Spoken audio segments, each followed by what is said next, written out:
Set it on fire. Fire. Fire. Fire. Fire.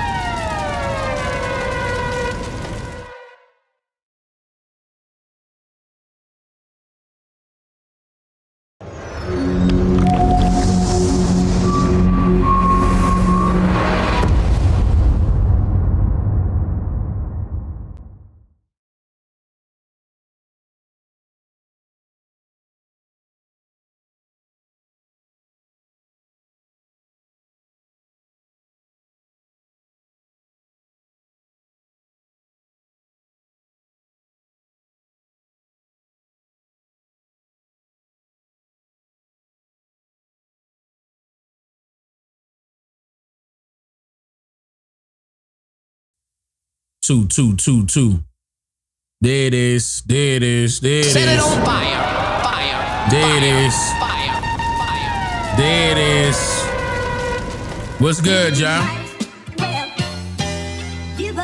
We up in here. Yeah. What's up, though? We just getting, we just getting warmed up. This gonna be a long night tonight, baby. We had to, we had to start this one off right, though. You know what I'm saying? Set it on fire. Fire. Fire. Fire. Hey.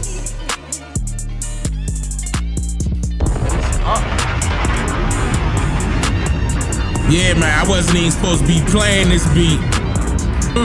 Y'all getting some exclusives. We gonna put this one out later, though. Yeah, this live, baby. We live, baby. We live. Let me do my shout out to everybody that's coming in.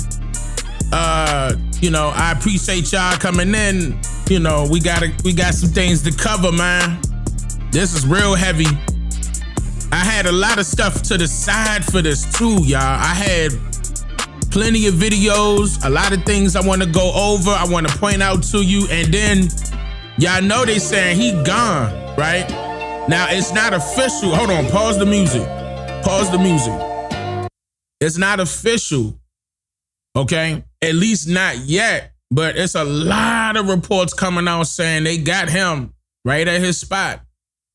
You know what I mean? We gonna talk about all that, though.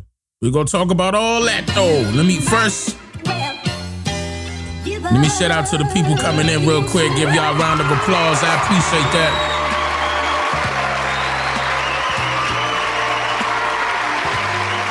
Khaled, thank you for the super chat.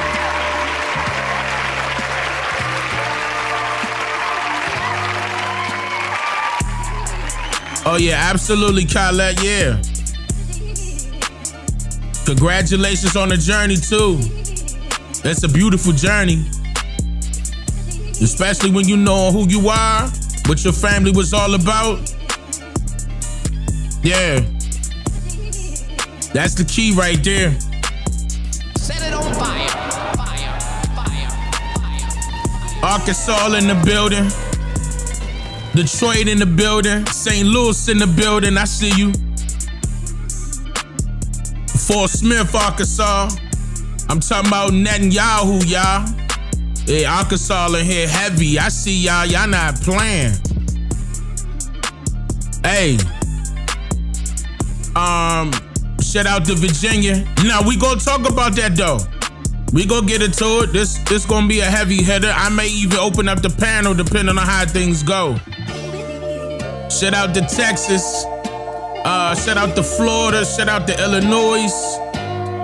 504 in the building. What up, Baltimore? What up, Jacksonville? Duval is in the building. Virginia in the building. What up, VA?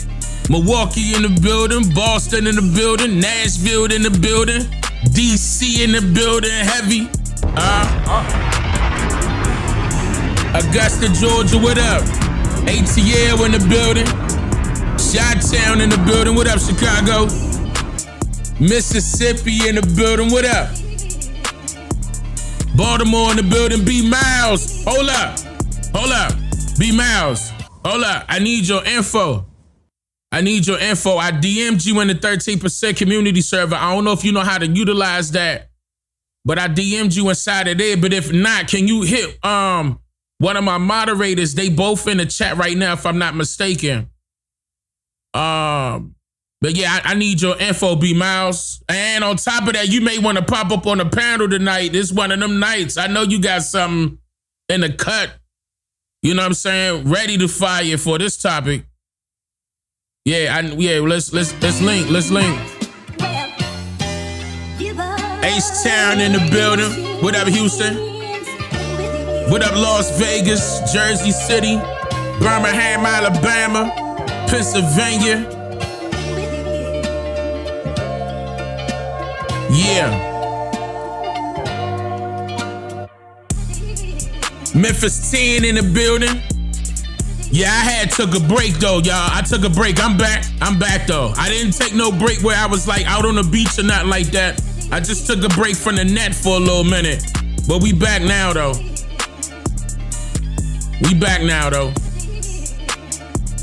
You said it's glitching? What's glitching? Something glitching? What you mean? Everything look good on my side. What up, H-Town? What up, Inglewood? VA to Vegas, North Dakota, Louisiana, California. What up, Brooklyn? What up? Atlanta in here, Boston in here, Los Angeles in here, Charlotte, North Carolina in here, Kansas City, Missouri in here, Greenville, South Carolina in here. I see you. Minnesota, what's up? Dallas, Texas. Nashville, Tennessee in the building. Preston, I appreciate the gifted. Terrence, been a member for 27 months. I appreciate that, Terrence. He said, shout out to the cons. Shout out to the gods, the goddesses, chiefess. Yeah. Y'all saying that it glitched? Yeah, the live YouTube be hating. Oh man, we ain't even get started. Y'all said it keep freezing? Uh-oh. So they messing with the live already? We ain't even get started yet. What up, Gay? Set it on fire. Been a member for 39. I appreciate that, Gay. OCO, brother, how you? Yeah, man. OCO, freethinkers. You're now tuned into the realest historian on the planet. It's go time, sir. You are watching a master at work. He's here to make you think. Relax and take notes. King Kong ain't got shit on me. The best teacher you wished you had in school. Have your pens and paper handy and get ready to take notes. Good. Make sure y'all join the 13% community server too. You know what I mean? All the family up in there, man. I know I've been away for a little minute. It's probably like a week and a half, but I'm back though, y'all. Yeah, man. I see it. I see YouTube having errors now. I see it now. YouTube, I don't know. They don't want us to talk about this topic, huh? Oh well. We talking about this tonight. I don't give a listen. We talking about this tonight. They can get mad all they want. We talking about this tonight. So it's glitching? Y'all say it's a lot of y'all saying that they glitching this jump. I'm talking about, look, I ain't even get started yet, bruh. They not trying to let nobody come up in here. They not having that, bruh. They like, nah, don't talk about this topic. What you mean the truth? They don't want nobody to see this jump, yo. They don't want y'all to see this. Nah, they don't want nobody talking about it or nothing, huh? And I'm telling y'all, everything on my side is great. No drop frames, no nothing. Everything on my side is excellent. Look, y'all might have to leave and then come back in. Leave and then come back in. I'll wait for you. I'm telling you, I'll wait for you. Leave and come back in. All of y'all that's saying that it's glitching, leave and come back in. I'll wait before we even get God damn. They start that shit early, ain't they?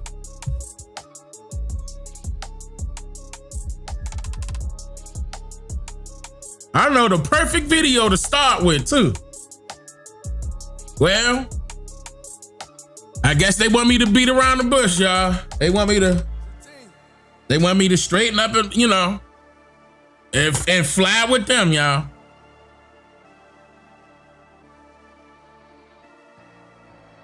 They want me flying the white and blue flag. They don't want me to say free Palestine. They don't want me to say free Israel. They don't want me, Iran. Let me stop playing. Listen, anyway. Muted? Nah, I'm good. Listen, y'all. Everything on my side is excellent. My effects is here. My frame rate is perfect. My KBP, my internet is perfect. Anything that's happening with this stream right now is on YouTube. I'm gonna tell you that right now, bruh. We ain't even get started. So if they starting already, you know what time it is. You know what time it is. I ain't even play a video. I didn't make a statement, nothing. They starting it already. This is crazy. But I appreciate that. I'm flattered, to be honest with you. They worried about me, huh? Why you ain't doing that to Candace Owens? Huh? You ain't doing that to Tucker Carlson? That's why I can't wait till I get on camera, bro. Like, I know what's on and popping. As soon as I start doing, look, what I'm gonna start doing is doing my live streams on camera. You know what I mean? Like on camera, like forget the green screen stuff, like the whole scene. Like I'm decorating the scene out right now so it could be like that. I'm about to be getting on camera because this is crazy. Like I'm like, damn, I ain't even get a chance to say anything. Y'all scared or something? If you scared, say you scared. They saying that the sound is gone. Moderators, y'all can't hear me? Yeah, look, y'all.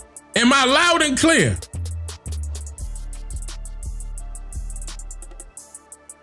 We good, right? It's glitching. It's glitching. It's glitching. Okay, I can hear you. Okay, we can hear you. I was trying to do the shout outs and then, okay. Man, see, YouTube got scared. YouTube started shaking up the stream. YouTube scared, bro. Listen, I'll triple check real quick to make sure it ain't my settings, but I did that the hour before I went live. Nah, look, everything good. All my settings straight. Look, I'm gonna show you live. All my settings good. What you mean? I show you live.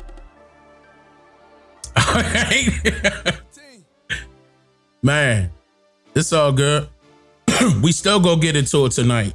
And it's gonna be heavy. You know, I hope y'all got y'all food. You know, it's a lot of things. I can't skip anything. I cannot skip anything. I have to go over everything. There's so much to cover. This is going to be a long live stream. I'm so glad I was able to do this a little early. No. We good, y'all. We good. Y'all can hear me, right? Come on, y'all. Cook, okay. Quiet, OCO, Carla, OCO. Y'all can hear me, right? Mods, y'all can hear me? I'm looking at the chat right now. We good, right? Come on, y'all. Don't have them. We good? All right, good. Okay. Don't have me go into this and you two get to acting up. If y'all here with me, type 13, man. If y'all here with me, type 13 in the chat. Type 13 in the chat if y'all here with me right now.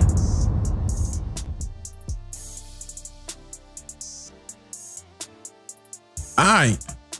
All right, y'all with me? Okay. I got my coffee. I mean, we gonna be here for a minute. Listen, it's what time is it? 6, 7 o'clock? I got coffee. You hear me? We gonna be here for a minute. I got videos lined up. But let's start off with something though, y'all. Let's start off with a message from Donald Trump real quick, y'all. Real quick. I want to show y'all. Hold on, let me see if I can pull it up twice so I can read it on my side. Hold on, this is y'all side. Hold on, let me see if I can pull it up one more time. Okay, yeah.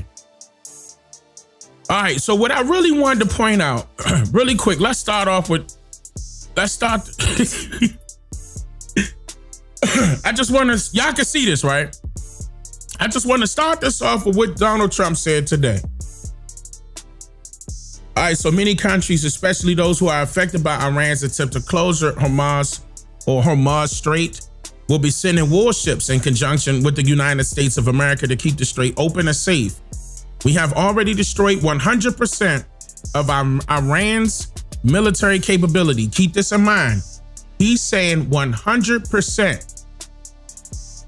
He said 100% of Iran's military capability, but it's easy for them to send a drone or two. Y'all, look, let me zoom in.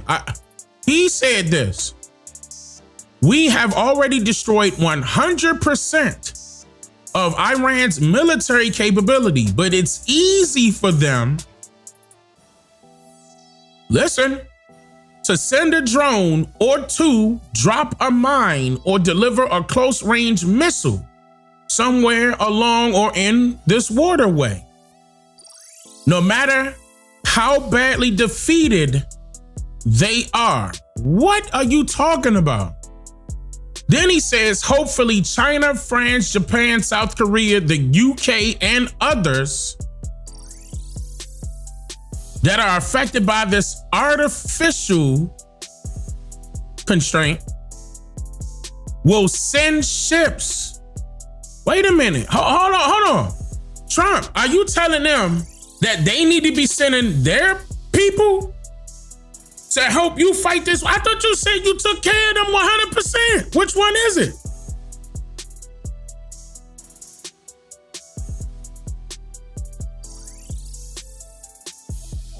So that the Hormuz Strait will no longer be a threat by a nation that has been totally decapitated.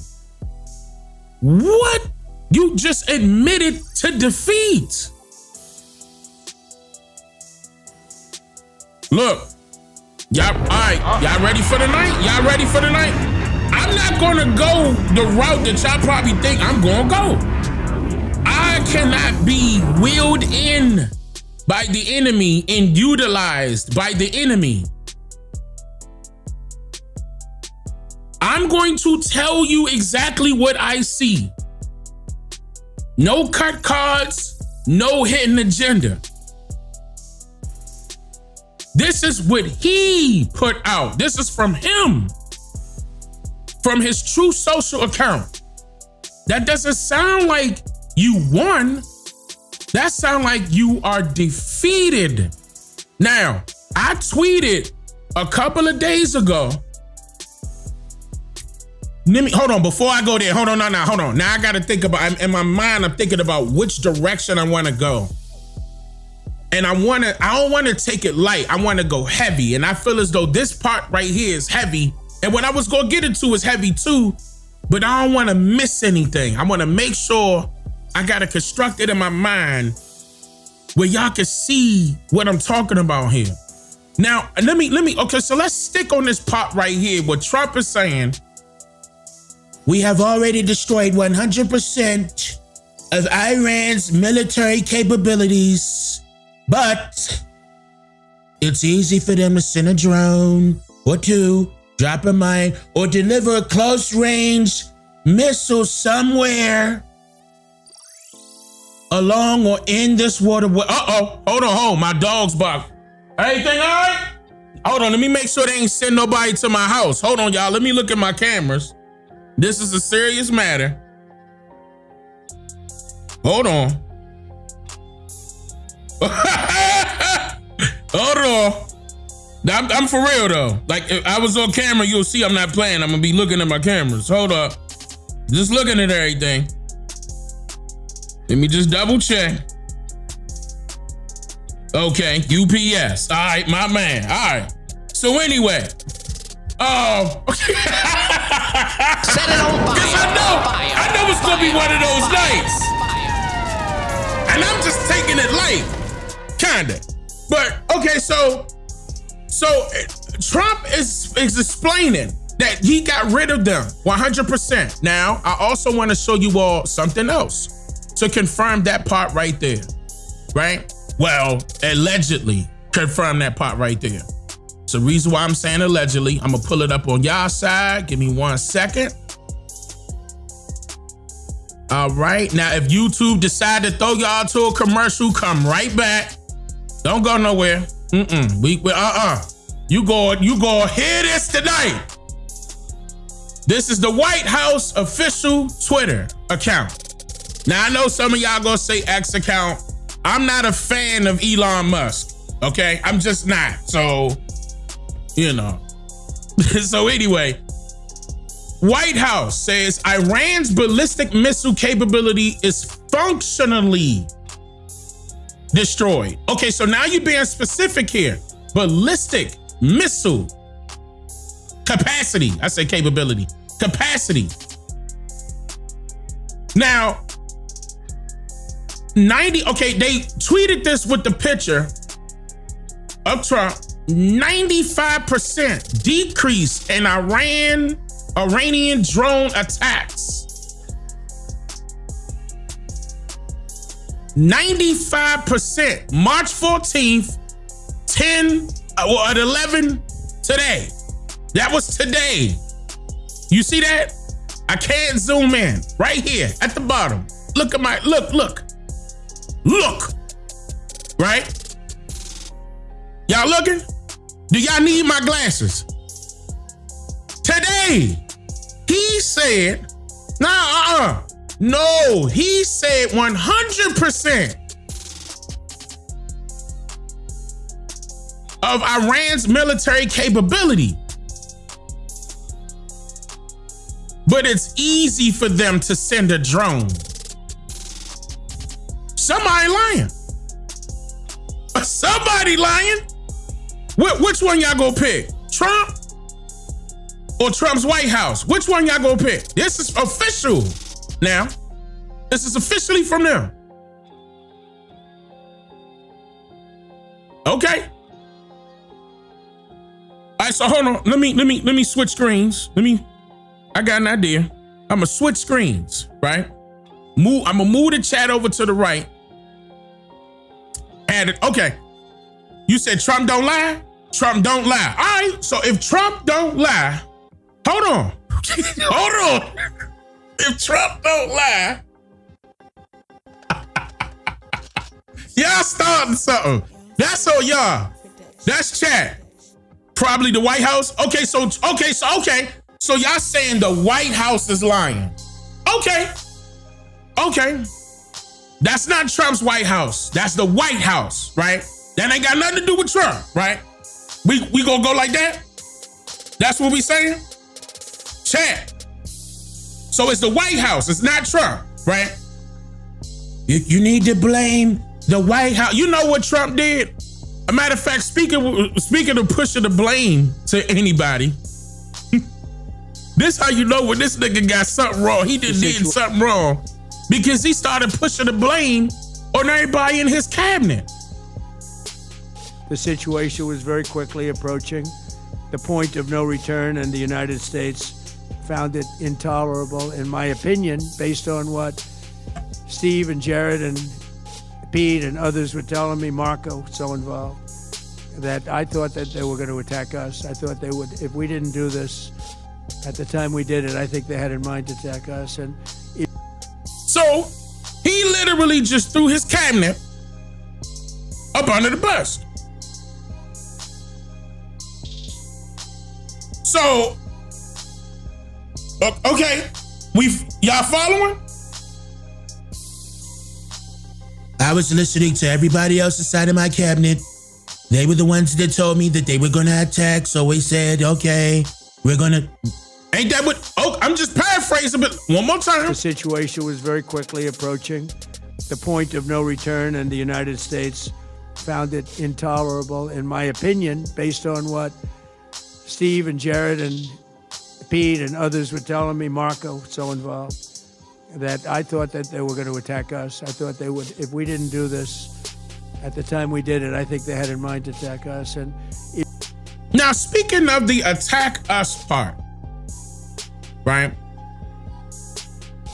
I want to show y'all something. I put out a video, and this is at the time where I took a break, and I put that video out like 3 days late because I wanted it to post 3 days earlier, and I was just taking a break. Wasn't even worried about the time. But anyway, I got the video, right?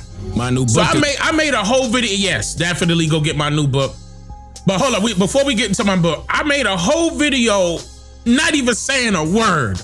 I just wanted y'all to see what was leading up to this point. But let me skip to a part real quick. Well, hold on, wait a minute. Let me make sure. I want to skip to, yes, right here. Please look at Marco. Now notice how he named Marco, the Secretary of State, right? I was listening to them. They were telling me what to do. And they said they were going to attack, right? Okay, so let's go back. Let's start right here. Hold on. I'm gonna start right here. I got it turned up. Listen to Marco. We gotta start from the top. Hold up. The States conducted this operation with a very clear goal in mind. I haven't had a chance to see a lot of reporting. I don't understand what the confusion is. Let me explain it to you, and I'll do it once again as clearly as possible. Perhaps you'll report it that way. The United States is conducting an operation to eliminate the threat of Iran's short-range ballistic missiles and the threat posed by their Navy, particularly to naval assets. That is what it is focused on doing right now, and it's doing quite successfully. I'll leave it to the Pentagon and the Department of War to discuss the tactics behind that and the progress that's being made. That is the clear objective of this mission. The second question that's been asked is, why now? Well, there's two reasons why now. The first is it was abundantly clear that if Iran came under attack by anyone, the United States or Israel or anyone, they were going to respond against the United States. The orders... I mean, yeah. I mean, if anybody came up on my territory and trying to do something to my territory, you goddamn right I'm fighting back. Had been delegated down to the field commanders. It was automatic, and in fact, it bared to be true, because in fact, within an hour of the initial attack on the leadership compound, the missile forces in the south and in the north, for that matter, had already been activated to launch. In fact, those had already been pre-positioned. The third is the assessment that was made that if we stood and waited for that attack to come first before we hit them, we would suffer much higher casualties. And so the president made the very wise decision. We knew that there was going to be an Israeli action. We knew that would precipitate an attack against American forces. And we knew that if we didn't preemptively go after them before they launched those attacks, we would suffer higher casualties and perhaps even higher those killed. And then we would all be here answering questions about why we knew that and didn't act. Then the very next day, he denied that he ever stated this. You told us that Israel was going to strike Iran, and that's why we needed to get involved. Today, the president said that Iran was going to get. Yeah, your statement is false. So that's not what I was asked very specifically. Were you there yesterday? Yes, I asked a question. No, were you the one that? Because somebody asked me a question yesterday. Did we go in because of Israel? And I said, you were asking me that. You from that follow up? And I said no. I told you this had to happen anyway. This had to happen anyway. What would be the reason why he would lie on national television? Let's play what he says side by side. Yesterday, you told us that Israel was going to strike Iran, and that's why we needed to get involved. Today, the president said that Iran was going to get. Yeah, your statement is false. So that's not what I was asked very specifically. Were you there yesterday? Yes, I asked a question. Them, we would suffer much higher casualties. And so the president made the very wise decision. We knew that there was going to be an Israeli action. We knew that there was going to be an Israeli action. We knew that there was going to be an Israeli action. We knew that would precipitate an attack. Stop. So if they knew, Trump knew, all of them knew. There's no ifs, ands, or buts about it. Now, even though I just played the video of Trump putting the blame on his cabinet, he picked these people, right? And he slipped out and told the truth. And the very next day, he denied it. Now, there was a lot of other things that I was pointing out in this video that I'm going to eventually go back to, but there are other videos that I'm going to be playing in association with this. Then I'm going to show y'all a comparison, another type of comparison of a few things that they put out. Like they put it out in film, actually, about what's taking place. And it's unfortunate because I hope you guys saw the movie, because I'm going to be giving it away. It's going to be a spoiler, big time. But I'm going to be giving it away. So let's go back a little bit. So all of this was happening up under who say so? Who's telling them to do this? Iran came out. Oh, and matter of fact, hold on. It's in this video. Right here in the beginning. Okay, watch this right here. They do, we will hit them with a force that has never been seen before. That is coming from the president at this hour. This comes as Iran is issuing more threats after U.S. and Israeli forces launched an attack, killing their supreme leader, the Ayatollah Khamenei. Israel and the United States have attacked Iran. Watch what he said. They have violated international law and the Charter of the United States. Hold on. So the Iran ambassador to the UN said that Israel and the U.S. have violated international law and the Charter of the United States, nations, and that they must be held accountable. Here's the next question. Chat. Who is going to hold them accountable? Now you got to understand what's going on. So you got Israel and the U.S., not to be confused with the European regime. Hear me out. These are two separate Europeans, let me just utilize that term, that are jockeying for position right now. If China and Russia wanted to do anything to us, they should be doing it right now. I'm going to tell you that right now. This is the most vulnerable time to do it, with two sides of jockeying for position. Okay? Of authority. They want to do away with the old Western European regime and insert the Israel one. Right? He's been trying to get this done for 40, 50 years. I'm talking about Netanyahu. And Trump was the president that decided to assist. Iran was never a threat. But we know that Trump has been saying that he was going to do something like this ever since his campaign, like at least his last campaign. There's been, and I'm sure you guys saw the video. Let me double check and make sure if I don't have it. There's multiple videos of him saying that he's going to take out Israel. Iran. That he was going to take out Iran. They're a threat to America, blah, blah, blah, blah, blah. He's been saying that for a while. So it didn't surprise me that this happened. It was surprising that he jumped on board with Netanyahu so fast. That's what was surprising to me. I was not expecting for Trump to be like, let me listen to somebody else and allow that person to dictate. You would have thought that Trump would have been the one to dictate.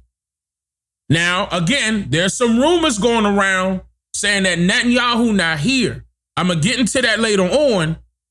I'm talking about like they took him out during I'm going to play all of what I have. I'm going to play everything that I have, even that part of the reason why they saying he not here. Not the AI stuff. I'm talking about the real stuff. I don't know why they threw the AI. I guess they threw the AI stuff out there to distract people. But the authentic stuff I got, and I'm going to show you where they're getting that from as to the reason why they're assuming that Netanyahu not here no more. So the Iran, and I want you to listen to something.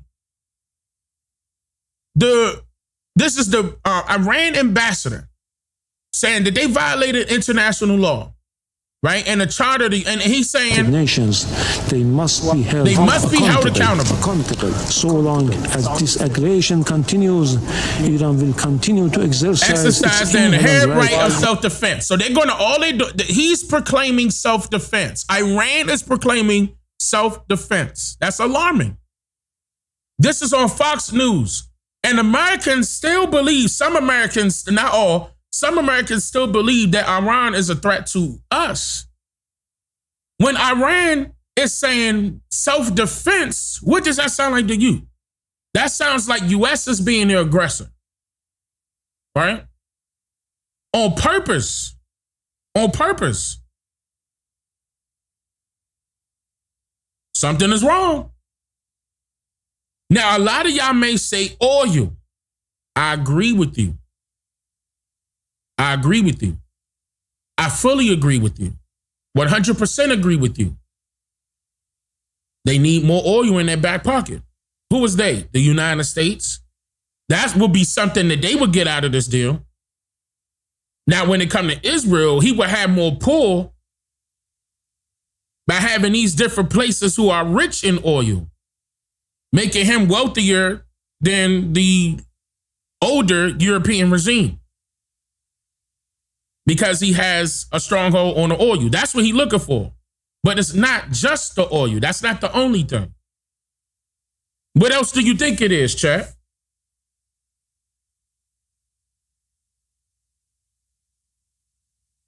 Right. I agree. They're bullying them, but it's a reason why. Now, he got rid of, the United States basically waited until the majority of their leaders in Iran were together in one spot and took them all out at one time. And then you think they're going to allow his son to be his successor? The guy, what's his name? Khamenei? I'm going to mispronounce his name. But the guy, the prime minister or president, whatever he is, the leader of Iran, he was like 80-something years old. But now they put his son in place. You think this is going to fly? Experts met in secret and appointed a new supreme leader who will now lead the country's response to U.S. and Israeli strikes. Erica Brown has the details from the White House.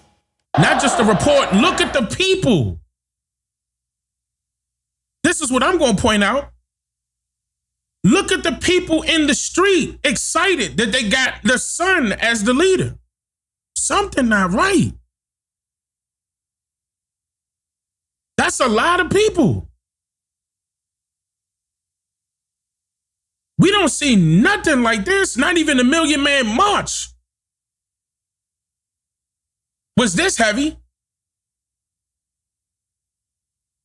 Thousands of supporters of the Iranian regime rallied in Tehran and pledged support for the newly appointed supreme leader, Ayatollah Mujtaba Khamenei, the son of the former supreme leader killed in U.S.-Israeli airstrikes.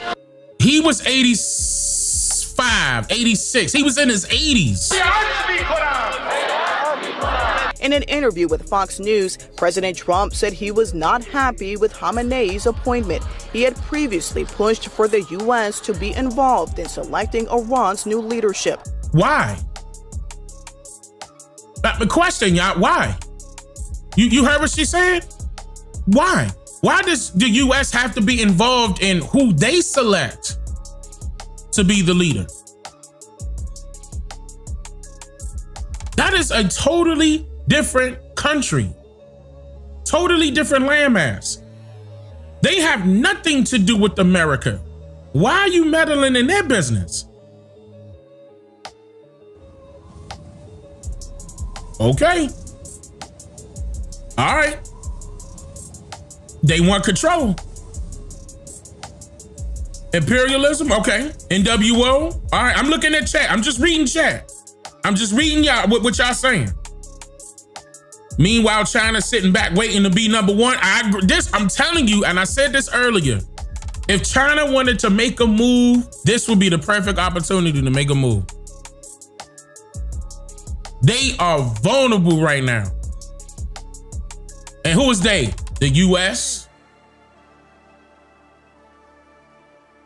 Look, hear me out. The U.S. And I called it. When I was on Twitter, this was like, I forgot how many days ago. I had to pull that back up. You know how many DMs I was receiving from people that are active in the military, admitting that our military were dying. It was so many people dying that they're not reporting. Dane, why don't you show that? I'm not trying to get them in trouble. But inside of that video, I did show you 2 military people. Matter of fact, let me go back. Hold on. Let me show you. Hold on. Let me show you something that I can show you. Not him. Hold on. Before I go to him, there was one other guy. Wait, was it after him or before him? Wait, let me double check that. Nah, I think it was before him. Yeah, nah, it was before him. Let me come back. After that, All right, after that. So it was right after this. Yeah, it was right after. Okay, this one. Hold on, right here. Okay, listen, here we go. October 7th. Watch this. They'll never do it again. They'll never do it again. They'll never do it again. So keep in mind, active military. So after 20 years of service. This is not one of my sources at all. I don't know who this person is. Let me put that disclaimer out there right now. I do not know who this person is, but just listen to what happened. In the military. Yesterday. Hold up. Y'all there? We good? We good? All right, here we go. I got pulled into an officer's office and counseled for posts that I have on my social media. During the counseling, they told me I'm under investigation as a threat to national security. Listen, national. When I asked for proof, like what the posts were yesterday, they refused to give it to me. They made me come back today to further go over stuff. They gave me the proof, and the proof they gave me are anti-Israel posts. Now, when I joined the military, I took an allegiance to support the United States of America. That's right. I did not ever take an allegiance to support Israel. Stop. None of us did.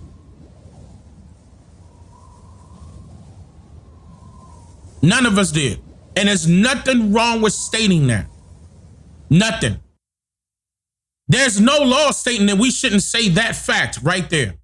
None. That is a fact. East Coast Kid, thank you for the super chat. He said, this is why Trump is begging other nations for help. America is getting belt to ass right now. They are. And I'm going to play something, East Coast Cave. I'm going to play something that's going to make you question where Iran is getting their help from. Let me let this soldier continue. But yet, I am deemed a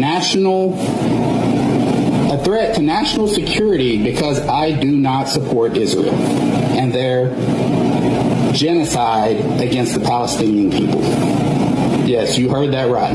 I am deemed a threat to national security because I don't support Israel's genocide against the Palestinian people. Since when does not supporting a foreign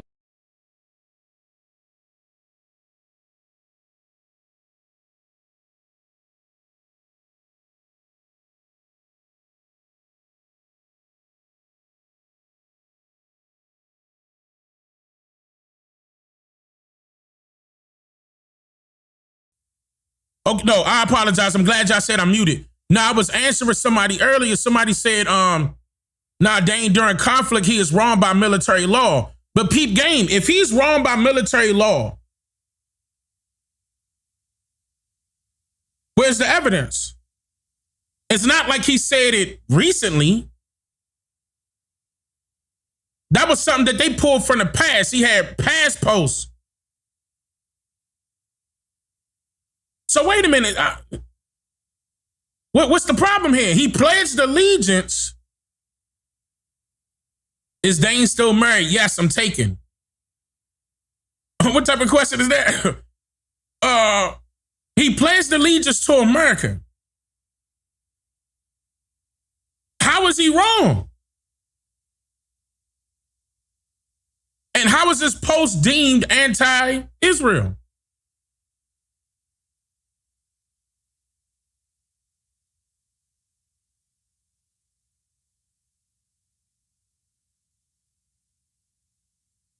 Yeah, man, listen. So he should be in trouble.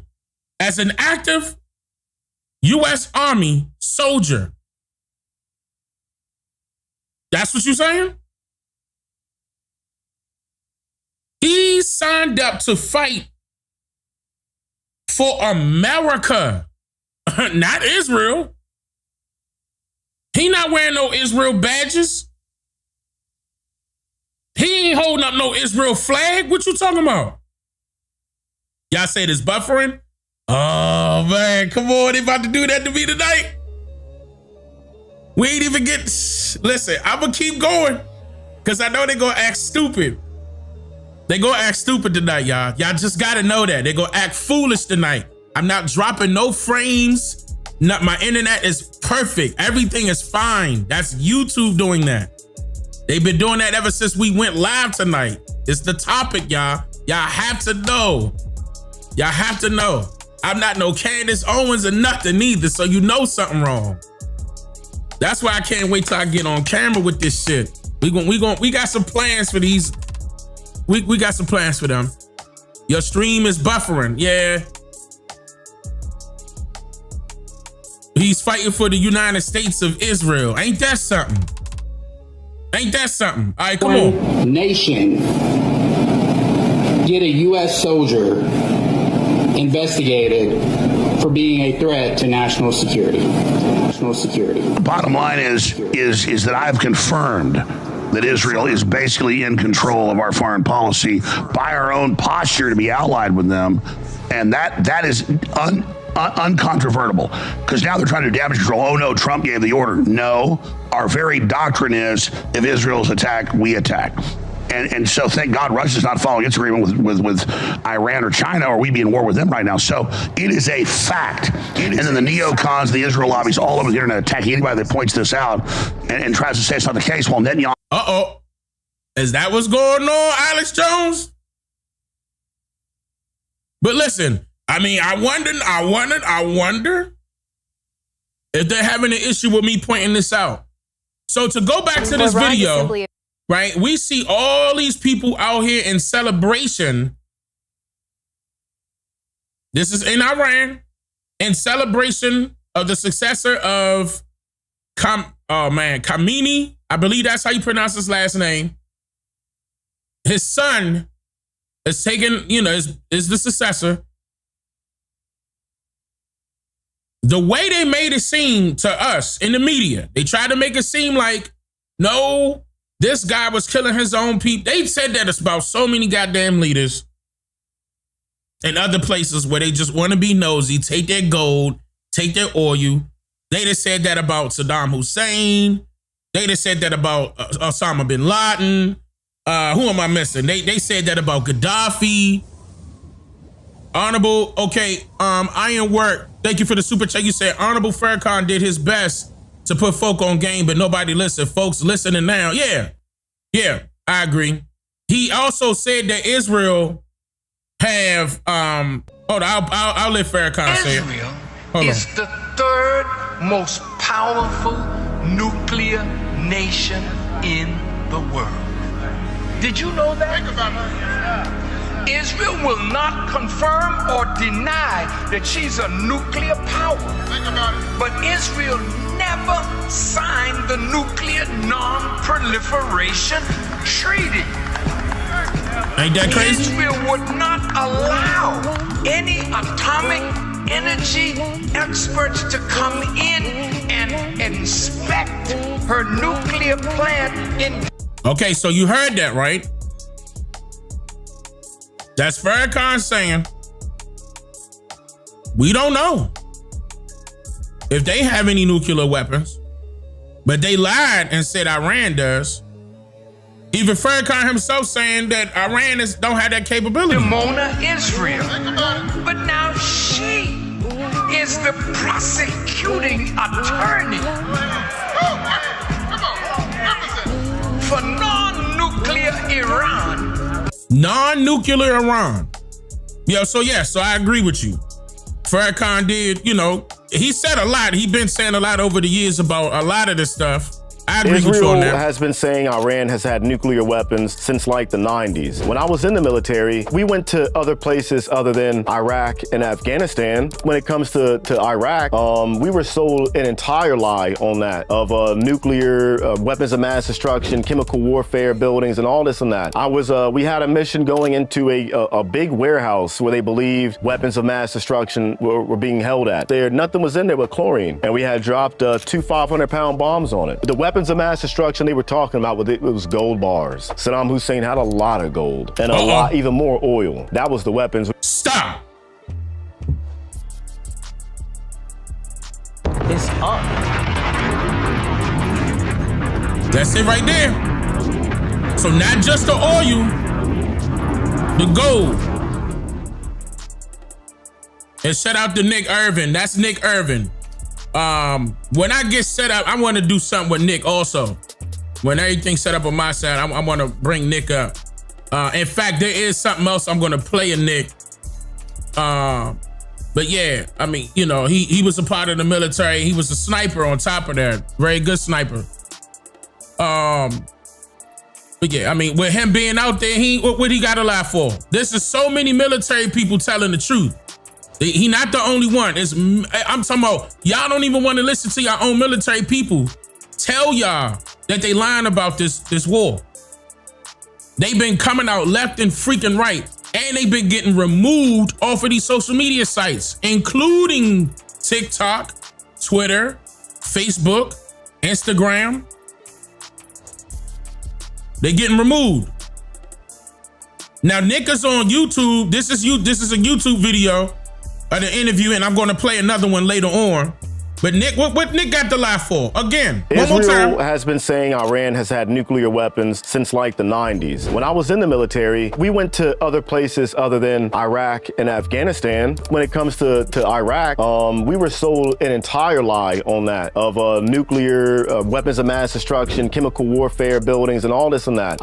We had a mission going into a big warehouse where they believed weapons of mass destruction were being held at. Nothing was in there but chlorine, and we had dropped 2 500-pound bombs on it. The weapons of mass destruction they were talking about, it was gold bars. Saddam Hussein had a lot of gold and a lot, even more oil. That was the weapons we were going after of mass destruction, the root of all evil. That entire raid, it was all a lie, and it is proven, documented, and America just keeps moving on like, okay, who's next? Right, exactly. And you want me? I've been there. I was told that same lie, and I went there, and I saw the lie. You want me to believe this next one too, from the same people who already lied to me?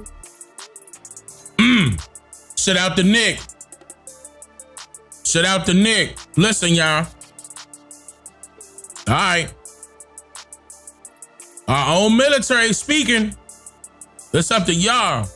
Now, I have a video of the French president. Let me make this big screen. Let me play this quick. La présence française qui se déploiera de la Méditerranée orientale en mer Rouge. Hold up. Let me explain. So basically, hold up. Y'all can hear me? We good? Okay. All right, don't let them, hey, speak up. If they doing something, y'all say something in the chat. I'ma wait until they stop doing whatever they doing, and then we go continue. So we good? So this is the French president. Hold on. Before I play this, hold on, because there's so much I gotta cover. Okay, this is Iran. Let me play this real quick. This is Iran accusing Israel of carrying out massive false flags. Massive false flag operations. Here we go. جمهوری آذربایجان، ترکیه و قبرس که شما اشاره کردید. You understand? The armed forces explicitly and officially announced that no such projectiles were launched from within Iran or by our military forces. کل نیروهای مسلح صراحتاً و رسما اعلام کرد که چنین پرتابه‌هایی از داخل ایران یا توسط نیروهای نظامی ما صورت نگرفته. قبرس رو دیدید. Cyprus and even British officials confirmed that no such incident took place. نیفتاده. Cyprus We have consistently warned against false flag operations.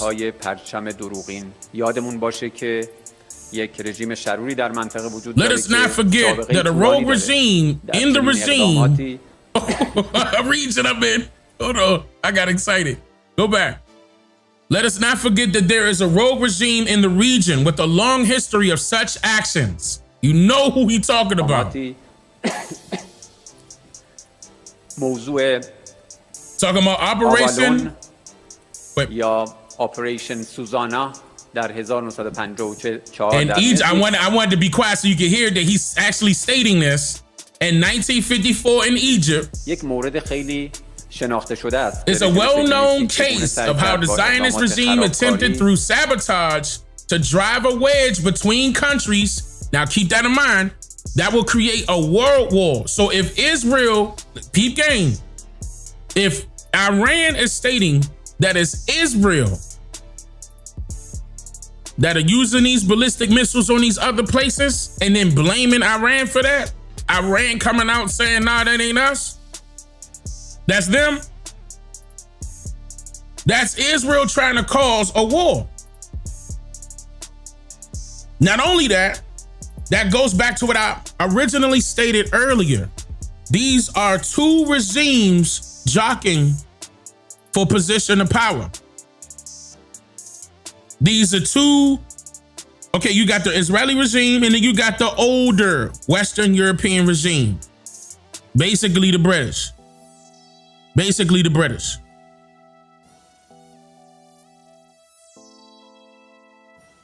Right? Okay, now again, 1954 wasn't that long ago. So if they can actually recall that, what is that, like 70 years ago? They trying to do it again. سعی کنه که شکاف ایجاد بکنه بین چند کشور.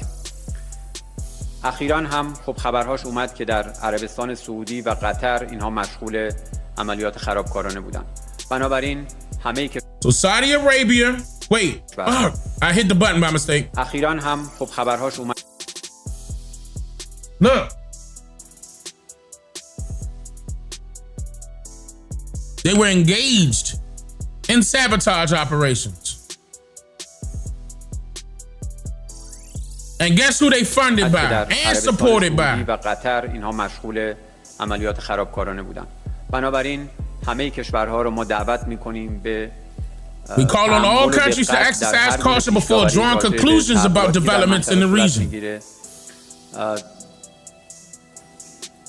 Hasty statements are not in the interest of friendly relations between countries of the region. دوستانه بین کشورهای منطقه نیست. دیشب گفتگوی خوبی بین رئیس جمهور محترم و رئیس جمهور آذربایجان صورت گرفت.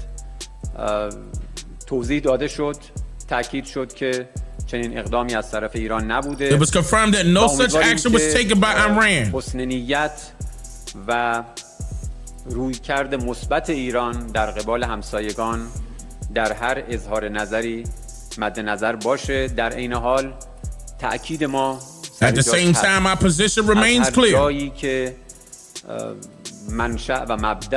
All they're gonna do is protect themselves. They ain't got no choice. From wherever a military threat against Iran may arise, our response is legitimate and lawful. That is absolutely true. They have the right to protect themselves, international law. Because again, who's gonna hold them accountable? Meaning, who's gonna hold Israel and the US accountable? Now, here's Iran's new supreme leader. And a Fox News alert because Iran's new supreme leader issuing his, his first public statement. It was a written message that was read by an Iranian state TV news anchor. Trey Yinks. Let me hand it over to you while I cough and you tell us what exactly happened. What did he say?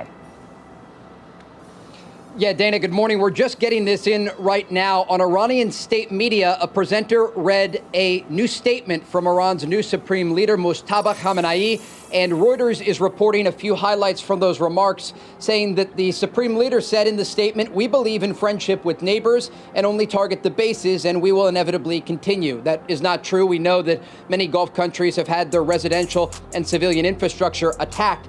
Now, Iran's new supreme leader in this statement goes on to say all U.S. bases should immediately be closed in the region, and those bases will be attacked.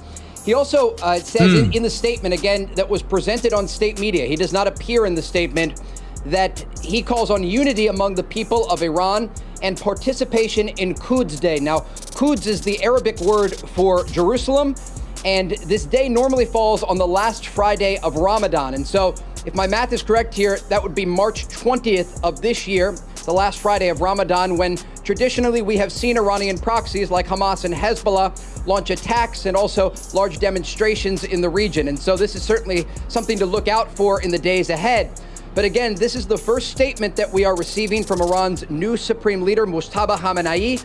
He speaks about the attacks on Gulf countries, also says that he will target U.S. bases in the region, and then also talks about the Strait of Hormuz. This is an interesting part here. And again, we are just getting these highlights from Reuters, watching state media in Iran. They're first coming out, of course, in Farsi. And Iran's new supreme leader goes on to say the closure of the Strait of Hormuz should be continued as a tool to, quote, pressure the enemy. And so the rhetoric that we are hearing from Iran's new supreme leader is quite similar to his father's rhetoric. Remember, Iran's former supreme leader was taken out in the opening strikes of Operation Epic Fury when this war began. And in those opening strikes, Mojtaba Khamenei's wife, mother, and one son were also killed. Again, the latest remarks, though, that we are getting from the supreme leader via state media, and we are quoting Reuters here, indicate that he will continue ordering the attacks on U.S. bases in the region. Bro, I would too if I was him, because that would look so petty if he don't. I would too. You basically killed this family for nothing. His father was 80-something years old. You knew he was coming up next. And the granddaughter? Ooh, I will be pissed. Now, I want to show y'all something after this video. Watch this. Something and about Trey, as you Trump. pointed out, Iran's new supreme leader said that Iran has, quote, warm relations with Gulf countries. I'm curious, how do you think those Gulf countries are going to react to hearing that, considering Iran is droning and missiling them every day? Yeah, I've been speaking with Gulf leadership and sources over the past 2 weeks, and I would not describe the current relations as warm between these two countries. Not only Qatar, but the UAE, Kuwait, and Bahrain have all come under Iranian ballistic missile and drone fire in recent days. And while the Iranians have attacked U.S. bases in the region, they have also attacked civilian infrastructure and energy infrastructure, including Omani energy infrastructure. We showed you those images earlier this hour of an oil storage facility in Oman burning as a result of an Iranian drone attack. And remember, Oman was the mediator in the negotiations that were taking place earlier this year indirectly between the Americans and the Iranians. And so the current relationships are not good between Gulf countries and the Iranian regime. And despite the fact that some communication has taken place with Iran's foreign minister reaching out to his Gulf counterparts, these attacks against Gulf countries do continue. Trey, yesterday, even on the 5, we were saying, is there proof of life that we could get that this guy is still alive? There are reports also that he was injured. Do you know anything more about that? Yeah, who was alive? Yeah, I spoke with an Israeli intelligence official in recent days who indicated Mojtaba Khamenei is injured. They downplayed the reports, though, that he was critically injured, saying that he was injured in one of the strikes. Are they trying to say that they're trying to get, I mean, again, Trump did say that they didn't want him in place. So maybe they are trying to track his location. Opening strikes of Operation Epic Fury, again, that killed his wife, his father, of course, and one son. As we look forward here, though, it will be interesting to see if and when we actually see Mojtaba Khamenei. We've not yet seen him. Of course, there have been posters and images circulating in the Iranian capital of Tehran. But this statement today, where he speaks about the ongoing war against the United States and Israel, was made through a presenter on state media. Interesting. Now, what do y'all think about that? Now, they're indicating now this is the same exact thing that they're talking about with Netanyahu. Netanyahu has not been seen for like, I want to say between 4 to 7 days now. And I'm going to be showing some videos indicating that there's a strong possibility that he may be gone. But before I do that, I want to show you something that's within that same topic right there about Trump. So when Trump did this, remember when I showed y'all this earlier? Look, peep game. Remember when I showed y'all about this? I mean, this video when Trump was basically throwing his cabinet under the bus? What do you notice about Trump? Look closely. It ain't hard. I ain't got time to wait. I ain't got time to, I ain't got to, look, I'm rushing y'all. Listen, look, I'm gonna tell you, look, peep game. Trump, you say he looks stressed? Now, hold on. Look at the obvious. Yes, the tie. He's not wearing a blue tie. He's not wearing a red tie. What color is this tie?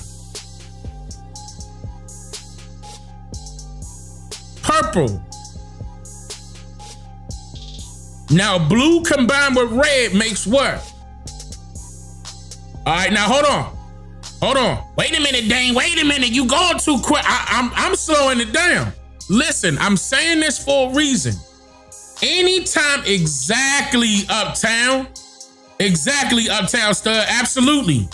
Anytime Trump wear this tie, something is wrong. There was a great loss. He did this before.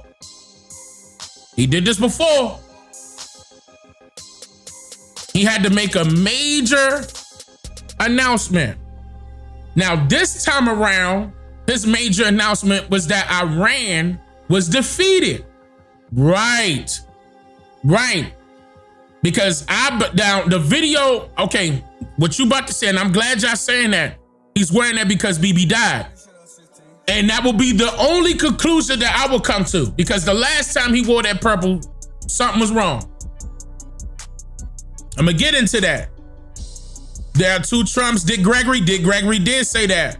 He putting on the roll. But and that was the reason why I was 50-50 with him. I've been saying that for years. I have not changed. I've been saying I'm 50-50 with Trump. I like certain things that he do. I don't like certain things that he do. This one, I lost all trust for him. I lost all trust for him right there. When you sell the United States out, that's an enemy. You claim that you for the American people, and you put the Americans in harm's way. I can't trust you. And here's why. Because, they claiming that Iran is getting ready to send drones to California. Now, some of y'all may not have heard about that because your local news media only gonna cover your local news. So I got you. So authorities across the country are on a high alert after 2 crime rocked the U.S. That was the Old Dominion shooting out there in Virginia. Shout out to Virginia. It was one in Austin, Texas. It was they calling them terrorist threats where the guy set up a bar in Austin, Texas. This was the one in Old Dominion, and then it was one. Hold on, wait a minute, y'all missing one.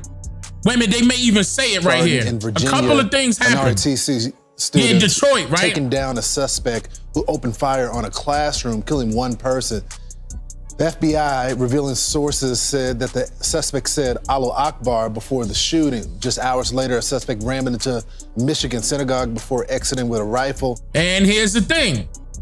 We got so many of these foreigners over here, ain't no telling if they've been paid off or they doing what they want to do because they fell in love with their leader that was back out there where they originally from their motherland, right? We don't know. That's up in the air. But FBI is coming out stating this. Not the president.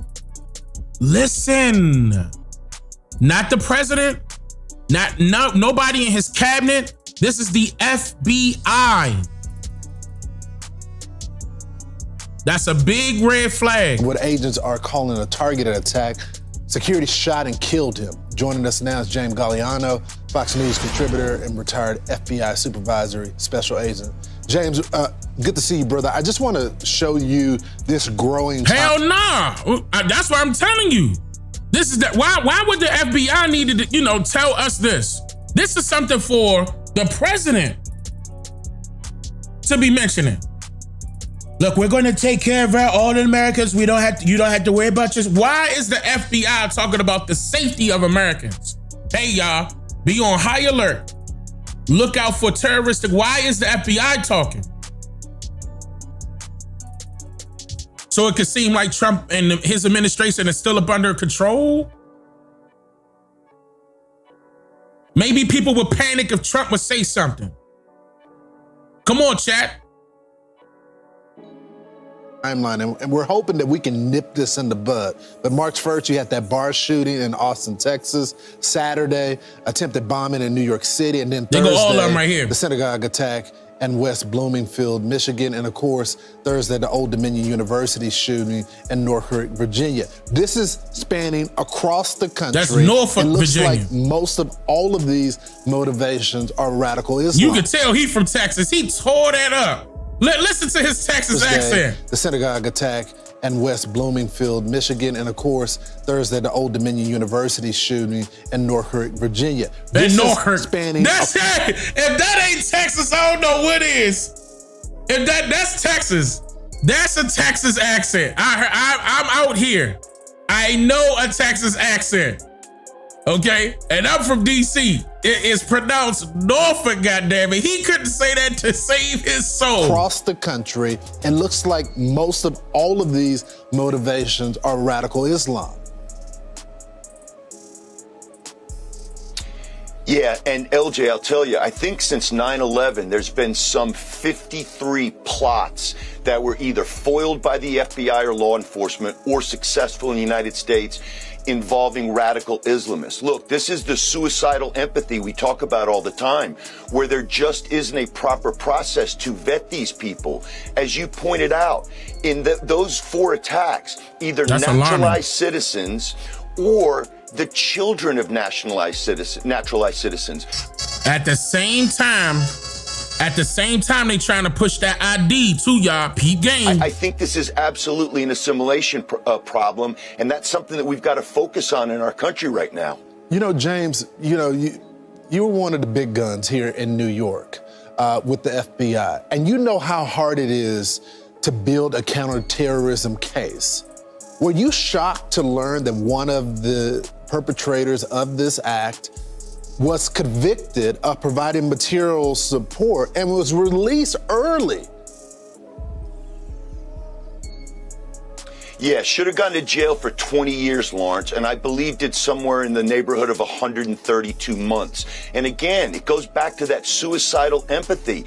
The judge here decided that somebody that was tried and convicted of providing material support to ISIS deserved a second chance. And this was his second chance. And Lawrence, with all the attention since October 23rd, in Israel and the war in Iran right now, we are going to see more ISIS-related and inspired attacks. And why is that? Well, propaganda and attention is the coin of the realm in the terror they're going to try business. to outdo each and other. ISIS doesn't want Hamas and Hezbollah getting all the attention. So I think now more than ever... I like that thought. That's a very good thought. They're going to try to outdo each other. I like that thought. You can't think like that. Okay, because when they're jockeying for position. I mean, but these people that he's naming is just the foot soldiers. I'm not talking about them, but these regimes are knocking heads. But that is a good point, though. I like that point. We need to pay attention to these potential lone wolf attacks. Well, James, also, there seems to be this growing movement, and I talked about it even in my home state of Texas, of isolation. See, what I say? These communities that are... Didn't I say he was from Texas? My whole state of Texas. I can hear the Texas accent. Well, James, also, there seems to be this growing movement, and I talked about it even in my home state of Texas, of isolation with these communities that are not assimilating. And because of this new culture of wokeness and everything, it's like, let them be. But doesn't that breed moments like these, though? Yeah, so what's the opposite of assimilation, LJ? insularity. And that's what's going on in these places. Look, my family came here in 1905 from Sicily. They were proud Sicilians, but they were Americans first, and they worked hard to assimilate. When you set up these communities and you make them closed in, and then you foment hate. Let me note that. Well, hold on, let me write that down, because I need to bring that back up in another segment. 324. Hold on, let me write that down. 342. You make them closed in, and then you foment hate. And that's what this is about. These folks are trying to get back at a culture and a civilization which they want to be a part of, but then they don't. And to your point, very difficult to determine who are the ones that are the true threats and who are the ones that just tolerate the threat. Right, I agree, because how can you ever be American first when you coming from a totally different continent? No, you're not muted. I can't mute you. I can't hear you. What do you mean? Somebody said you muted me? How? You're not up on the panel. Yeah, right. He will be Sicilian first. That's right. That's right.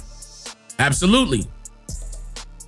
Absolutely. And to your point, very difficult to determine who are the ones that are the true threats and who are the ones that just tolerate the threat in their midst. It's such a good point. If you want to be a part of the country, then you have to be a part of the experiment. Be a part of it. And if you miss the culture that you're leaving, so there's always the opportunity to go back. But you have to choose the American way. James, thanks so much. Okay, I like that point. You got to choose the American way. Now, hear me out on this note. As far as them having the IDs in order for them to vote, I agree with that part. Yeah, he did say experiment. That's what made me question why did he use that terminology? Maybe he was just trying to hurry up and close. And the brother was like, let me just say experiment right there. But that's, that's questionable. At the same time, that's questionable, because what type of experiment? And who's being experimented on? I mean, it's obvious. It's obvious. But again, to go back to that, as far as the American dream, I feel as though all the foreigners that come over here need to know how to speak English. English needs to be their primary language. I think it should be more gatekeeping going on when it comes to America being America. The only way for that to happen is just for the indigenous people to step up and make it right. There's no way in the world that a person should be able to get a job out here in America and can't speak a lick of English. I don't like that. I never did. That's frustrating. Let me tell you how frustrating that is. For example, when I go to one of them little shoppers that be out there doing the shopping and they come back and drop it off, or before that happens, something is out of stock, the person can't even conversate with me in English because the person don't know English to tell me what's out of stock. And I'm conversating back, okay, well, that's out of stock, go grab such and such and such. The person don't know what I'm talking. I don't like that. I don't like that. I believe that needs to be a strict policy.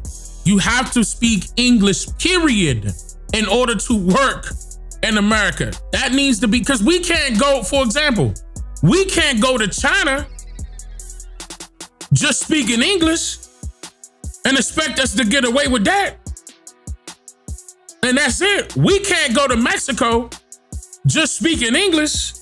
We can't go to Iran just speaking English. We can't go to Israel just speaking English. Why they get to come over here and just speak their own native tongue, but still get to get an Americanized job with the Americanized money and the Americanized culture, but yet we want to assimilate with the, come on, bruh. That's half-assing. Don't let me be president. I will make that a strict rule. And then you got some of the Muslims coming over here wanting the Shira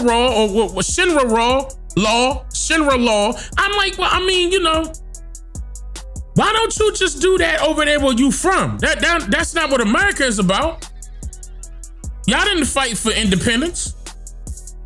You were allowed to come over here, Shira law. You were allowed to come over here by way of us fighting for independence for ourselves. Allegedly. Why is it so easy for them? I don't like how it's designed. I never did.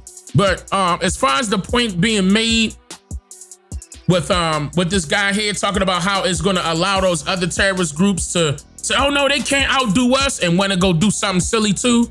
Yes, I agree with that. I believe that will happen, and that's unfortunately happening now. You know, they're trying to outdo each other, and then you can't tell who is who or what is what. Shira law? Y'all saying Shira? Listen, what that y'all know what I'm talking about. If I'm mispronouncing it, oh well. They shouldn't be over here. It ain't American. It's not American. That should not be made lawful over here. That ain't got nothing to do with us. That is not our religious practice as a whole. That's not who we are. Look, I love chat trying to help me pronounce that word. Dane, look, it's Shira. Shira, Dane. No, it's Shira, Dane. Shiria, Dane, Shira. So they got y'all. I love y'all to death. I give all of y'all big old high fives right now. I appreciate that. Let me mispronounce that goddamn thing, because it ain't got nothing to do with me. Huh? It ain't got nothing to do with me. Let me mispronounce that motherfucker. Listen, let me keep going. So anyway, so that's what's going on. Now, again, to go back to President Trump, he wearing purple, right? At that particular time, all this stuff is going on. People trying to figure it out. Netanyahu ain't say a word, even though he did, because again, to go back to my video, this was his last interview right here. This was his last interview. And it was with Sean Hannity, this guy. I'm not playing this whole thing. I mean, unless y'all want to hear. Do y'all want to hear this y'all want to hear their prime minister? Do y'all want to hear this? It's up to y'all. Type 13 in the chat if y'all want that right now. I'll play this right now. It's up to y'all. Do y'all want to hear this? Y'all want to hear what he got to say? No? Hell no? 13? It's a couple 13s. Shit. Type 13 if y'all want to hear it, okay? Y'all do? Yeah. No? Wow. I'm surprised it's a lot of 13 saying they want to hear it. I gotta play it. That's too many 13s. Y'all want to hear what he's saying? Okay. Let me play it. Right, joining us now is the Israeli Prime Minister, Benjamin Netanyahu. Mr. Prime Minister, thank you for being here. I know you probably have gotten very little sleep in the last number of days. Why now? What precipitated this moment at this time? I know you have talked about it. We've known each other 30, 35, maybe more years. How you know him like that? Oh, because he went to Florida? I mean, he came from Pennsylvania and went to school with you? Don't go too far, Dane. Whole time he an American? You don't want me to go too far, do y'all? Y'all don't want me to talk about that, do y'all? The whole time he from Philly? Y'all want me to talk about? Okay, I'm gonna keep going. Why at this point was this necessary? Well, the first thing to understand is why it's necessary at any time. Iran, for 47 years, has been chanting death to America, death to Israel too. But you're the big Satan, we're the small Satan. Death to America. They've murdered and maimed thousands of Americans in Iraq and Afghanistan with their IEDs. These are roadside bombs. They bombed your embassies. They tried to assassinate Donald Trump, the president of the United States, twice. They've murdered their own people. That's stop, bruh. Okay, now you lying. You lying. You just straight lying. Iran does not have that capability. You took out Charlie Kirk. Yeah, we gonna be here tonight, y'all. We gonna be here tonight. You gonna lie and gonna say Iran tried to take out Trump and you took out Charlie Kirk. Where Charlie at? Let me be quiet and just let me play this real quick. Iran does have a conventional military. They are a proud and they are a big country. Possible case scenario is Iran says, okay, you humiliated us, you killed all of our leaders. Again, hold on.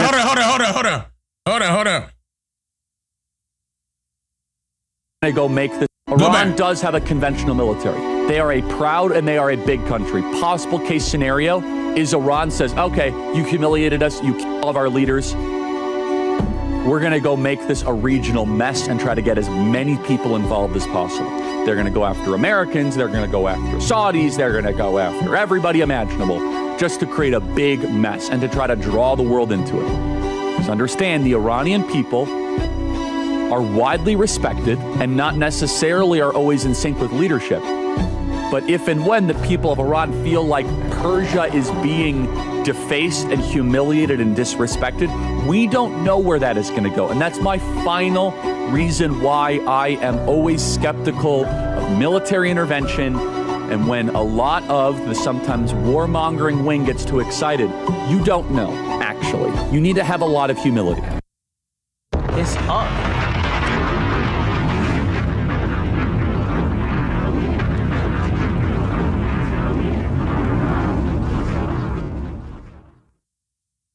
My new book is here, The Quiet Blueprint of Wealth. It's a masterclass that teaches exactly what the...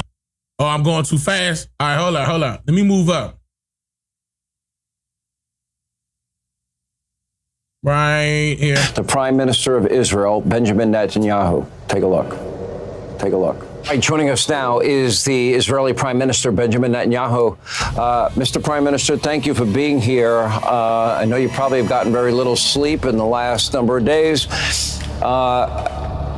Why now? What precipitated this moment at this time? I know you have talked about it. We've known each other 30, 35, maybe more years. Damn, bro, how he just admit that? He known her for 35 years. Goddess Darkness, dark skin, Goddess Dark Skin. Thank you for the becoming a member. I appreciate that.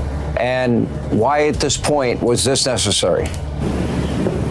Well, the first thing to understand is why it's necessary at any time. Iran, for 47 years, has been chanting death to America, death to Israel too. But so they've been saying it for 47 years. Let's go bomb them. That's what you trying to say? You're the big Satan. We're the small Satan. Death to America. They've murdered and maimed thousands of Americans in Iraq and Afghanistan with their IEDs. These are roadside bombs. They bombed your embassies.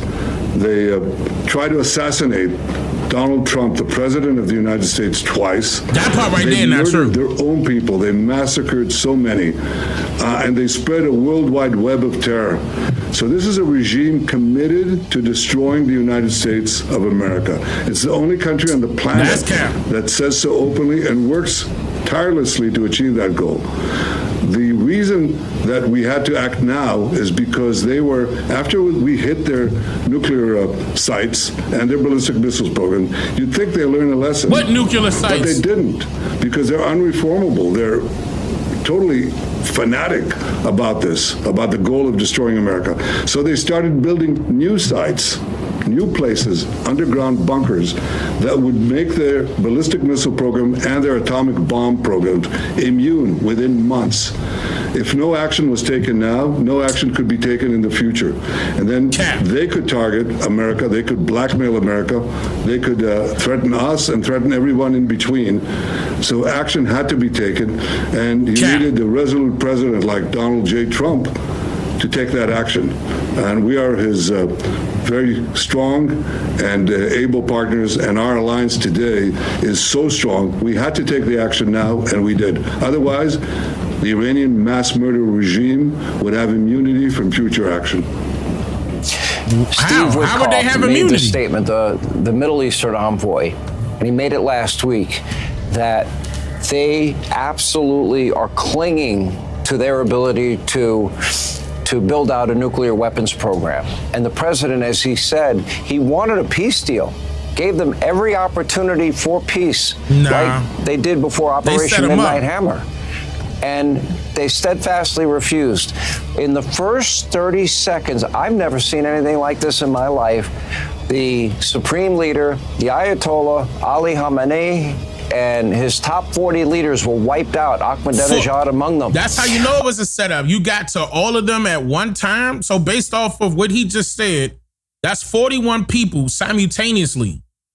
Yeah, that's a setup. inside job, pre-planned. Y'all wanted this to get done. He was probably telling Trump, look, Trump, we got to wait for it to happen. We just need your military to go in there and do it. Their military not, strong enough to do it by themselves. We need the capability of the U.S. Army to come over there and knock them out. Yeah, man. 41 of their leaders. Yeah, that's the setup. That is incredible intelligence, and wow, I'm sure this will be studied for a century. We talking about the same president that literally captured Venezuela's president, and then I'm talking about name one of y'all in the chat right now can tell me why. Why did we capture Venezuela's president? For what? To do what?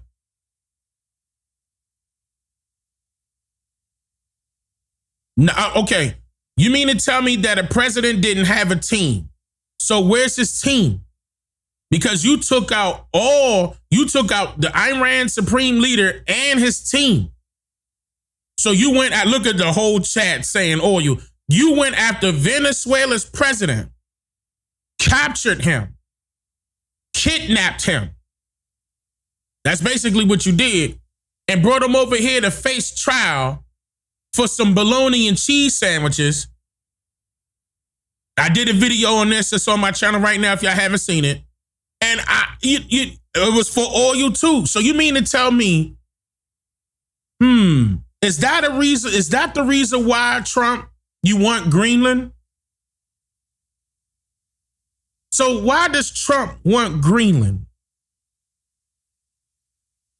You grabbing everybody that's not up under America leadership in a realistic sense, who can carry themselves, could carry their own weight based off of the resources that they possess.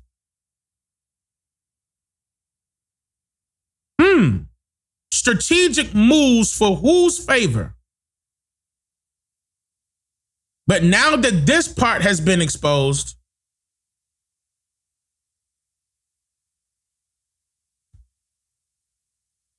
y'all see what I'm saying now, right? This is bigger than Trump. That's right. Yep, Venezuela got oil also. Absolutely. Greenland's got oil also. What else they got?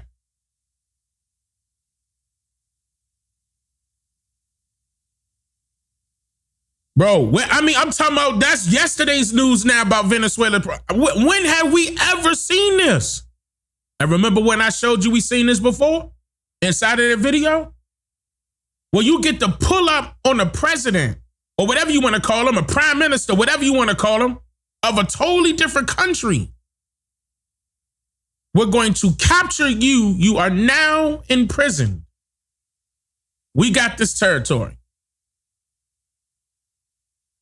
And that's a get down or lay down. So now, right, and the poppy over there. So now, what's Iran's situation? Think about it. They didn't want to get down or lay down. Trump was fair warning them. A deal was supposed to be made. So they was offering them a mafia type deal, a deal that they couldn't refuse, right? Trump was big boss, I guess, or big mouthpiece for Israel. Because where's the benefit in us taking other people's oil when I swore that they told us that we got plenty of oil reserves? All the way back to Obama. What we need with more oil. And do you know Donald Trump was swearing up and down, left and right, for the past 3 or 4 days, the gas prices are going to come way down. You're going to see them drop the gas price. And the gas prices went sky high. Am I lying? Am I lying? What happened, Trump? The oil prices is up. You acting like you in control. Man, somebody say we need oil to protect freedom of the free world. Oh yeah, it's bigger than oil. It's bigger than gold. It's about not allowing other countries keep control of what they already have. Again, what does it matter to us what Iran is doing? Why? For what? Keep this though. Keep it. All right, come on. Not decades.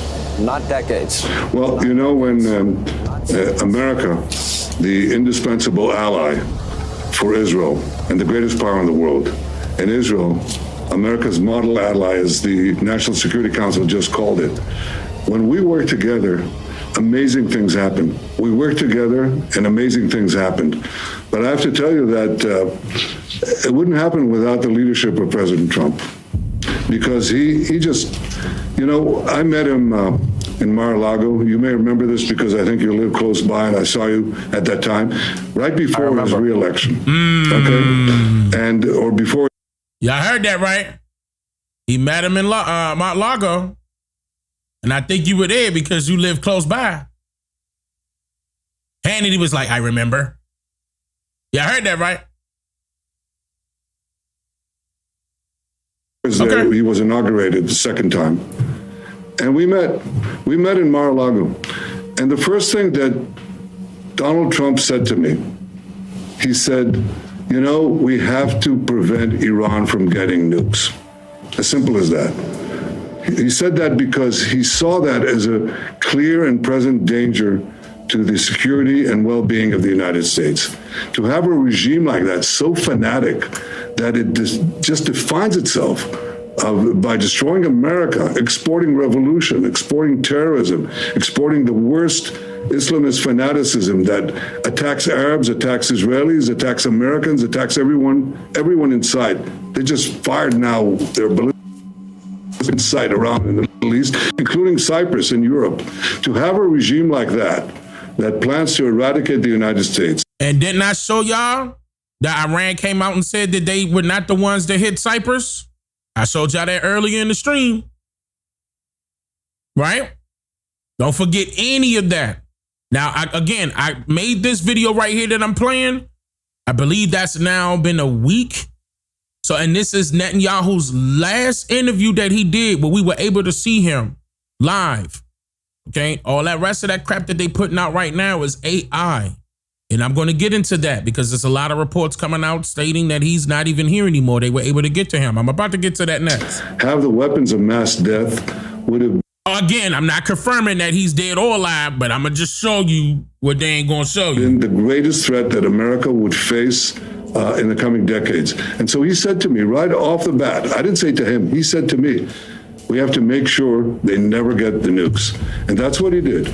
We tried first to take them out in Midnight Hammer and Rising Lion operation, and we took out their missile sites, but then they started again. Their missile and nuclear sites. They didn't learn the lesson. He tried to get negotiations. He negotiated with them. Stop. I mean, you trying to get negotiations. I mean, you said you took them out the first time. You didn't take them out the first time.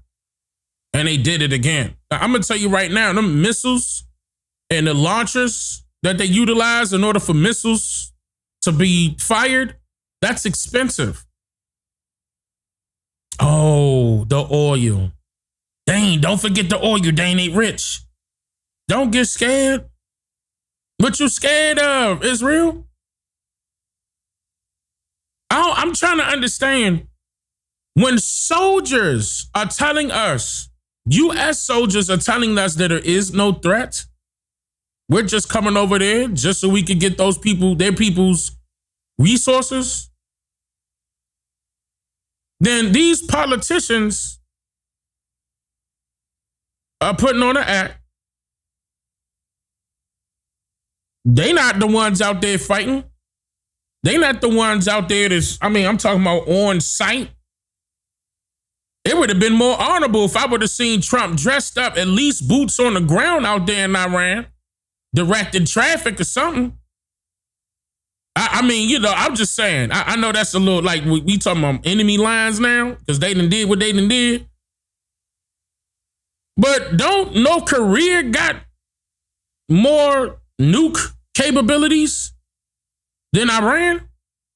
I mean, I'm just thinking North Korea will be a bigger threat, in my opinion, if you want to go to the threat of nuclear capabilities. It It would be North Korea. But no, I mean, they could have theirs, and they independent of you. But Iran can't, then yeah, it's a bigger agenda. They didn't get it. They tried to string them along. So action had to be taken, and we took it. President Trump repeated over and over and over again, and I would argue that the leadership that is now dead was a death cult and an existential threat, not just to the region, not just to Israel, death to America, but I am very convinced and have been convinced, as you have been for decades, that if they ever got nuclear weapons, that they would, along with their fanaticism, it would. Do they have a video of Iran's prime minister saying anything of that nature? Saying death to Israel, death to America? Do they have a recording of that? Is any of that on camera without the use of AI? That guy was 80-something years old, getting ready to pass this stuff down to his son. The only time I'm looking this information up is when these people utilize actors to state these statements. I don't see their prime ministers or any, body of their, or any person of their leadership stating these things. Saying death to this, death to that. Where y'all getting that from? It sounds like y'all made that up yourselves. Cause them to use it. That is what that death cult would cause them to do. Is this now the culmination of decades of your work and your belief and your passion that these radicals needed to be defeated? And what is next for Iran? We talk about, well, the regime's changed, but we don't know into what yet. What are your thoughts? Well, you're right. I did have spoken about it for decades, and I try to persuade successive American administrations to take firm action. And President Trump, in his first term, did. He got out of the disastrous Iran deal right off the bat, and he did everything he could to prevent them from going into the nuclear program that they seek to build atomic bombs to threaten us and you, and ultimately to attack both of us and to destroy as much as they can, because this is what these people do. But why? Why? But for what? Where did they get out of that? Where did they get out of that? Like, go further. Just you telling me surface level information. Make me believe. Like, you see, maybe because I be thinking too much. They just hoping that they could grab the attention of people that don't want me to think for themselves. You know what I mean? They want to get the folks that's out there that's blind and, and hypnotized by these politician words and how they formulate their sentences and try to describe a picture as if it's a written book or some type of written script for a film that they want to give you. This is some bullshit. All of this shit is scripted. I don't believe a goddamn word this mofo was saying. I'm going to keep it professional. I don't believe a goddamn thing he's saying. They basically are in the business of mass death, and you're right to call them a death cult. I worked with several presidents. I always appreciated the fact that we had, forthright discussions. Often we agreed, but often we didn't. We disagreed. And I appreciated that we kept the alliance going. But I want to tell you something. I'm not a youngster, so I've been around. There's never been a president like Donald J. Trump. His resoluteness, now you just kissing the ring, decisiveness, his clarity of thinking, the way he gets right to the crux of things. It cuts through all the fluff, cuts through the chase, gets down to the main point, and he gets down to the main action that needs to be taken. And I think for Israel, and I think for the countries of the free world, let me tell you, I think for the world, we're very lucky to have him as the leader of the free world, and in fact, the leader of the world. He's brought America back to being the leader of the world, and it makes a huge difference. And I can tell, I'm talking to America's allies in the region, just one by one by one, and I can't quote from these conversations, but I can tell you they're all. I'm just saying, if I was to say, me personally, me as Dane Calloway, if I was to go back and say, hey, y'all, now I'm the leader of America. No, I'm the leader of the world. Yeah, I'm the leader of the world. And I need y'all to make sure that I'm the leader of the world. What does that sound like to y'all? What you mean, leader of the world? What's the point of having leaders of their own countries or within their own continents for you to be from somewhere else? You still got that colonizer mindset, huh? For you to be from somewhere else, ain't spend a day within that territory, got no family there, for you to fix your mouth to say you need to be the leader of the world. It don't work like that. Who died and made you God?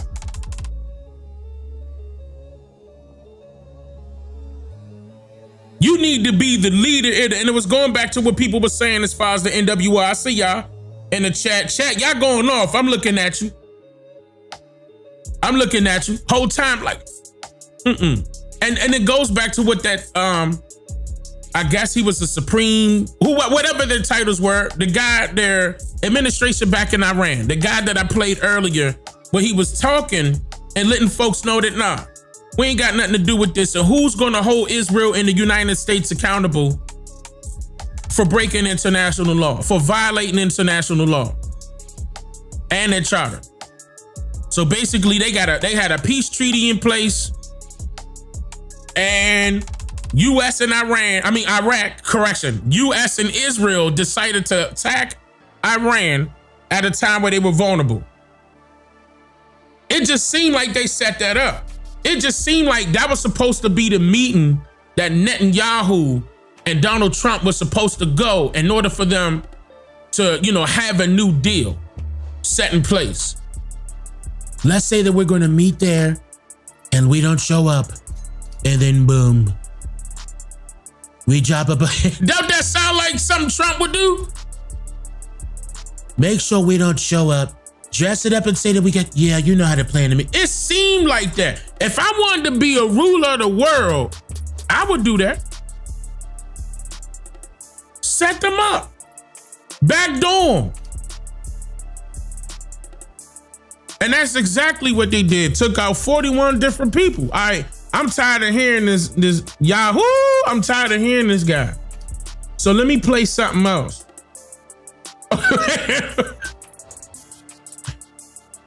Huh?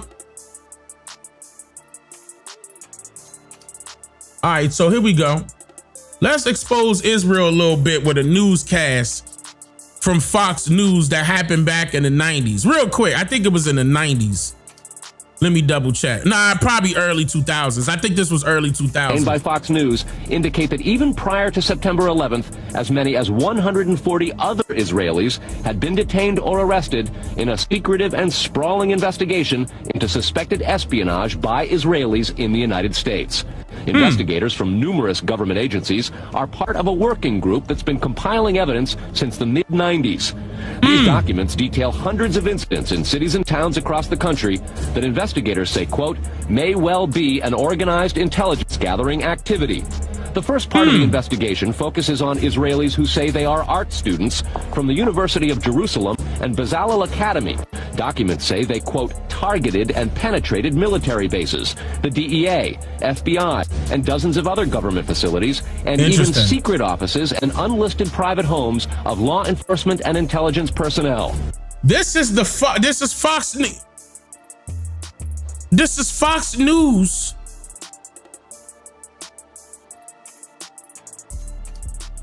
Are y'all listening? You would think they'd be talking about the Iranians. No, they're discussing. Okay, hold on. I got you. Hold on. And by Fox News indicate that even prior to September 11th, as many as 140 other Israelis had been detained or arrested in a secretive and sprawling investigation into suspected espionage by Israelis in the United States. Y'all heard that, right?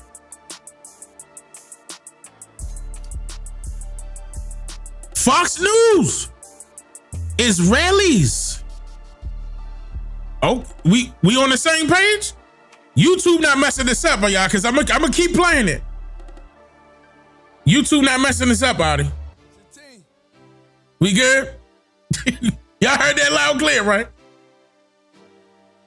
Last time, that's it. I'm going to play it through. By Fox News indicate that even prior to September 11th, as many as 140 other Israelis had been detained or arrested in a secretive and sprawling investigation into suspected espionage by Israelis in the United States.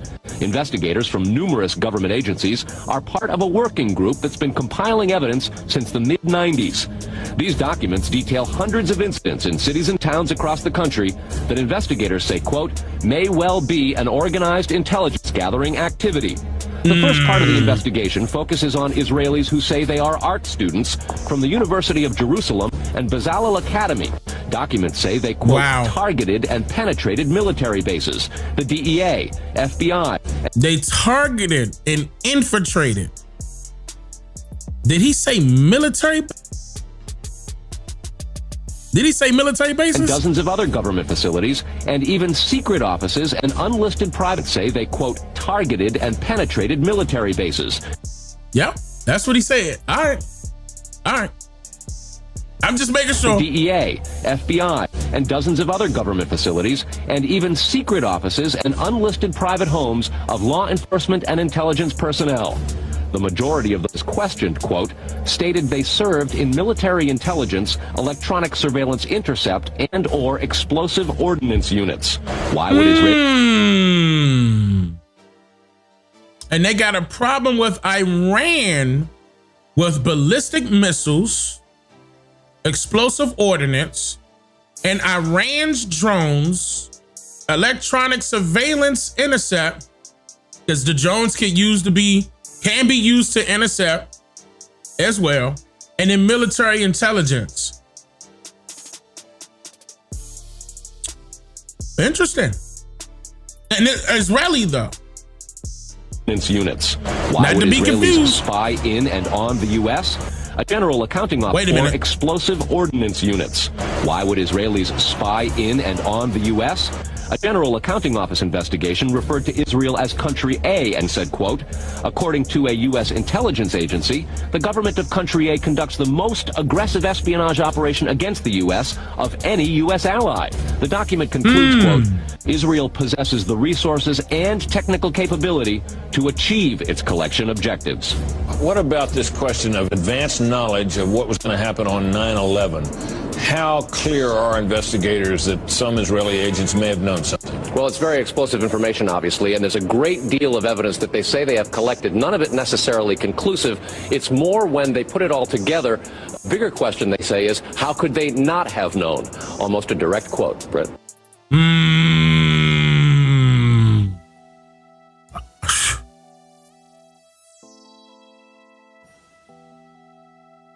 Interesting.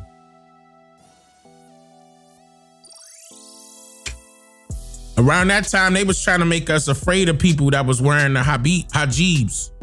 Remember? I was in school when that happened. They was trying to make us, I'm talking about fear-mongering left and right. Anybody that's wearing a hijab, I was like, come on, bruh. Something ain't right. And whole time it was them. And that's why I showed y'all that video where it was Iran that was accusing Israel of carrying out massive false flags. And they gave you the one that happened in Egypt in 1954 as an example. We could give them this one as an example. And they can't say that I made this up. This is coming directly from Fox News. So I'm just playing it. And that's what they were investigating.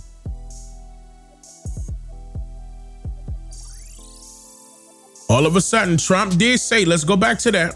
I want to bring this up. Trump did say we have already destroyed 100% of Iran's military capability. And then let's play this. With a full report from the Middle East, our very own Nate Foy. Great to see you tonight, Nate. What is going on there? Watch this.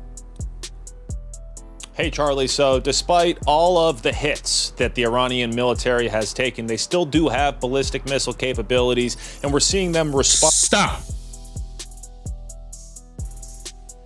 We have already destroyed 100%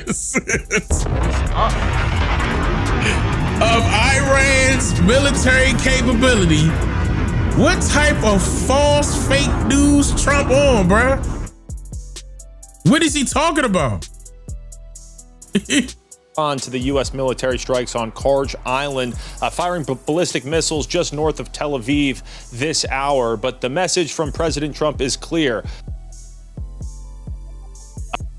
Firing ballistic missiles just north of Tel Aviv this hour. But the message from President Trump is clear, to allow safe shipping in the Strait of Hormuz, or he is going to take out the oil infrastructure on this island, which is really important because the island processes 90% of Iran's crude oil. You can see it's pretty small, just 5 miles long. It collects oil by pipeline from Iran's largest producing oil fields. Now, President Trump posted on Truth Social that if Iran continues attacking ships, the U.S. will destroy all of the infrastructure that you just saw. That from a couple nights. That's cap. No, you're not. That's cap. You're not going to destroy anything with oil on it. You're not doing that. You ain't stupid. If you really wanted a territory for its resources, why would you try to get rid of their resources? That's cap. And then on top of that, why you got to keep sending threats if it's 100% over with? They still got ballistic missile capabilities. So stop saying false news. Unbelievable video there. The U.S. also announced reinforcements today. The USS Tripoli is coming to the region with 2,000. Bro, if you need reinforcements, that means you losing.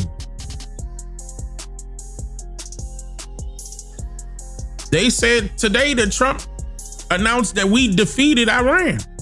Which one is it?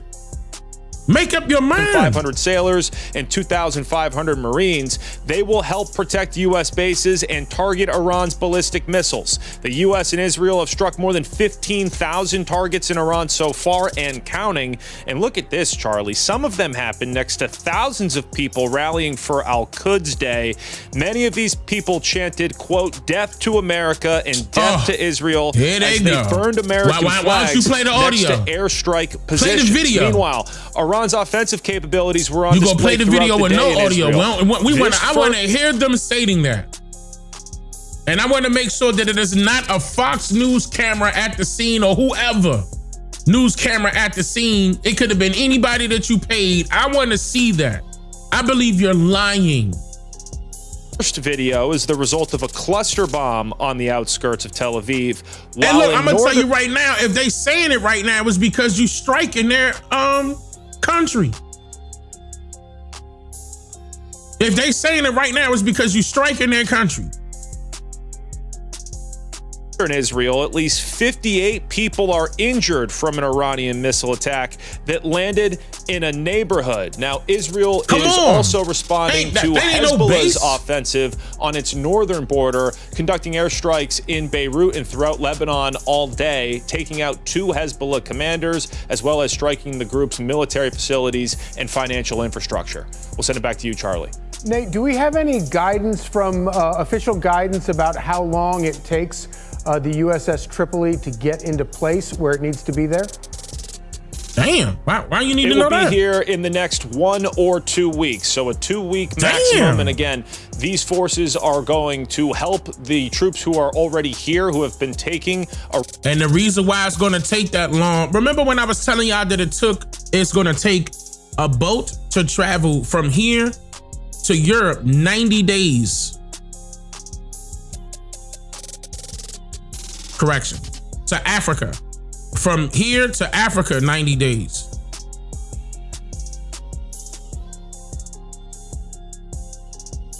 You gotta go to Europe.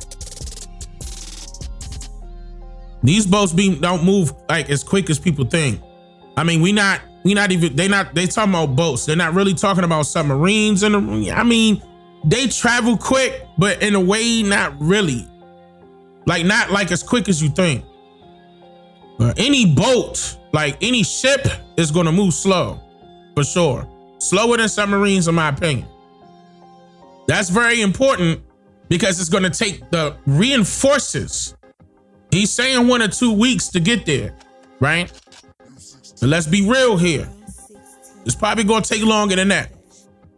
Because again, if it take 90 days by way of sea, because there's only one way that you could go, you can't cut straight across. Because you have the ocean gyres in the ocean.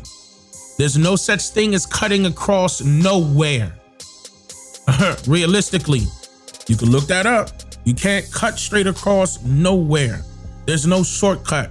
You have to travel along the coast, and then you have to travel along a particular route, because some coastlines are not fit for certain ships, no matter how big it is. You gotta float in certain waters that has already been cleared of coral reefs. Coral reefs can take out any ship. Coral reefs have been in the ground underwater for eons, and they are strong enough to take out any ship. So there's only one way that you could travel. Here, there's only one. Just like they have to share that same space with people that have boats and ships as well. Just like, and look at it this way, just like military has to share the same airspace as other planes or other aircraft. Some of them may fly lower than, commercial planes, so they won't hit each other, stuff like that. They'll redirect them in different, but they're still basically flying along the same line. Okay, like the same airspace. Like certain zones is out, certain zones is in. They only want you to go a certain route. You know what I mean? You can't fly over certain areas. That's how I go. You can't travel with certain areas of the water. Because of how nature go. On top of that. So they calling in reinforcements. I'm bringing all of this up because what is the point of the United States bringing in reinforcements if they already got the job done the first go round? Now, I didn't hear yet from, unless y'all can speak up in the chat if y'all have. I didn't hear if the military were taking the active military people. I don't want to say this, and I don't want this to be true, but I hope that they are not trying to take y'all to Iran, just like how they took y'all to Afghanistan and Pakistan, all the rest, all these areas that ain't got nothing to do with nothing for real. Take y'all on dummy missions. I hope that's not happening. And I hope that's not what they're preparing for as far as reinforcements are concerned and everybody else that'll probably come through right after that. Because then that means it's going to be prolonged to 5 to 10. Let me just say 5 to 10 years. You said they already doing that? Yeah, they are. They trying. Yeah, see, that's the problem. They sent 5,000 Marines so far. Yeah, they are deploying Marines. Okay, so they are working on a mandatory draft. They've been doing that since Joe Biden was in office. Don't forget that. I made a video about that. You can go on my channel about the mandatory draft. He was trying to drop, y'all remember? He was trying to drop the age limit. Y'all remember? He wanted children to get up in there, right? As far as the draft. Y'all remember? Okay. All right, so, and this is real, and that's the reason why my tone dropped a little bit, because ain't nobody making nothing up. This is real. You can look it up. And I'm not trying to scare anybody or any of that. I'm here to teach the truth, to tell the truth, and nothing but it. Okay? Even if it's out of my constructive budget. Sinners mad that I'm winning bad. Get a pen and pad. You gonna like to love it. I don't want to miss anything. So let me keep it pushing and play this other one. Even if I'm jumping back and forth, I gotta play certain things because there's so many things that did come out. Now, I don't want to miss the opportunity to bring this up. They're refusing, because we're on the same topic, they're refusing to state the number of American casualties that actually happened during this so-called war. Yeah, right there, green jacket. Mike Bress with the Washington Examiner. How many American casualties have there been, and where were the American service members when they were injured? It's a bunch of duties. Hold on. Why? Woo, body language say a lot. Body language say a lot. And then, listen to okay, one more time. Yeah, right there, green jacket. Mike Bress with the Washington Examiner. How many American casualties have there been, and where were the American service members when they were injured? I mean, it's a bunch of return to duty. So we've had the large majority have gone in for some medical treatment and return to duty. We've had in Kuwait, Jordan, down across this. That's alarming. That's alarming. A bunch of return to duty. So we've had the large majority have gone in for some medical treatment. A large majority have gone in for some American treatment. Large majority have gone in for some medical treatment and return to duty. Return to duty.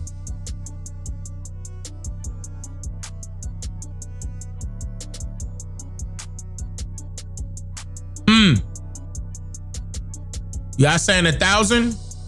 At the time when I said this on Twitter, hold on. Now I want to know when I said it. Because y'all saying 1,000 now. Let me quickly go back.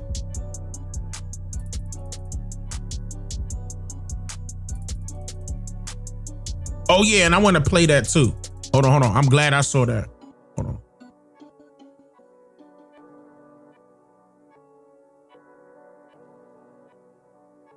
And today's the 14th.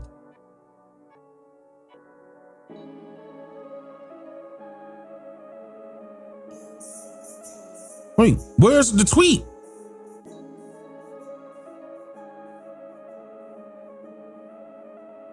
Okay, here you go, March 3rd. I said they are lying about how many Americans died because of this attack on Iran. The number is well over 500 plus by now. Hundreds of active soldiers are exposing this fake war left and right. So I said that on March 3rd. And now y'all saying 1,000. Okay, so y'all was saying a lot of numbers. I wasn't reading chat. I was trying to bring that up. Now y'all saying, okay, so let's just do a roundabout. Let's just say between 1,000 to 10,000. Let's just say that. Because they're not saying anything. He didn't say a number. We've had in Kuwait, Jordan, down across the southern flank a little bit, a variety of places, most from one-way attack strikes. But I want to clarify that. I think what we've tried to do here is clarify those those numbers rather than saying KIA or WIA wounded. Be more clear about that because the overwhelming majority, almost 90%, thank God, are returned to duty. Minor injuries returned to duty, and so that number can. Wait a minute, 90% came. I mean, 10% is a high number. If the way you worded that, they could take that as the 10% being the KIA. 90% came back, 10% dead. That's still a high number. 10% of what? 10% of what number? Last time I checked, how many people did they say was? 3? If I'm not mistaken, I believe they may have stated 3 people, right? So far? No, he said, no. Okay, listen to what he said. Hold on. Kuwait. Hold on. I'm gonna play it again. Down across the southern flank a little bit, a variety of places, most from one-way attack strikes. But I want to clarify that. I think what we've tried to do here is clarify those numbers rather than saying KIA or WIA wounded. Be more clear about that because the overwhelming majority, almost 90%, thank God, are returned to duty. So 90%. He just said that. 90% returned. So will we be wrong for saying that, okay, what about the 10%? Are they KIA? Of course not, because you gave the number. And how many people were dispatched? See? Minor injuries returned to duty. And so that number can look a certain way, and our job is to add some fidelity to it. Absolutely, right here. Yeah, buddy. He said almost 90. Okay, good point out. He said almost 90. Okay, so not even all the way 90, just almost 90. Here is clarify those numbers rather than saying KIA or WIA wounded. be more clear about that because the overwhelming majority, almost 90%, thank God, are returned to duty. Almost 90%. You're right. You're right. Yeah.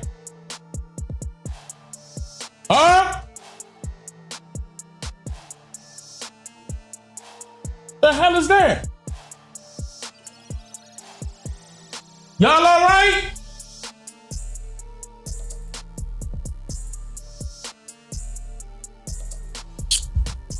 Hold on. Hold on, y'all.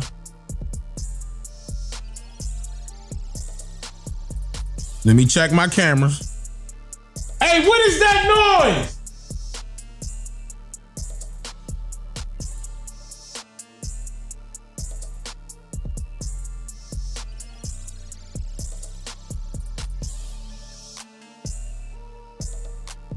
Wait a minute, everybody chilling. Where am I hearing this noise from? I'm looking at all cameras.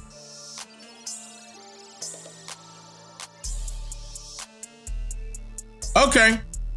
I mean, everything's straight.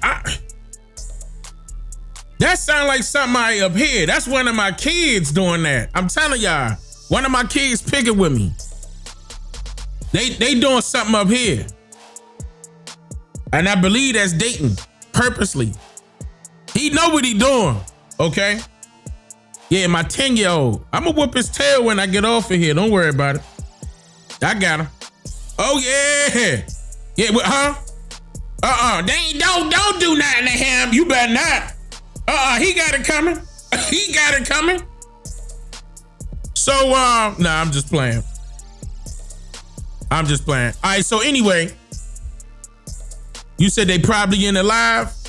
I mean, they can walk up in here. You know, they can do what they do. I ain't got no cut cards. Nah, hold on. You can't hear what I'm talking about. Shoot. Me and that mother be going back. Me and that mother be going back and forth now. We be talking about this all the time, be getting them hip. Our children know what's going on. We don't be playing around and be trying to, let's not say this around the children. Nah, they need to know. They need to know. And yeah, we tell them. We don't hold nothing back. And if they got questions, we answering it the best way that we can. All right, so okay, and I want to play this other one before I forget. Hold on, before I move on to that French one. Where's that Jane at? I want to play that. So who is going to win this? And what does it mean to win? Well, the most obvious and often repeated observation about this conflict is totally true. Iran's threshold for victory is very low. It just needs to survive.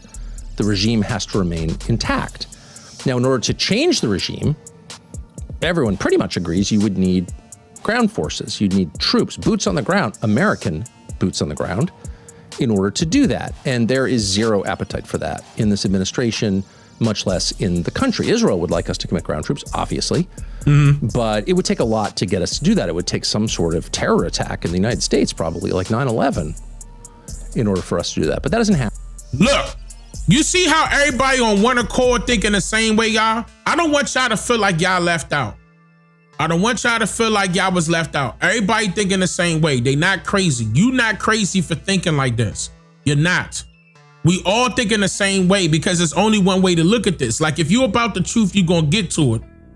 You're going to look at it and recognize it. You are not alone. It may seem like these other people around you are zombies, but you are not alone. You just got to be looking for the people that's going to be telling the truth no matter what. And I know that's probably going to be hard for some of y'all, but some of y'all, like the other half of y'all, gonna be, that's gonna be easy for you to, to separate the real from the fake. Some of y'all be following them people where you just, eat the meat and spit out the bone. I understand that, you know what I'm saying? But it's gonna have to come to a time where you're gonna have to let that crowd of people go because they are a distraction. You need to stick with them people that's gonna be telling you the truth no matter what. That's what this is about. Day 10. Now I'm telling y'all, I'm gonna come out to, hey, wait till I get off this live stream here. I know that's you. I know that's your little feet running. I got you, watch. I know it's him. Y'all know I'm a family man. Y'all better, hey, look, see what I got, you see what I'm saying? I'm gonna tell you the truth. Anyway, so who is going to win this, and what does it mean to win? Well, the most obvious and often repeated observation about this conflict is totally true. Iran's threshold for victory is very low. It just needs to survive. The regime has to remain intact. Now, in order to change the regime, everyone pretty much agrees you would need ground forces. You'd need troops, boots on the ground, American boots on the ground, in order to do that. And there is zero appetite for that in this administration, much less in the country. Israel would like us to commit ground troops, obviously, but it would take a lot to get us to do that. It would take some sort of terror attack in the United States, probably like 9/11, in order for us to do that. But that hasn't happened yet.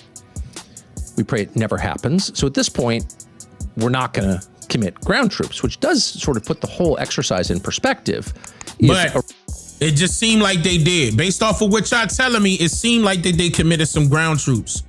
Dane, did you say 10? How many kids do you? What? Where'd you get that from? I do not have 10 children. Where'd you get that from? What are you talking about? 10 children? Nah, this ain't the 50s and the 40s and the 30s no more. What you talking about? Don't put that on me. Iran's burgeoning nuclear program was really a threat to our core national security interests. And of course, we would commit ground troops because any threat to our core national security interests merits committing ground troops. But this one didn't. And the people who decided this were told or believed somehow that we could effect regime change from the air, because Iran was in a pre-revolutionary stage and all we needed to do was like topple the head figure, like dominoes cascading. That would set off a chain reaction that installed a pro-Western government in Tehran. That was the argument. These arguments always seem ludicrous. In retrospect, you always laugh at them. Really? Did you really think that? Well, apparently we really did. But almost 2 weeks in, that has not happened. By the way, that would be a great outcome because it would end the war immediately. Set like a pro-American government in Tehran. Like, why is that so hard? Well, it is hard. And the U.S. has never really been able to do it, despite trying a lot with these so-called regime change wars. So if we don't succeed in doing that, if in the end the United States decides, well, we can't do this, what happens then? That is the question. In other words, what does an Iranian victory look like? An Iranian victory does not look like Iranian forces, invading the Gulf and controlling Dubai or something, or setting up a new satellite capital in Jerusalem. That's not going to happen, probably. Hope doesn't. What an Iranian victory looks like is really simple. It's control of the Straits of Hormuz. It's exactly what it looks like, which if you hadn't looked at a map recently, is only about 20 miles wide, and it's the choke point through which 20% of the world's energy flows, 20% of oil and liquefied natural gas, on which many countries, including American allies, are totally dependent. Europe, South Korea, Japan, not to mention India, and China. They need it. They need energy. As conservatives are often fond of pointing out, energy creates civilization. Without it, things ground to a halt. That's just true, and renewables cannot take up the slack. Sorry. So if that strait, that choke point, and again, if you haven't looked at it on a map, it's on the eastern end of the Persian Gulf, the Arabian Gulf, whatever you want to call it, that body of water through which energy flows by ship. Whoever controls that has a lot of power. Now, as of today, or as of 2 weeks ago anyway, the United States effectively controlled it. That was the other reason we had all those military bases in the Persian Gulf. Another was to protect Israel, our only real ally in the Gulf. But a competing reason, maybe the primary reason, hard to know, certainly a big reason, was to protect the flow of energy through the Straits of Hormuz. Okay, not protect, but it's about control. I know why he using that, he that's his little safe word, but that was more about control, Tucker. That's the more troops that they have over there, the more control that they have over it. Not protect, because it's not theirs to have. Like you said, it's funding or it's assisting 20% of the countries. So, I mean, that's a big deal. That's a big number. So you can't sit up there and say that America was in protection or protecting their peace, because that's affecting everybody. As far as over there, as far as controlling it, that makes more sense. And now the U.S. has been, unfortunately, tragically unable to guarantee the passage of energy through that strait. Now, let's hope that changes. But if the Iranian regime is not toppled in this conflict, there's a pretty good chance that they will have control. Who else would? American bases have been degraded, in some cases destroyed. This war is so expensive, even now, less than 2 weeks in, it's hard to see how we could afford to expand our presence 20% of every country. And then on a political level, how much will is there for that? We got to send more troops to the Persian Gulf. So as noted, right after this broke out, one of the whole purposes, one of the goals of this exercise from the perspective of Israel was to get the United States out of the Middle East.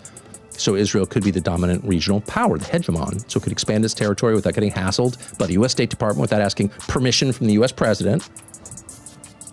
And so Israel could control it because Israel sees itself and is actually, just factually, an emerging power. It's a nuclear armed power. And from their perspective, like, why wouldn't we control the region? And so that's their goal. It's a nuclear armed power. Okay.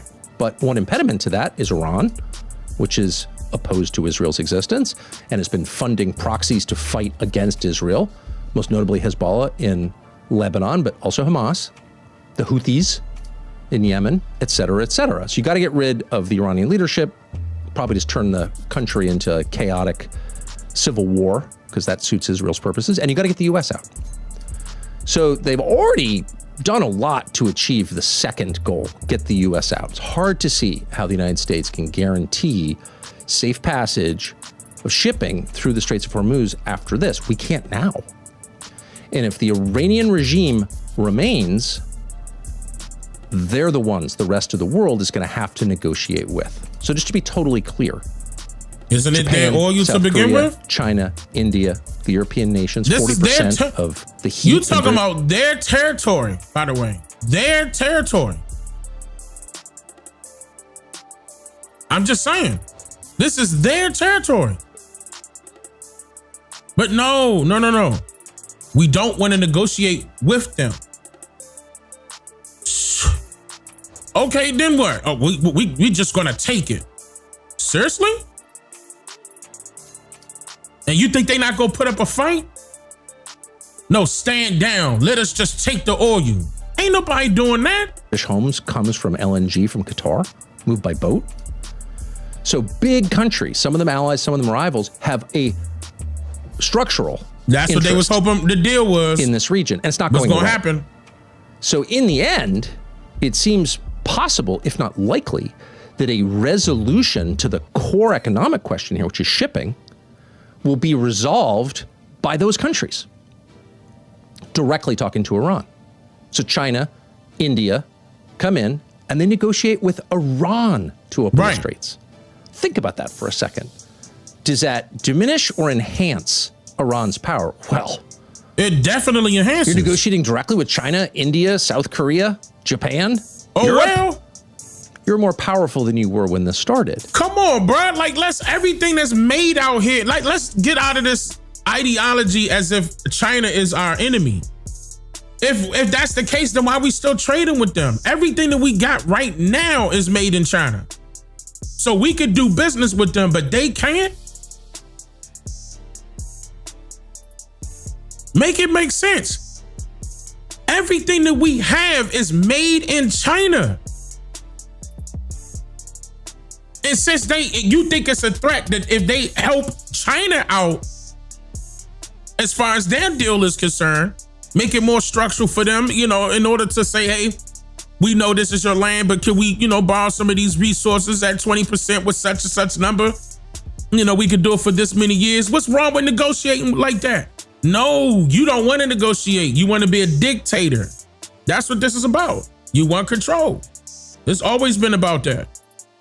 You want control. And it's going to be, you can't make up these false flags and false stories and, try to point the blame at their leadership and blah, blah, blah, blah, blah, just because they want to take up for themselves. You can't do that. Then all that means, if you believe that should be happening, then you're a colonizer. You have a colonizer mindset. Right now, you feel as though what Trump and Netanyahu is doing is right. You are a colonizer. You are thinking like a colonizer.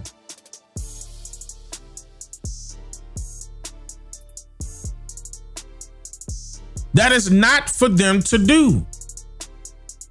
That's not even their religious belief. That's not their doctrine. Well, should I go there? Let me not go there. Not tonight. Because it is their doctrine. But not tonight. I ain't gonna go there tonight. It is their doctrine. They wanted it to be up under one umbrella where they could control it. And that goes all the way to their religious belief. Because when you colonize a territory, you're changing their belief system as well. You're going by way of somebody else's way of life. Civilization changes in favor of their religious belief. I'll just state that. And that's a huge embarrassment to the United States. It's a huge reduction in American power. We were not able to force our will on this critical part of the world. We couldn't keep the peace.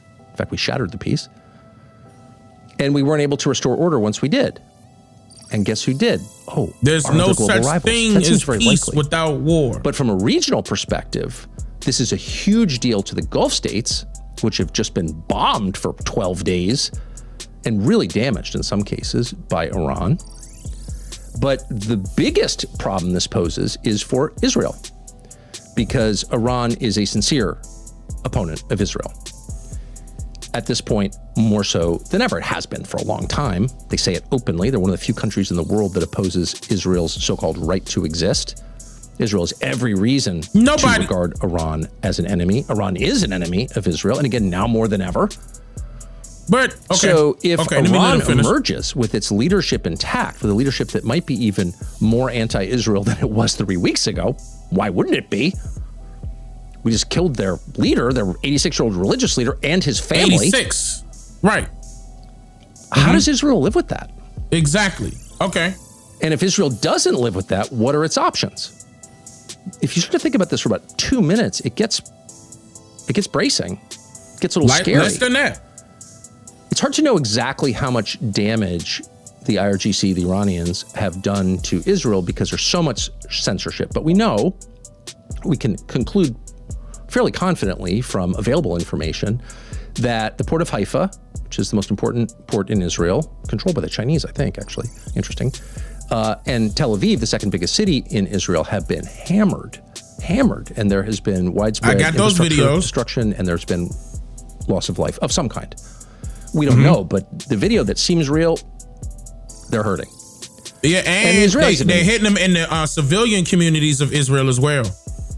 I'm talking about where they got towers of apartments. I didn't play that. I done played a few of them in my video that's on my channel right now if y'all want to go see it. Dealing with this kind of stuff for a long time. That's the first time their cities have been shelled.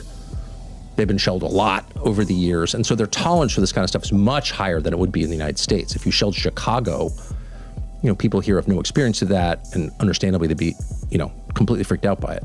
Israel, they've got a little stronger immune system, this kind of stuff, because they're already fighting a 7-front war. On the other hand, there's only so much that any country can take, particularly a small country that is riven by all kinds of internal divisions. But what if Iran gets with any other country that doesn't want to be a part of this war? He's very popular with Ben Shapiro, is not universally loved in Israel at all. So Israel is not entirely stable internally, and it's absorbing a lot of punishment for a small country. But let's say that punishment accelerates. Let's say the Iranians decide we're going to really hurt Israel, and we're not going to limit it to Haifa and Tel Aviv. We're going to hit Jerusalem, where the holy sites are. Now, they're not apparently doing that right now, at least that we know of. And again, it's hard to know exactly what's going on because of the censorship, but it doesn't seem like they're pounding Jerusalem. But they could. Park what he said. They didn't hit Jerusalem, at least not yet. Park that. I'm about to come right back to that. And at that point, what? What happens? What if Israel and its main protector in the world, the United States, starts running low on advanced munitions and critically on missile defense? Well, that's entirely. What if Israel and its main protector in the world, the United States, starts running low on advanced munitions and critically on missile defense? Well, that's entirely possible. There have been widespread reports that the United States, as the backstop to Israel, its main protector, is running low on those munitions. Now, why is that? Well, because we expended a lot of them, both advanced munitions and missile defense, in the last conflict that we backstopped Israel in June. And we already low then because we sent a lot of munitions to Ukraine. Now, why'd we do that? What was our critical interest in Ukraine? Well, at the time they told us we have to do this because it is totally Teresa, thank you for becoming a member. Sammy, thank you for becoming a member. Big Lulu, a larger country just grabs the territory of a smaller country. Post-Venezuela, it's kind of harder to make that case with a straight face. So looking back, you got to expect a lot of the cheerleaders for the war against Russia might feel a little bit silly, might feel like the moral case they were standing on was kicked out from underneath them, because it was. But whatever, whatever you think about why we were there and the wisdom of it, the truth is, at the demand of the very same people who told us we had to get into this Iran war, those very same people demanded, you may recall 4 years ago, that we get into the war against Russia and that we expend billions and billions and billions, hundreds of billions of dollars in critical munitions we could use to defend ourselves in the fight against Vladimir Putin because he was Hitler. Again, things look very different right now. But at the time, everybody in DC in both parties bought that story. The Democrats were all for it, the Republicans were all for it. This isn't the first bipartisan regime change war we've tried to fight. It's one of many. And in the course of that war, we expended a lot of critical munitions that we might be able to guarantee Israel's safety with now, but it looks like, from all available reports, we're running low. In fact, we're getting some, apparently, anti-drone technology from Ukraine. Savor that irony for a moment, if you would. So whatever the cause, and there'll be, one hopes, time enough for finger-pointing and blame and reverse engineering in an attempt to understand what we just went through. The fact remains, it seems unlikely that the United States will be able to guarantee the safety of Israel. We can't guarantee it now, despite a real effort to. So what does that mean? Well, it means that at some stage, it is possible that Israel will feel it has no choice. You hope they feel they have no choice, they're not doing it for fun, but in any case, they might have to resort to a nuclear strike on Iran, which would be a tragedy for the people of Iran, most of whom have nothing to do with any of this, who would get vaporized. It would be a tragedy for the region, which would be poisoned by radioactive fallout, and it would be a tragedy for the world because the last taboo would be shattered. Truly the last taboo. We've got a new partner. It's a company called Cowboy Colostrum. All right, so the reason why I'm playing that is because I want you guys to hear other people's perspectives on what's going on. Before I get into, I mean, basically you're hearing certain things that I already covered, you know, as to my take, you know what I mean? I feel as though, yes, they are doing it for that reason. I don't believe they're going to drop a nuke on them because that's going to wipe away the resources. They want the resources. They want control of the resources because, again, it's not just the U.S. and Israel that were in effect. You know, we got China in there too. So you got to think of the bigger picture in there. China in there, they don't want that to happen either. And that's an even bigger threat because if China say, nah, you better not, Israel, you better not, you too small to be trying to drop something like that on them. And we got our hand in, you know, in that 20%. That's not going to happen. That's not going to fly. And then that's a big problem. And that, you know, I doubt very seriously that's going to happen. They don't want no crap with China. They don't want no crap with China for real. Low key. Come on, bruh. Everything we got is made in China. I'm gonna keep saying that. They not doing it. And all right, now I remember. Let me go back to this really quick. Hold on, let me pull it up real quick. All right. This part where he was bringing up. Let's look back at how we got here, and to figure it out, we follow the money. So Tucker went one route, and now she's going back the money route to try to see where they could point the blame on. President Obama back in 2015. Fox News, if Iran lives, putting it on Obama, but listen, I mean, you know, just listen. Let's look back at how we got here, and to figure it out, we follow the money, starting with President Obama back in 2015. It is true that if Iran lives up to its commitments, it will gain access to roughly $56 billion of its own money, revenue frozen overseas by other countries. Our best analysts expect the bulk of this revenue to go into spending that improves the economy and benefits the lives of the Iranian people. There's no scenario where sanctions relief turns Iran into the region's dominant power.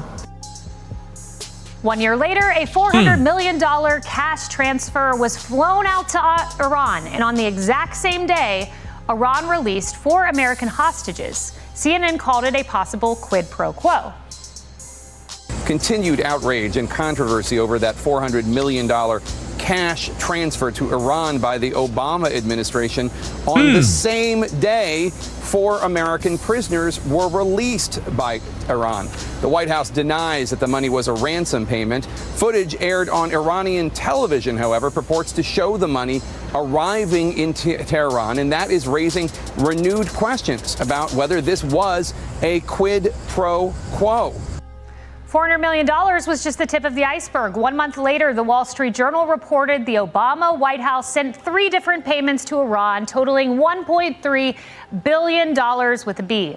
A day later, Obama's Deputy Secretary of State, Antony Blinken, ran to CNN to defend his boss's nuclear deal and the cash transfer.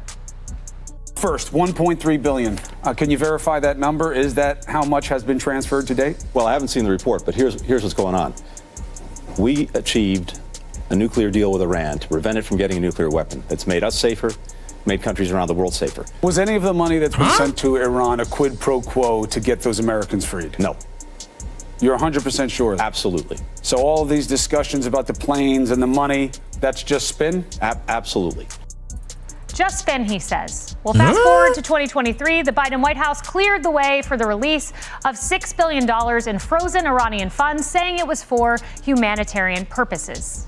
Even as we allowed them to have access to this humanitarian funding, which was already their money and was already in an account to where they could they could spend it, but were just unable to do so for some kind of technical reasons, we have made clear that we will continue to hold them accountable. But Iran's president had a different take. Use that money in any way that you see fit. This money belongs to the Islamic Republic of Iran, and naturally, we will decide, the Islamic Republic of Iran will decide to spend it wherever we need it. Now, hold on. Before we go any further, are they wrong? Are they wrong? It's their money. How are they wrong? And in the years since, Iran continued to build up their nuclear program until President Trump called in the military to obliterate it. Today, where we are seeing absolute strength of the U.S. military on full display, you're looking at that. So, I brought that up to say this. Now, Fox News inadvertently brought up old news of Obama and his regime getting rid of Iran's nuclear program. Now, you mean to tell me that they were able to get it done again? I'm just saying. Maybe what they were trying to state was that the Obama administration gave them the money to do it again. Maybe that's what they were trying to explain right here. Obama gave him the money to do it again.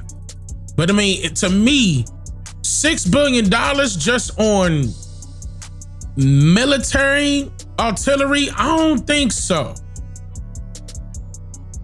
I don't think $6 billion would have went directly to military. But that's a lot of money. You said they go out reparations money? That's a lot of money. And then turn around, here we go, early again, like this year, they were trying to state that Iran had, nuclear capabilities, and a lot of people believe that. We don't know that. And I don't believe they do neither, because they acted without intelligence from any other intelligence agency. In my video, I showed you that they were acting on their own belief, or they were acting up under somebody else's control. That's what what I was explaining and showing in that video. And at the same time, hold on. Wait, I gotta play one more. Let me grab one more. Hold on. Where is it at? Where'd I put it at? Before I move to that next person. Oh, okay, nah, not them. Nah, Iran, hold on, and then, all right.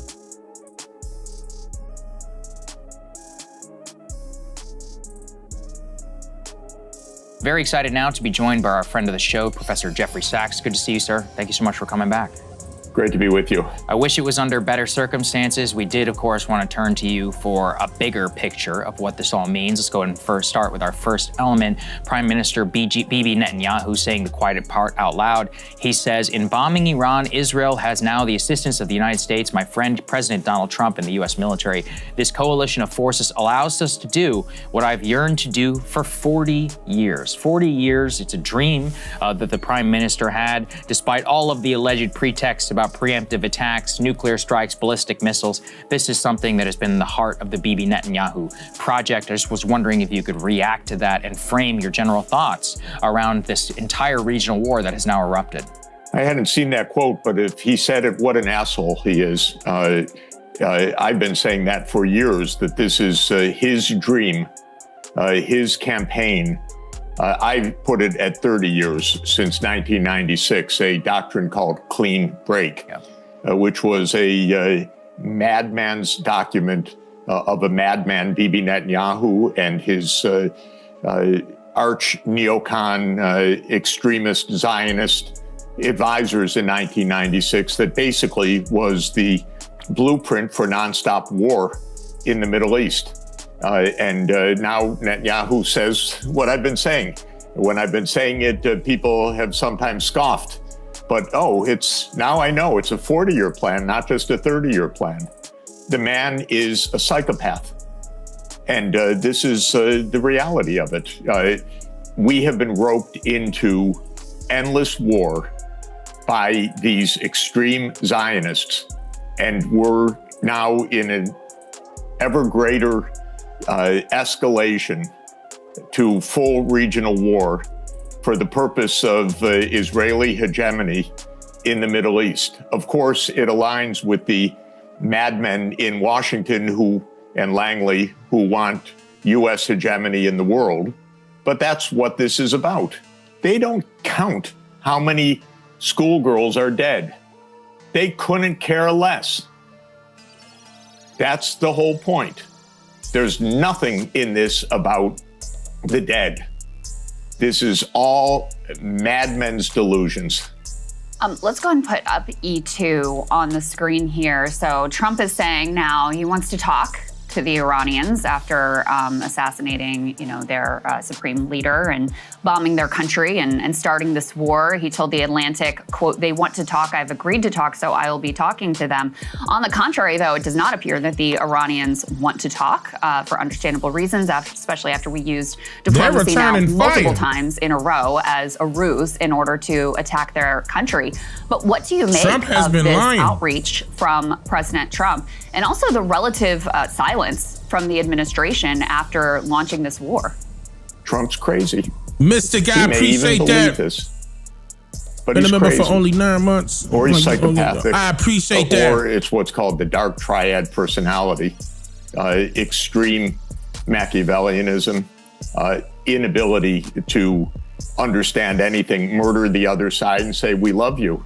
Mm-hmm. That's his approach. It's completely spiraling out of control.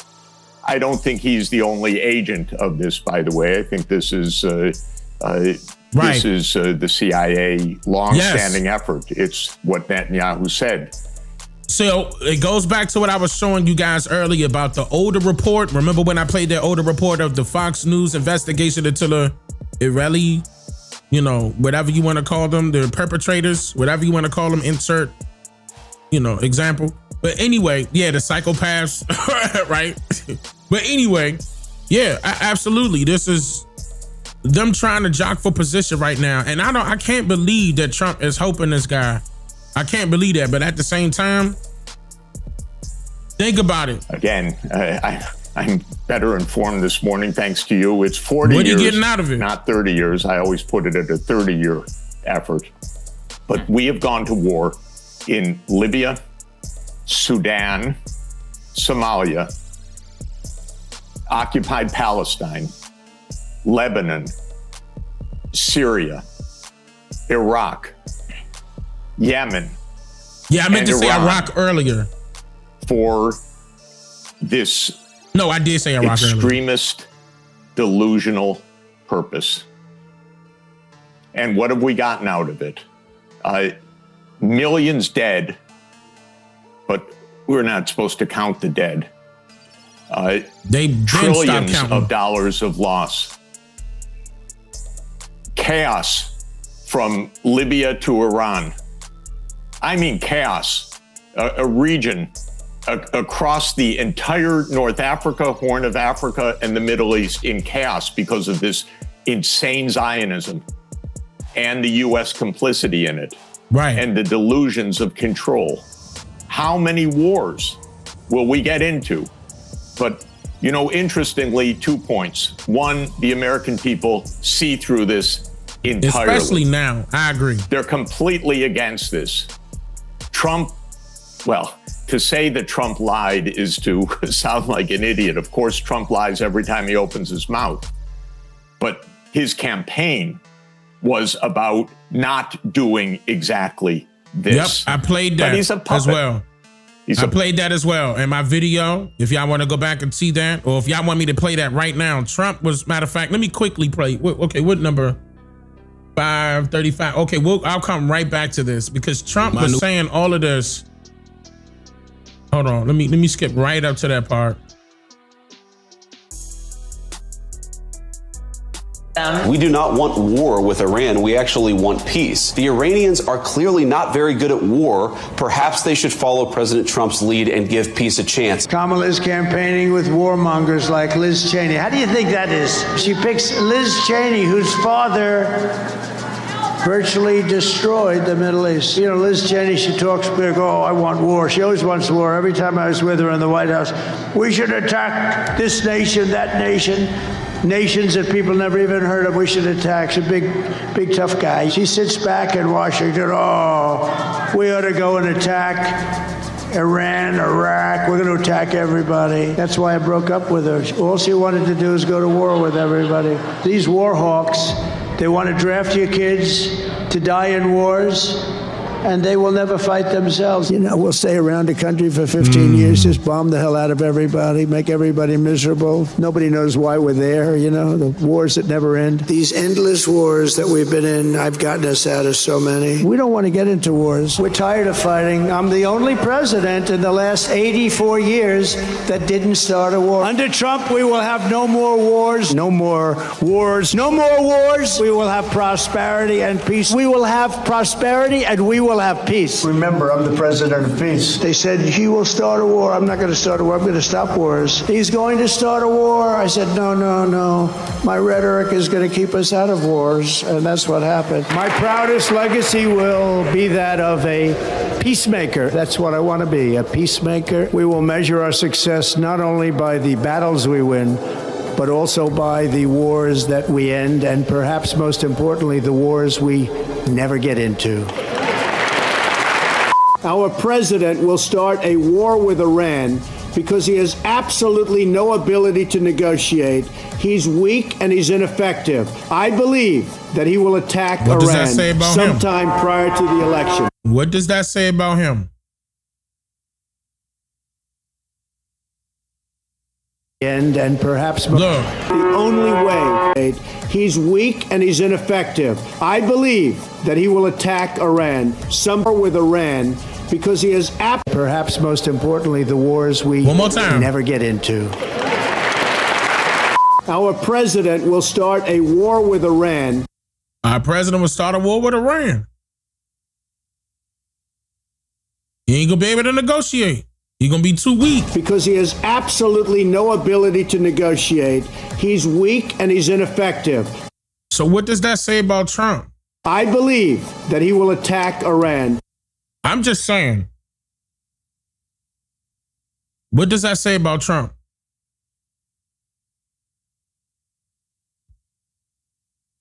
Very excited now. All right, so let me come back to what I'm going to finish up with what he was saying. Exactly this. but he's a puppet.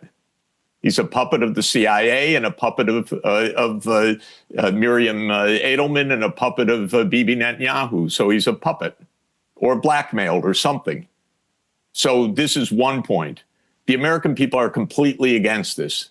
And as the Gallup poll showed last Friday, the American people are on the side of the Palestinians. Both make complete sense.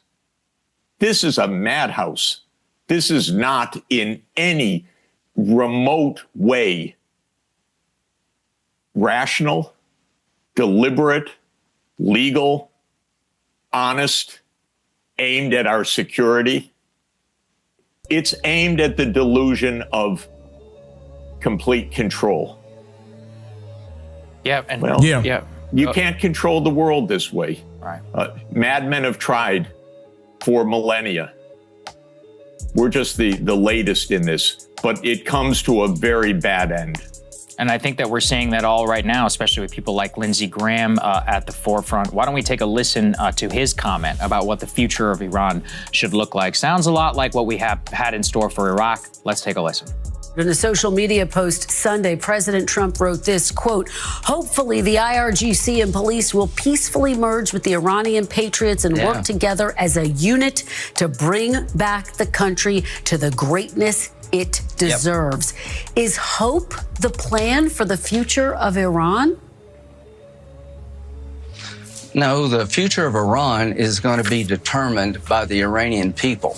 The new Iran, whatever it is, whether it's a cleric or a representative democracy, our goal is to make sure it cannot become, again, the largest state sponsor of terrorism. That's a win for us. But is there a plan to make sure that happens, Senator? Is there a plan? Does the president have a plan to guarantee that that happens?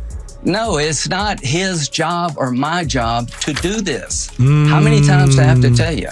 Our job is to make sure Iran is no longer the largest state sponsor of terrorism, to help the people reconstruct a new government, no boots on the ground. We don't own, you know this idea, you break it, you own it? I don't buy that one bit. It's in America's interest to make sure the Ayatollah is dead. He's dead. He doesn't buy that you break it, you own it. He says, dodges the question there about any sort of plan that's currently in place. As you were saying earlier, it seems now like a literal madhouse in this government. Literally, sir, while you were talking, I just have to read you this quote from the Secretary of Defense. This is not a so-called regime change war, but the regime sure did change. This is what we're dealing with now, currently. Yeah, as Secretary of War, I have to correct you. We don't have defense. Sorry. I said Secretary of Defense, but yeah.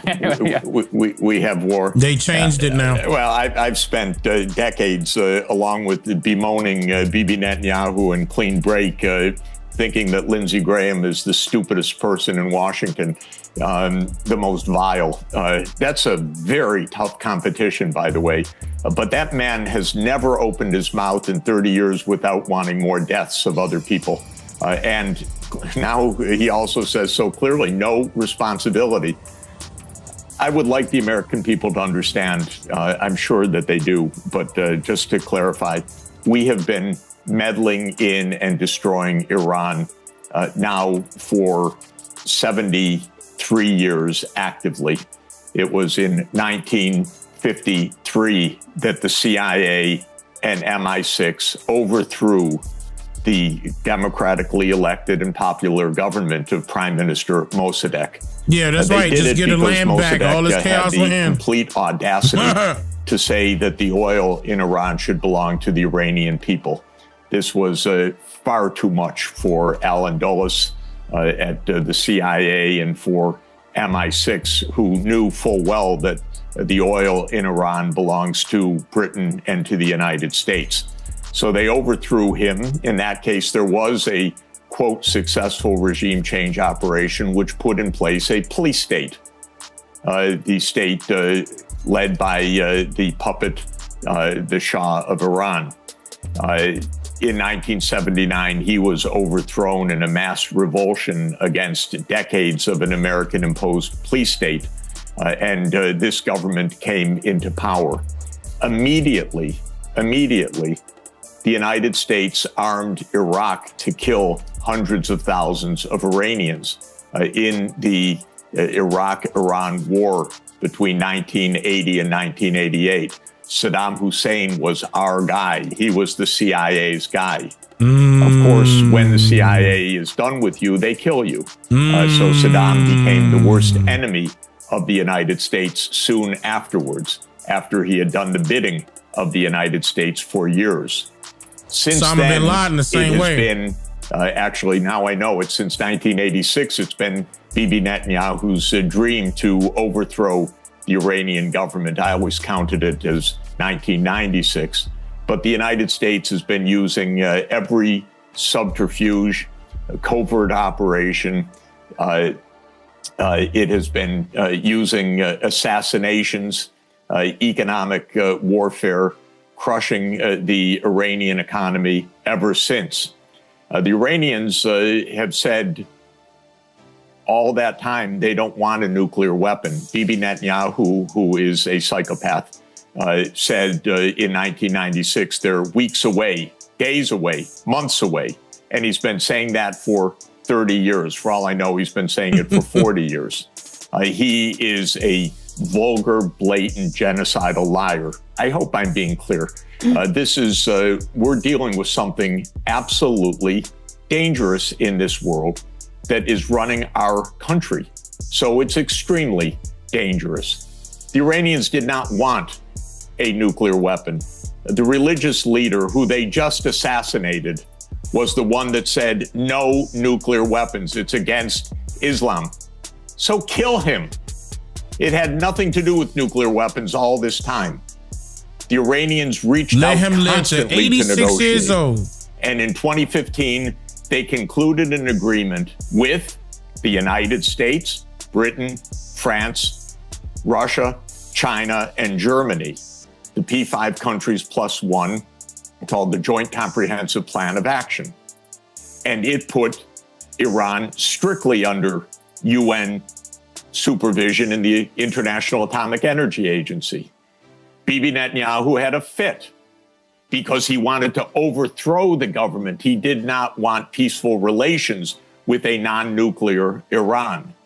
So Donald Trump, who is a puppet of our CIA, Mossad, and Miriam Adelson and the rest, ripped up the JCPOA in 2018.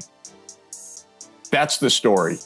Then they bombed one of Iran's nuclear facilities. And by the way, during the period from 2015 to 2018, Iran stuck with the agreement, even though the United States cheated on the agreement that it signed. And they're saying that same thing right now. And the U.S. sanctions, which it did not do.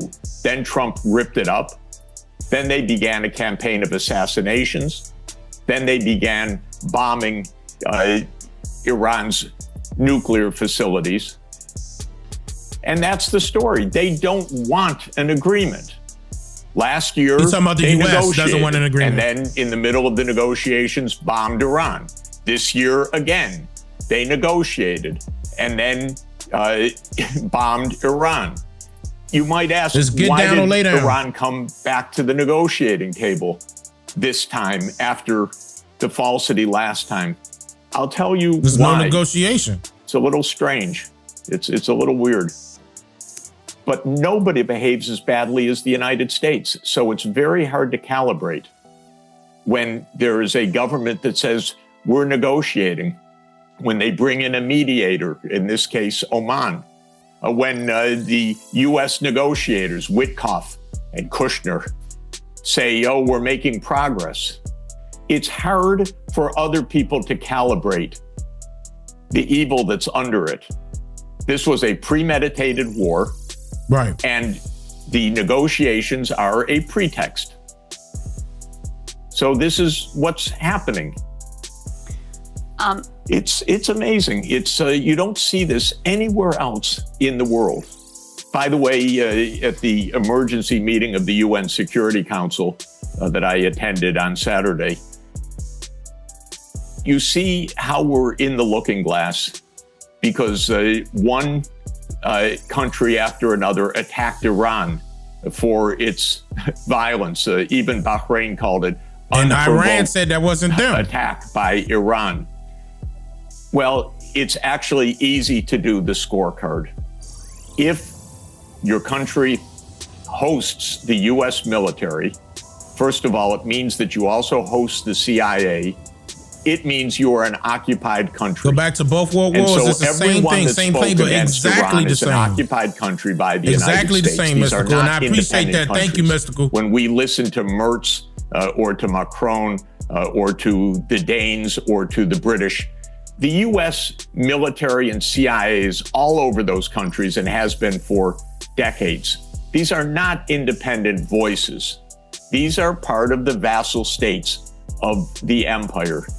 This empire is destroying itself. Yep, I said that early. Its bloodiness. I wonder if he's going to say this, but I said this earlier, that all it is right now is two of the same, basically jockeying for position right now. This will be the perfect opportunity for China and Russia to look. If they really wanted to get something done, this will be the perfect time. U.S. is kind of, I'm telling you, that's why I can't believe Trump would do something like that. You put America in harm's way, bro. You messed up. Bloody mindedness, it's murders, it's wars, it's debts, the trillions of dollars we're spending in this.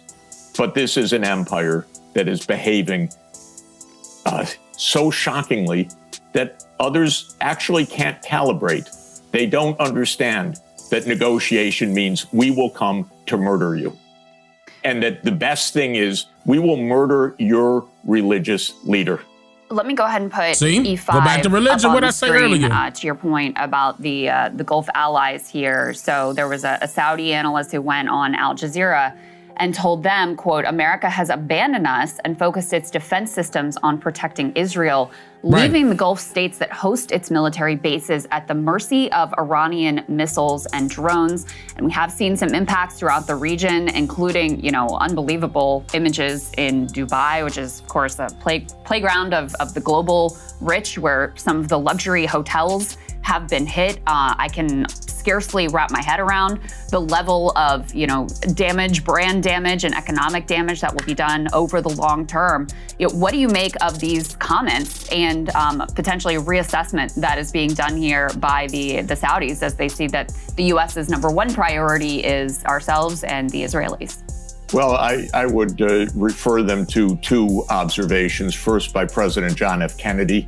In his inaugural address, he said those who would ride on the back of the tiger often find themselves inside it. In other words, you ride on the back of a violent empire, you become a victim. So the Saudis have known full well. They host U.S. military bases. The Gulf countries host U.S. military bases. The behavior of the United States is brazen and illegal. So this is what comes. I would also cite Henry Kissinger's famous adage that to be an enemy of the United States is dangerous, but to be a friend is fatal. So these countries need to grow up. I said something like that too. They need to understand. Does the Arab world want to be a vassal of the United States? I don't think so. Does that provide them security? I don't think so. Not at all. And incidentally, the damage to an entrepot like Dubai is devastating. This is supposed to be the place where it's safe to bring your family, to bring your money, to come for vacation, not to be in a hotel that is bombed. This will have a very, very long shadow on the region. But that is the miscalculation that these countries have made. They've watched the United States and Israel commit a genocide in Gaza. They were quiet because they're occupied. They think this is safe. This is not safe. The safety in our world is to speak the truth. It's not to go along with the brazen evil of power. Finally, I'm just curious for how 100%. We talked there about the UN Security Council. There's been a lot of big talk by the President of Canada or the Prime Minister of Canada. The New World Order is changing. He immediately supports the regime change war with Iran. You just talked here about the vassal states of Europe. For how long are their populations going to put up? We up? should be fighting against decolonization also. I agree. We should be also. I'm talking about Americans in general. Because don't think for 1 second, just because they're doing that to other countries and other parts of the world, that they haven't done it here. You know, this is something we have been talking about, you know, but I'm just glad that this now sheds a light on those darker areas where people really couldn't see. Like, the enemy was within our own land for a while. I'm not trying to say Trump solely. I'm not trying to say that. And I hope y'all understand that. It's basically, again, these people the ones that are controlling the armies, to simplify things, are not even fighting. They're sitting back in bunkers, waiting, hiding.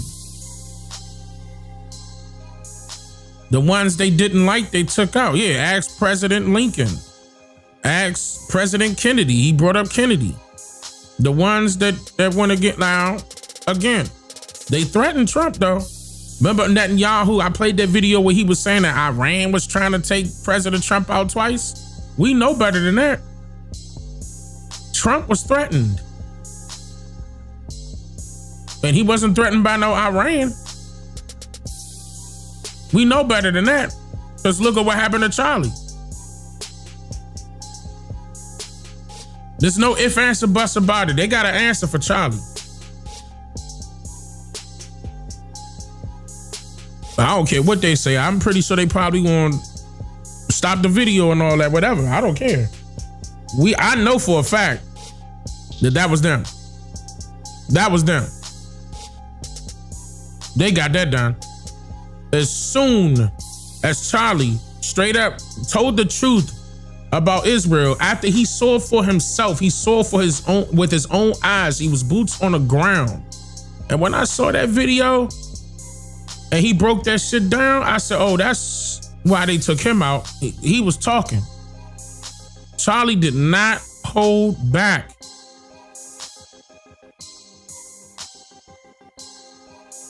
I get it. It's big business, but I meant it. I hope you can see those messages. I see all messages in the chat. I'm looking at everything. I don't know. Maybe y'all thought this was pre-recorded. No, I'm live right now. I see everything. Dane, I appreciate your views on this matter. I appreciate you being here. You know, I appreciate that, because seriously, this is about the truth. And I know there's people out there that are truth seekers, you know, and want to know what's going on. Like, of course, I'm going to tell you my take, but it's rooted in the truth. You know what I mean? Like, I'm not about to sugarcoat nothing. I'm not taking nobody's side. It's not about that. Like, as far as it being Democrat or Republican, it ain't about that. It's really not. It's beyond that. Way beyond that. They got U.S. troops, our folk out there fighting for nothing. For nothing. But it's only for something for them.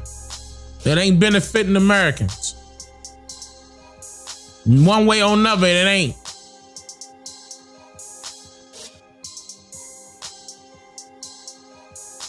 All right. At the same time, I wanted to play. Matter of fact, hold on. Before I move on to the Netanyahu situation, I want that to be the Big Bang. Let me play Nick Urban real quick. Let me play this, because this he just said this. Breaking. Shout out to Sean Perez. Your normally scheduled programming because of been there, done that, and I can't wait to have this conversation. So yeah. Let's just talk about Operation Epic Fury. Let me see. This is updated. Let me hear what he's gonna say right here real quick. It is. That's our name. I know Israel has Roaring Lion.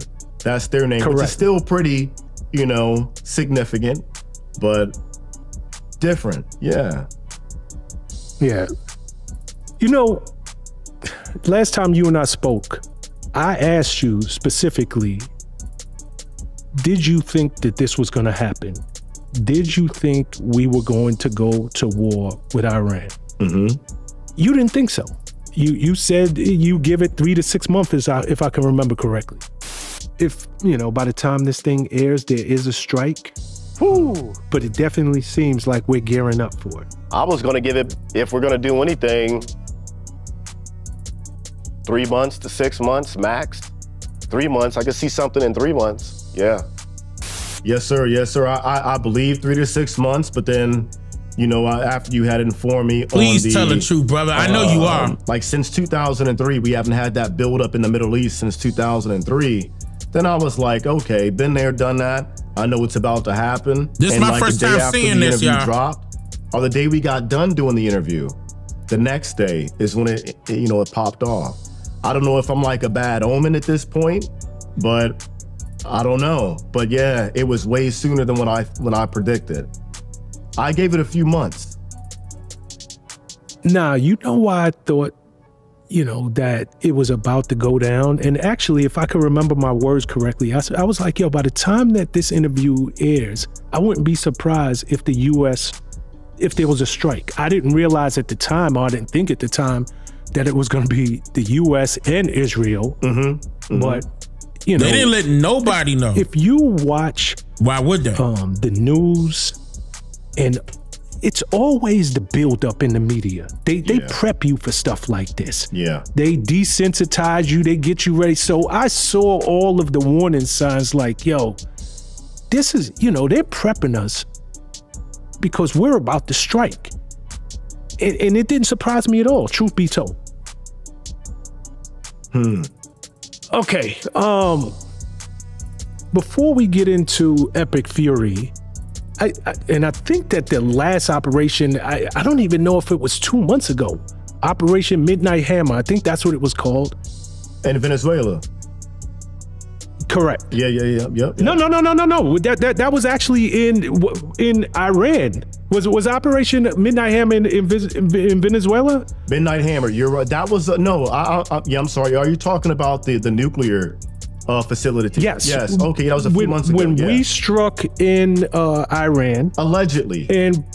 But President Trump, he said, we completely obliterated Iran's nuclear potential. Exactly. That was his words. And that's what gets me too. It's like, if we completely obliterated something and then, fast forward a few months to today or a few days ago, and it turns into Iran was like weeks away, days away before they were able to be like, almost untouchable when it came to the nuclear program. But I thought Midnight Hammer was completely like obliterating their... The way he put that, this is how you know that Trump is lying, because the way he put that, it was like, okay, so why are we going back in there for, a nuclear threat again if you're saying that it's been decimated months ago? So which one is it? So he's been which one is it iffy, flippy, floppy ever since. Like, he actually, even before he got in the office, to be honest with you, even before he got in office, he was acting like this too. It's crazy. Program. And that's what got me. I'm like, that was I would have never thought Netanyahu would be able to get into his where we are today. And it was like, I don't know if it was to get the reaction of the American people, to see how we would react to, doing a top secret mission, Tom Cruise style, to hit this nuclear facility. Allegedly, it might have been a pile of dirt, a hole in the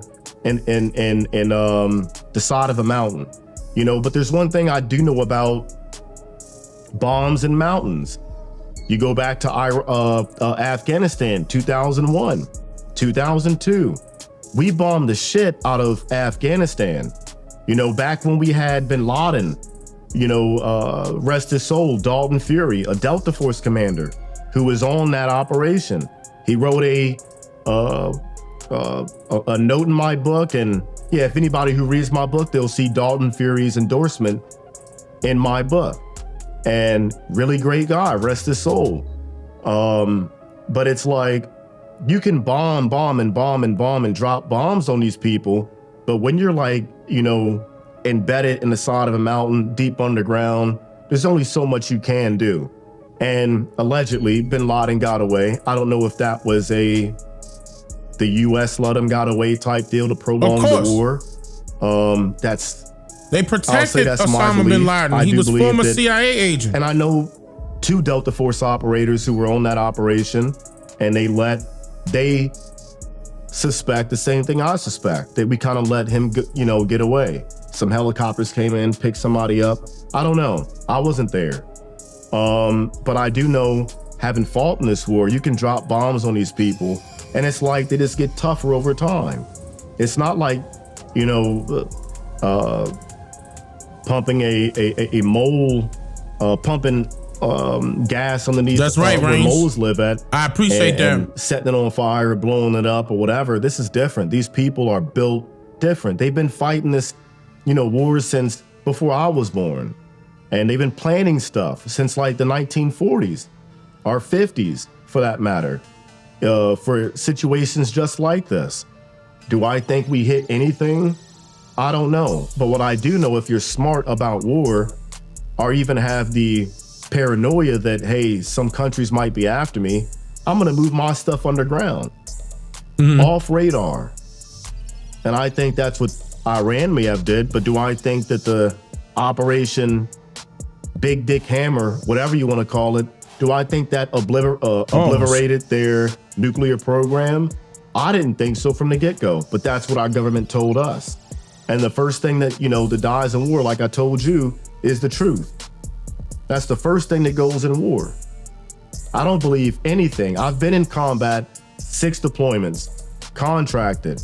And when the numbers come out, if I were an American, I'd be questionable about the numbers that do come out. What do you mean?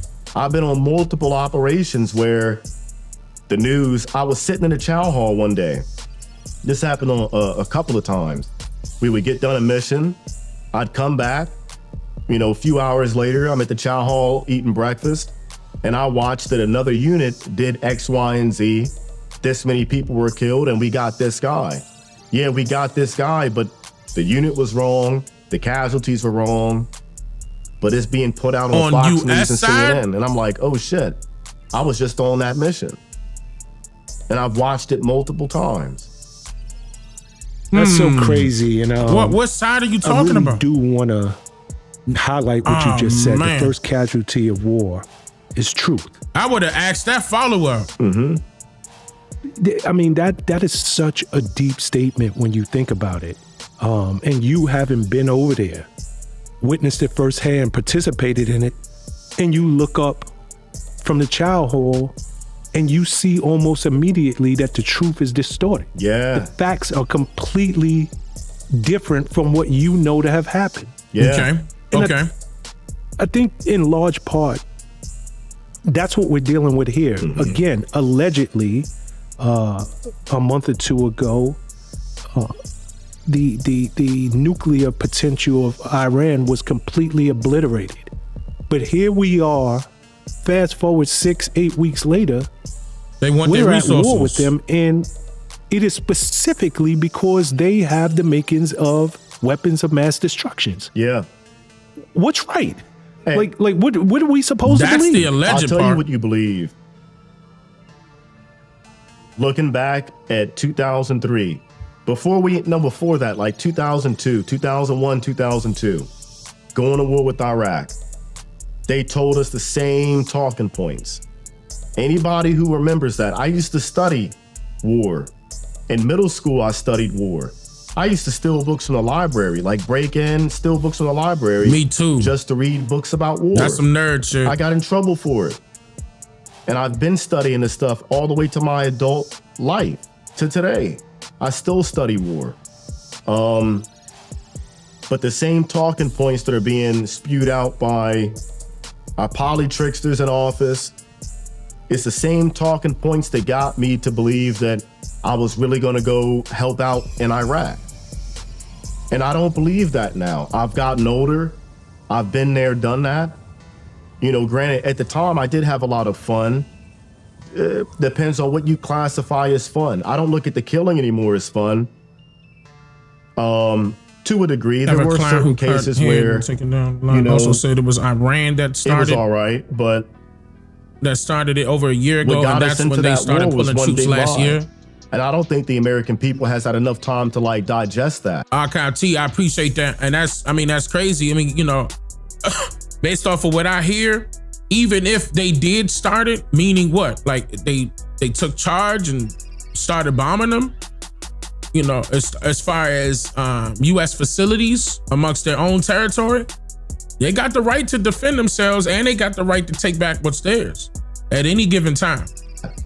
And put the feet to the that's fire their land of our polytricksters in office and say, hey, you sold us on a lie and got thousands of people killed, over 1 million Iraqis, civilians killed, and we haven't addressed that yet.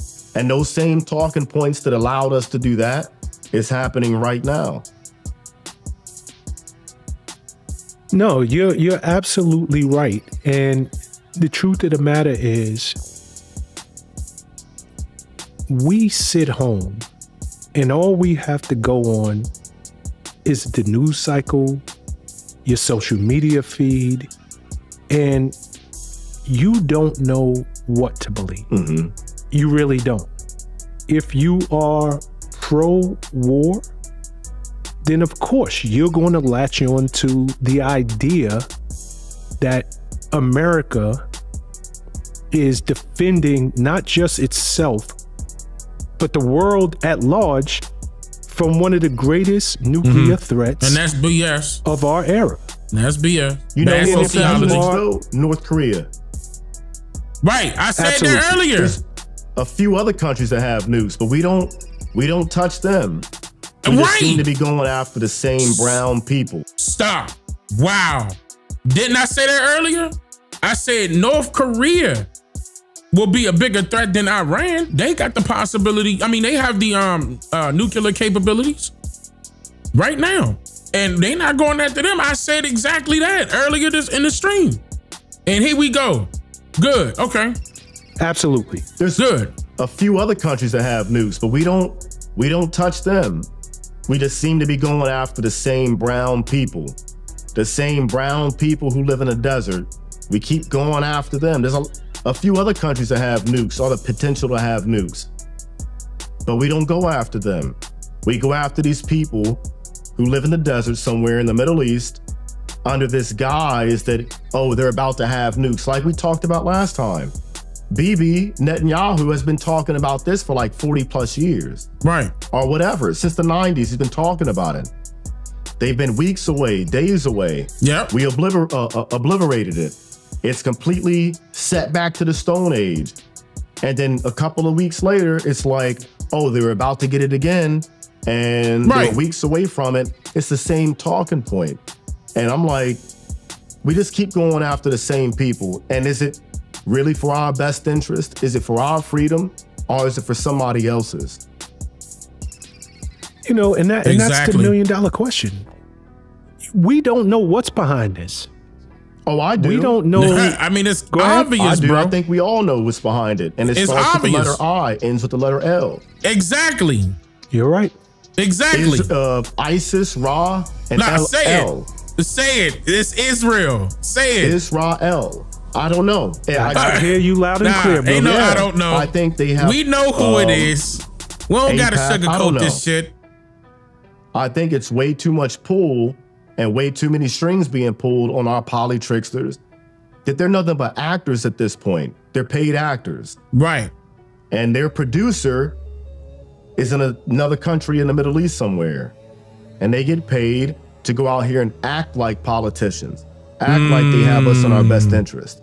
They don't care about us, the viewer. They care about the producer. They care about making him happy. That way they can get another production. Another production means another paycheck. We don't have politicians, we have actors. That's well said, Nick. It really is. And when you really sit back and think about what you said, it's no, that's true. Totally plausible. Akati, yeah, the U.S. will totally forever take believable. Israel's side. Yeah, but you know, because starting a war, we don't know who started it. That's one person that told you, right? But that don't mean that one person is correct. You see what I'm saying? That don't mean that one person is correct. That could be something that he was told to tell you that he, you know, what he went through or what's happening. Again, people could be paid to say anything. You know, again, I mean, we got distractors out there, paid distractors out there to get that done. But there's no ifs, ands, or buts about it. The U.S. shouldn't be involved. There was no threat to us. That threat part was a lie. Why are we again in a war? You know, what is the benefit to America, to the American people, to be here? And it just doesn't seem like there's any, especially when we were told that that threat was neutralized. Matter of fact, to be more exact, it was obliterated. Mm-hmm. So why are we here? But, you know, I want to go back to February 28th, which is all of 10 days ago. Mm-hmm. The decapitation strike.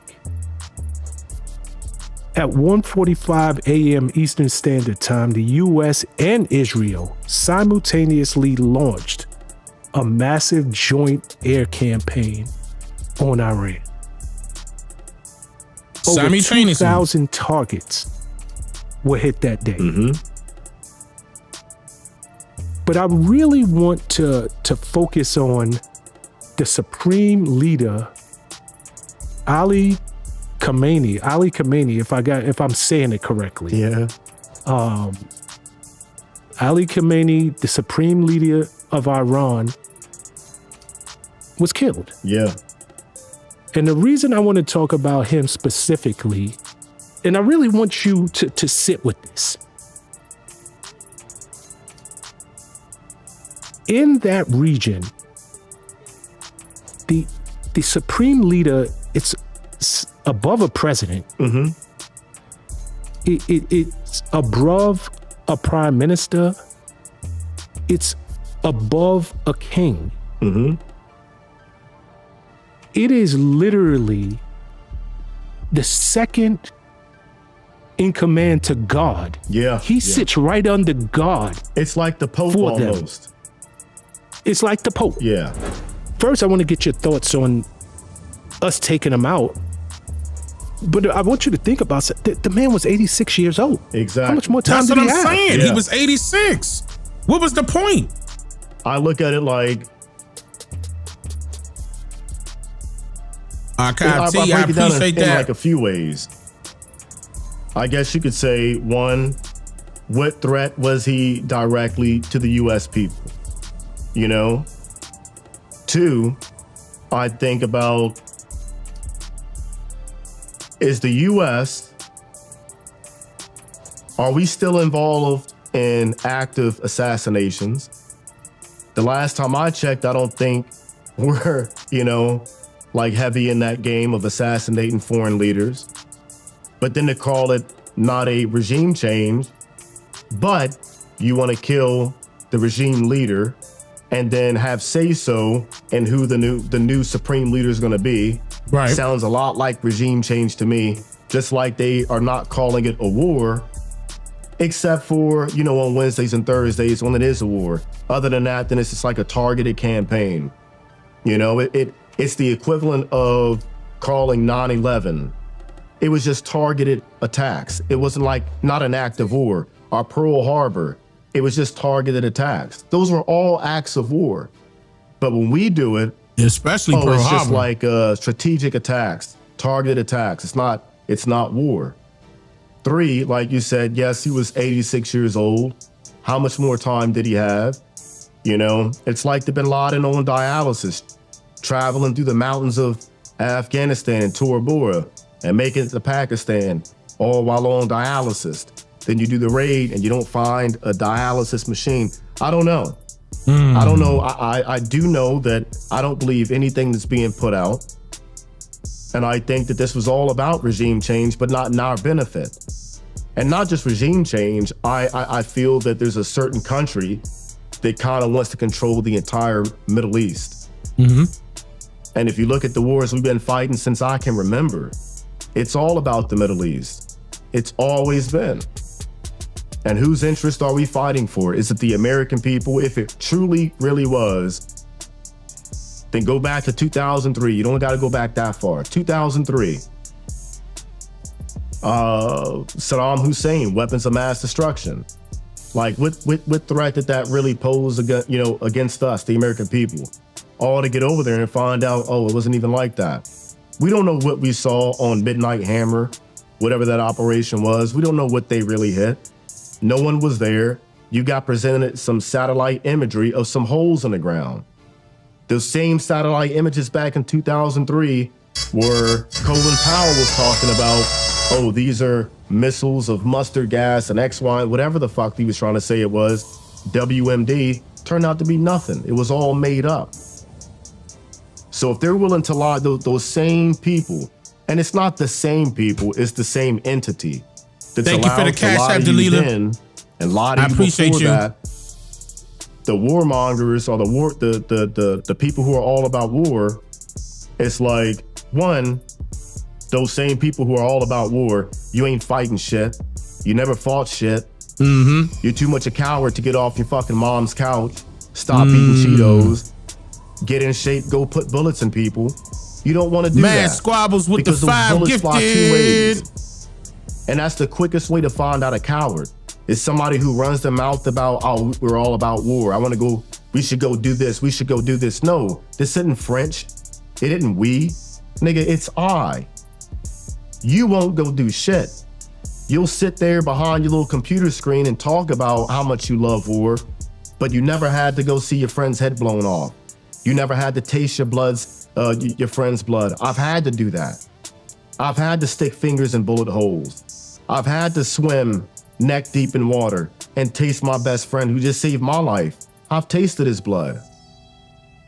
And I've killed a lot of fucking people for it. Those people don't have to live with that. They don't have the dreams at night. They don't have the issues that we have, the guys who've been there, done that.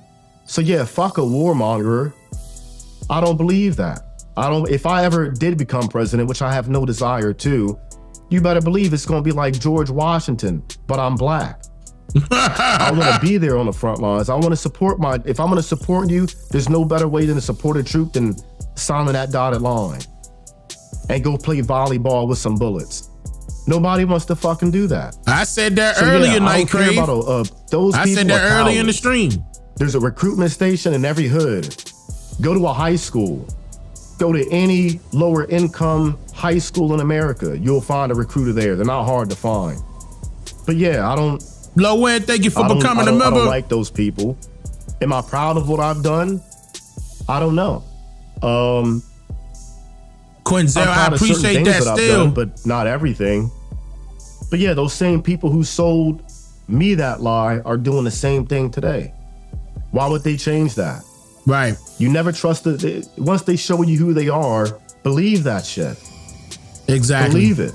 Exactly. They don't change up.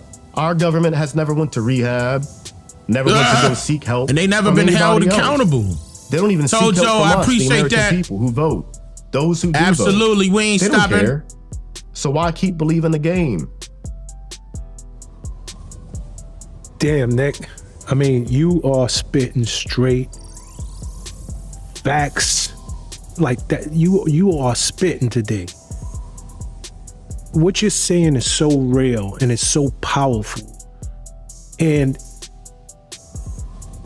I really want people to just try to digest your words, not just zone in on some quick highlighted moments. Pratt, I appreciate what you're that. saying, it's like tasting the blood of somebody who minutes ago saved your life.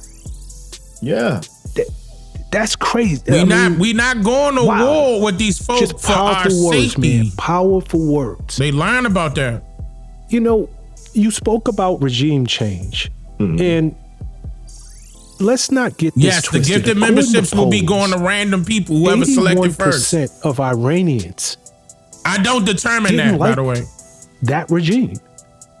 81% of Iranians, who, according to the polls. The polls. And here's I've never in my life been polled on anything. And again, I showed y'all in the video that a whole lot of Iranians was out there in support of the next regime, which was the guy's son that they killed, the supreme leader. They killed, and his son is up next. You know, and for his father to be 80, they say he was 86, he looked young. I mean, in my opinion, he looked young. For his father to be 86, you know what I'm saying? RKT, thank you for the gifted. I appreciate that. Yeah, when they do the gifted, that's on, they post that and then people just randomly click it and become a member. That's all of that is random. Like, I don't determine that. I don't want y'all to think I determine that. I don't determine that. That's done randomly. Like, it's like first come, first serve. Whoever click it. Who's been polled on anything. These polls, I think, come from inside the news organizations who spew the propaganda. It's a script. I'm okay. Good. Who are they polling? Good. You mean to tell me Fox News, CNN, Newsmax, whoever went over to Iran to go poll some people who speak a completely different language? Where are they getting the polls from? I've never been polled. Did they poll the Iraqis and the Afghans too? I've never seen a poll in my life. These are all internal organizations. They're doing internal shit to fucking spew propaganda. Distract us. These polls aren't real. And the same person who was saying to believe the polls told you not to believe the polls last election cycle. When somebody else was favored, somebody else was favored to win. The same person who's telling you, and the people who are telling you to believe these polls, we can go back to Hillary Clinton when she was viewed on winning, and the polls were astronomical. There was no chance Trump could win. I ain't gonna lie. Those same polls. I was surprised that Trump won the first time. When every poll was saying that Hillary Clinton was about to become president. I was like, wow, we about to have our first lady president. I thought it was over. And then when they said Trump won, I was like, what? Where? That's how I was like, nah, come on, bro. Fucked up royally are the same polls we're telling you right now that 81% I wasn't falling for it anyway. I just thought it was going to be her, though. And what to believe. Right. Polls ain't nothing more than bullshit to make you Honey Bees, I appreciate that. True. 31 months. Polls aren't real. I've never been polled a day in my life. And John, thank you for the 2 months. I appreciate that. They've never been polled a day. My grandparents have never been polled a day in their life. I don't know anybody who's being polled in the American people, the Iranian people. I mean, the statistics show if my whole inner circle and my outer circle, I don't know anybody. And let's say one person got polled. Right. I mean, who polled you? Right. One person out of 1,000 people, to me, seems like bullshit. And they say the American people feel this way. I don't feel a fucking thing about what your poll says. And it's all propaganda, like you said. Completely opposite. They all got to follow a script. It's propaganda. It's television. I'm gonna tell your vision what to believe. That way, when I do something, you feel like you're not the outcast of whatever that poll says. Right, and nobody ever wants holding to be the hands outcast. with each other, like, let's believe it. It's the truth. No, you're right. Even as you're speaking, I mean, obviously, I've never been polled, but I don't even know one person who has been polled. Exactly. So where are these polls coming from? Who are they polling? It ain't us. It ain't us. It damn sure ain't us. I don't even believe in the voting system. What's your thoughts on this then, Nick? Iran. They're considered one of the leading state sponsors of terrorism.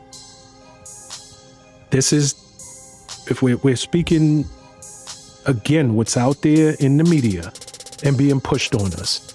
Iran itself, they're considered to be backing all of the major groups and proxies, from Hezbollah to Hamas, Palestinian Islamic Jihad. I mean, we can go on. Do you think that's truth, or is that just hyperbole?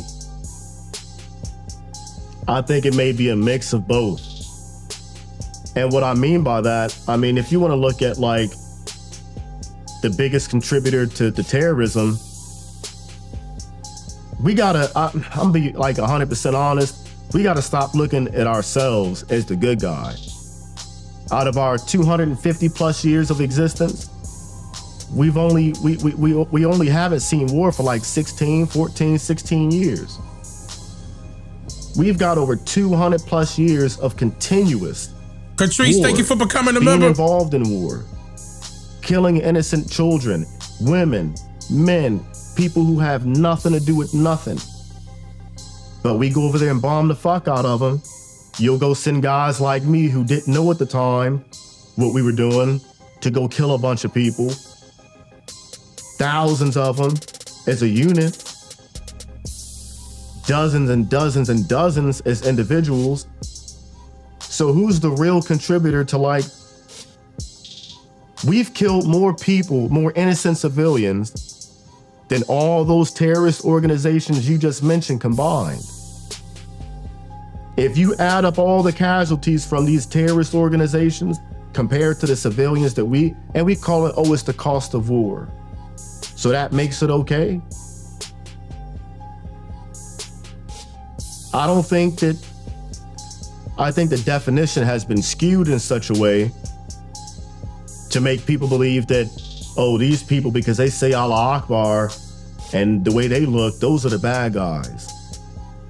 Those are the bad guys. It's the magician's greatest trick. Not the greatest trick, it's the easiest trick.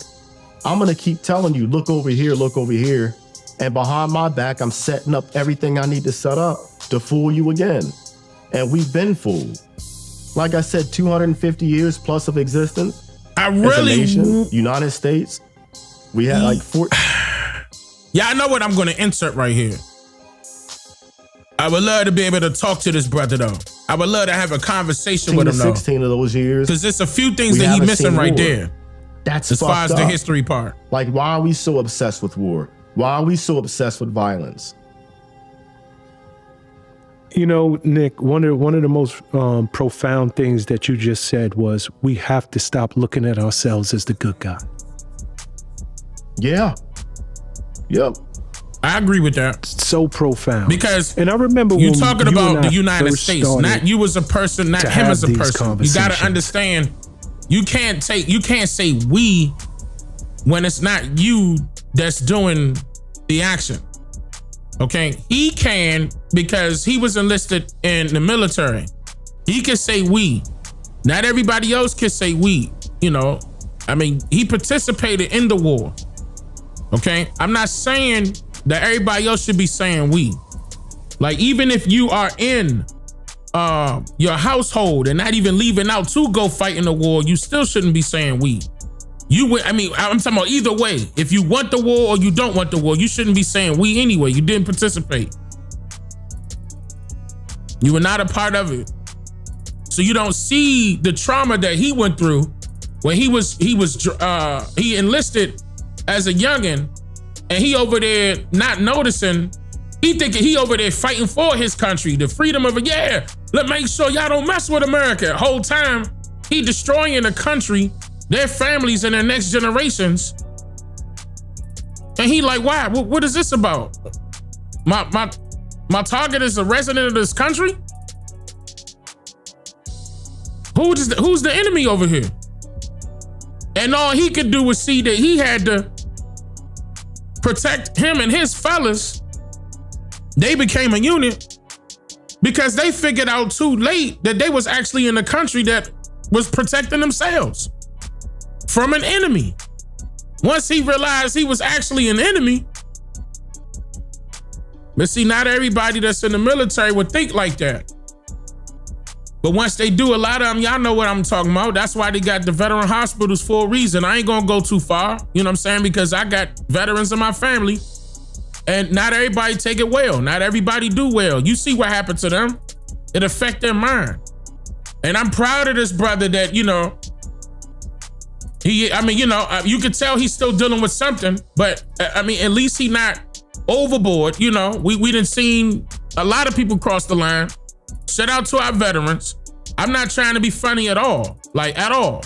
That's not a laughing matter. That's not a laughing matter at all. Okay? When you realize you're doing something wrong and you really did not mean that, that's a totally different feeling. You was literally taking people's lives over there.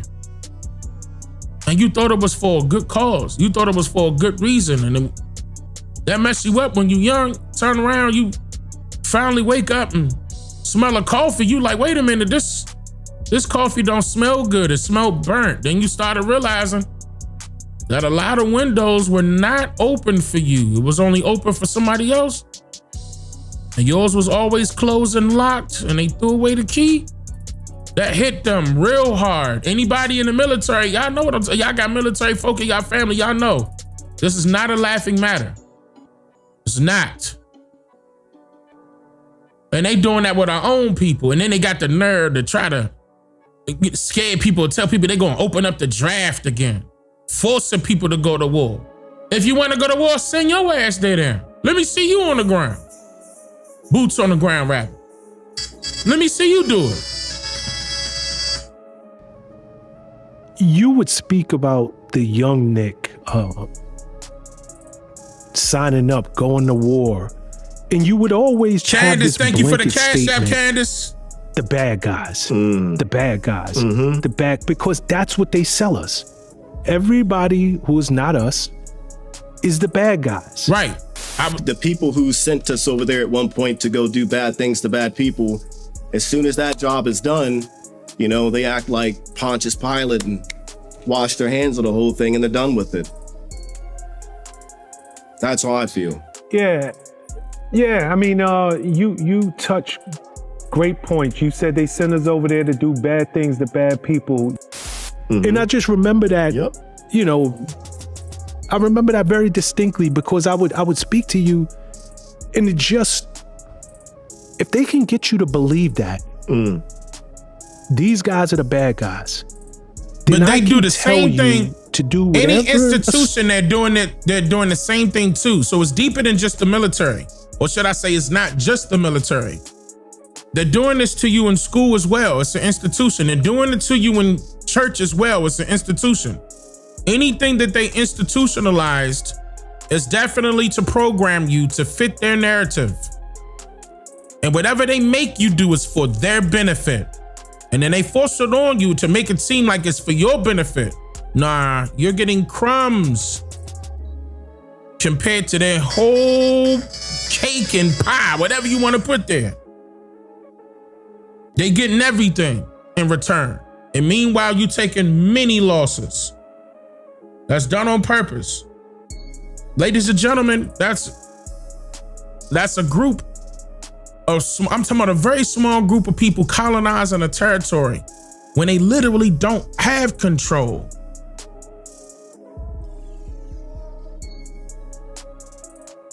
But as long as they can control you mentally, they have all the control.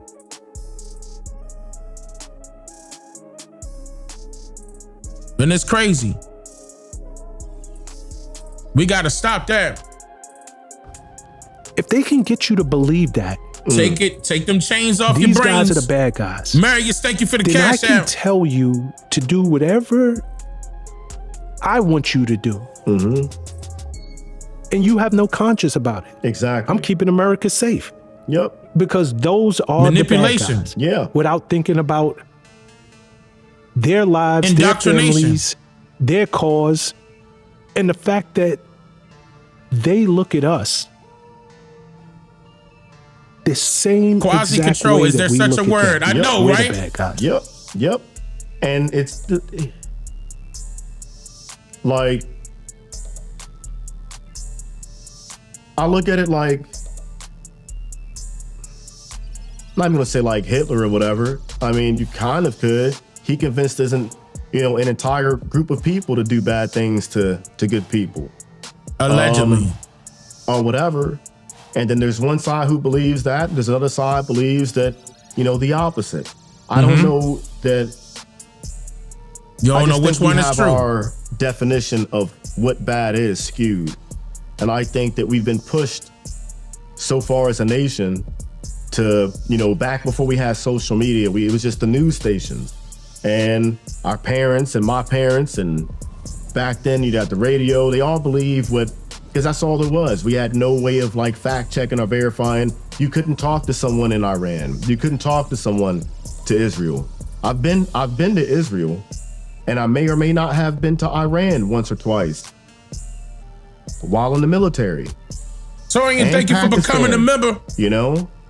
But what I do know is that the news that they get is completely different from the news that we get. Absolutely. There you go. It's completely different. Yep. And that was the biggest shock to me was actually a lot of the stuff that I got when I was playing if you go back to my original video, when I was playing the videos of the U.S. Army soldier that was admitting that he was, saying they was holding him accountable for his actions, talking about something that was anti-Israel, blah, blah, blah, blah, blah.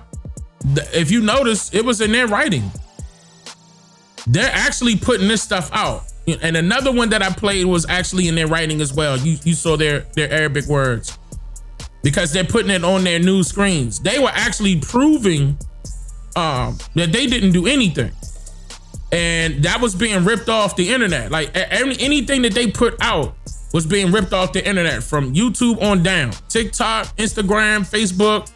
And it kept slipping through the cracks on Twitter because even though Twitter was taking that stuff down too, I'm not putting it past them, but it was harder for them to get everybody because, once people got certain things, they was able to keep posting it, reposting it.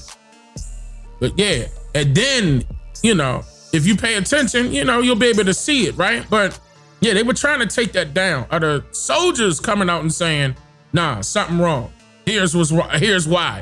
Not to stop believing that they were the bad guys, but getting out my bubble of that military mindset of, hey, these guys are bad. These guys are terrorists. They're not really people. They don't want that narrative to come out. For them for me to kill them. But having got out that and traveled the world and done stuff on the outside and got a chance to witness culture, witness the news, and observe different things, I'm like, man, this is so ass backwards. And I've been to countries that look a hell of a lot.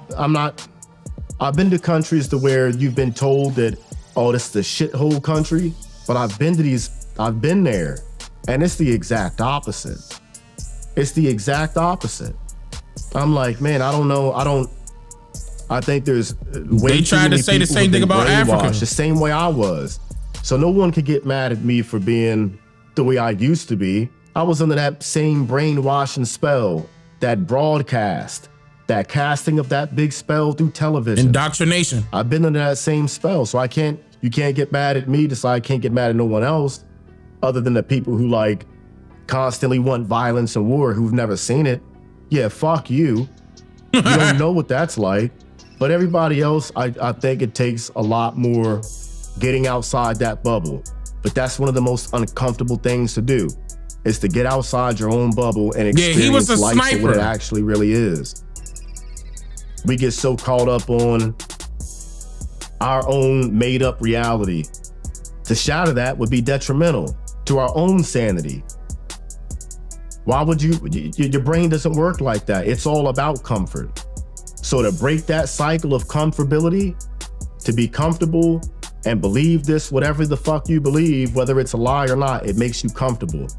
To shatter that on your own, your brain's constantly fighting that. You're gonna fight yourself. Nobody wants to wake up and go outside and sleep in a ditch for fucking 2 weeks. No, when you got a bed 2 feet away, why would you do that? It's the same type of logic. Nobody wants to break their own bubble and step outside and see life for what it really is. Life can be a beautiful thing if we experience it, but a lot of us are too caught up on a LCD screen and what a talking shoulder and head person says on the fucking TV. I like that. That's a good message. Nick, you step foot in Israel, Iran, in some of these countries that when you watch their news feed is completely different than ours. Mm-hmm. Yeah. But you don't that happens all the need time. to I exposed that leave numerous US times. All you Many have different to do ways. is watch CNBC, CNN, then turn to Fox. Go read the New York Times. I mean, the messages that it's all about what you believe and what you've been conditioned to believe. You can get the messages that you want to hear. Exactly.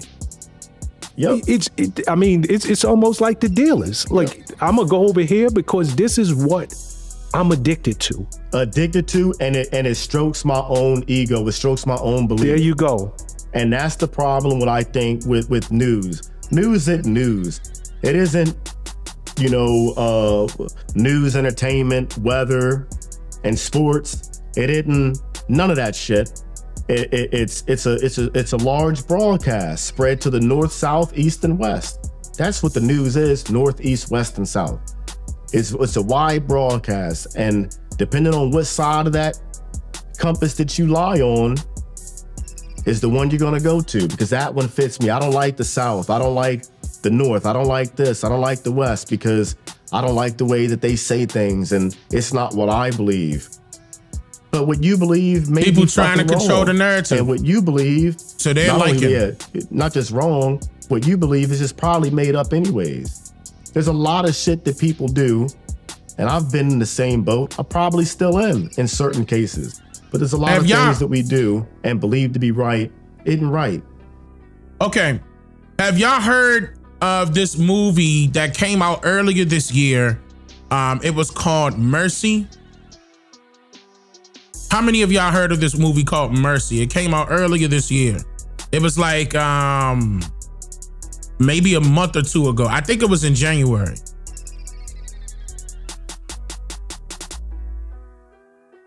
Have y'all seen this movie? No?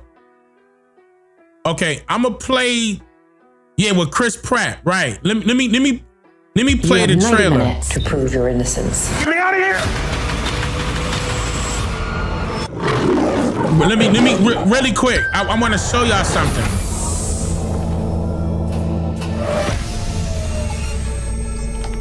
What the? Get me out of this chair. Detective Raven, I'm Judge Maddox, and this is the Mercy Capital Court, a judicial system powered by artificial intelligence. Hold on, just wait. A judicial system powered by artificial intelligence. Yeah, Chris Pratt. Yeah. Oh, it's on Netflix now? Okay, because, all right, so this is what I'm gonna do. I'm gonna bring this back up. But I want y'all to see this, because apparently a lot of y'all have not seen this, and I was about to go into this because there's a message in here based off of what you saw. Okay, you saw that the judicial system is being controlled by artificial intelligence. He's strapped to a chair. He can't leave out of that chair until he proves that he is innocent at whatever happened. In this case, he was being charged for murder of his own wife. Okay? Watch this. And he got 90 minutes to get it done. And I want you to, no, I'm telling you the plot. I'm not telling you what happened. I'm just telling you the plot. I want y'all to see this. The name of the movie is called Mercy, which is another message. The name of the movie is called Mercy. All right, so I'm gonna play it. With crime rates soaring. And I'm gonna mute it. I want y'all to see. Just the trailer.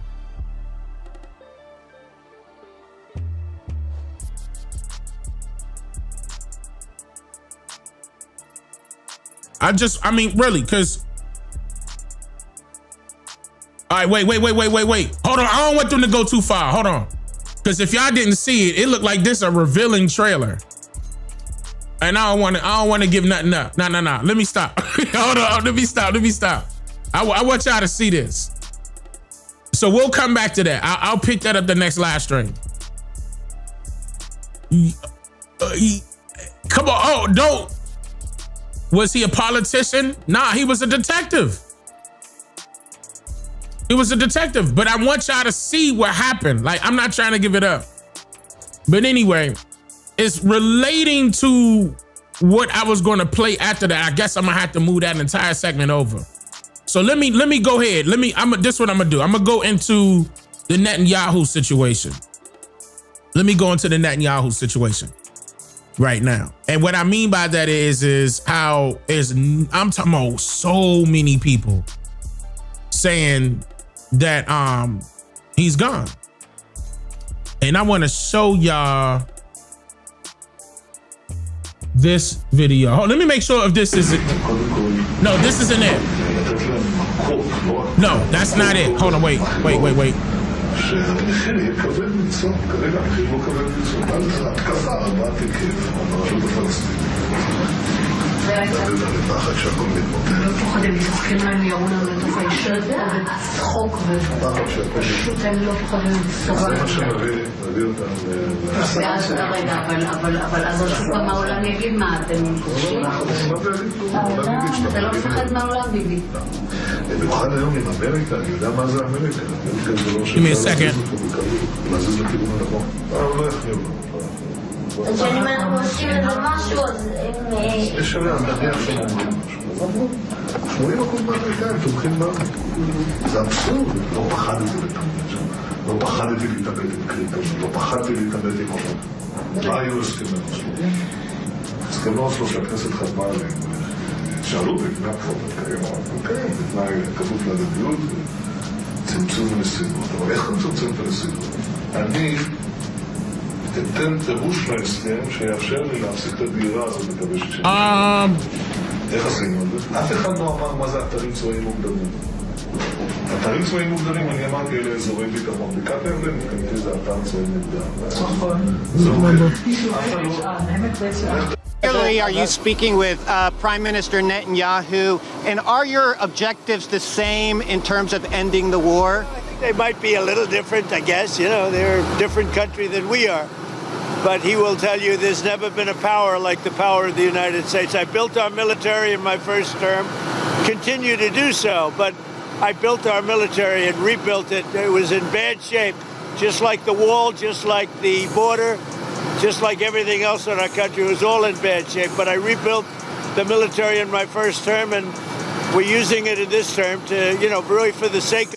Look, March 13th. So everybody, it went viral so hard that even reporters are asking Trump as he spoke with Netanyahu. So at the beginning, that's what he asked. Particularly, are you speaking with Prime Minister Netanyahu?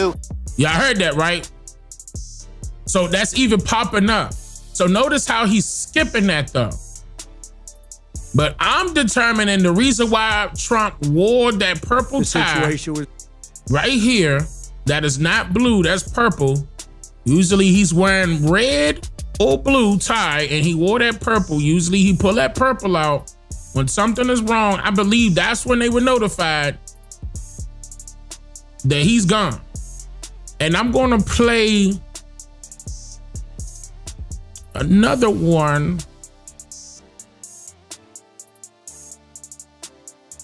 Hold up. So let me finish that. I'm gonna let that play. Speaking with Prime Minister Netanyahu, and are your objectives the same in terms of ending the war? I think they might be a little different, I guess. You know, they're a different country than we are. But he will tell you there's never been a power like the power of the United States. I built our military in my first term, continue to do so, but I built our military and rebuilt it. It was in bad shape, just like the wall, just like the border, just like everything else in our country. It was all in bad shape, but I rebuilt the military in my first term, and we're using it in this term to, you know, really for the sake of good, for the sake of peace and for the sake of safety and good. Daily? Do you speak with Netanyahu daily? How long now do you think the war is? Huh?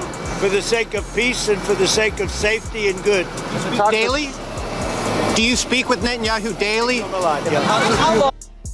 I wonder what Trump said right there.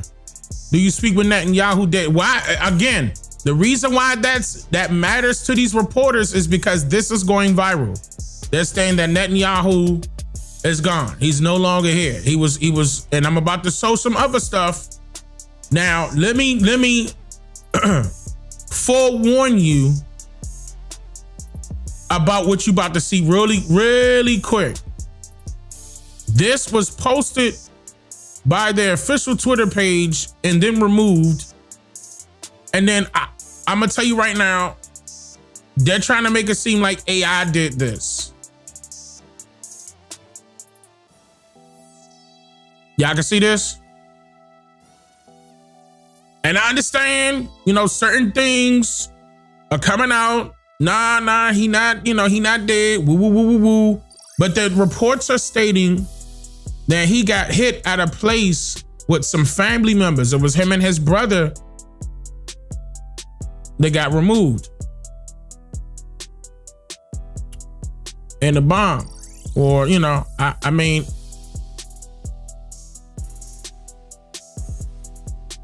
I'm gonna show you a couple other things. I'm just letting y'all read this one out loud to yourself.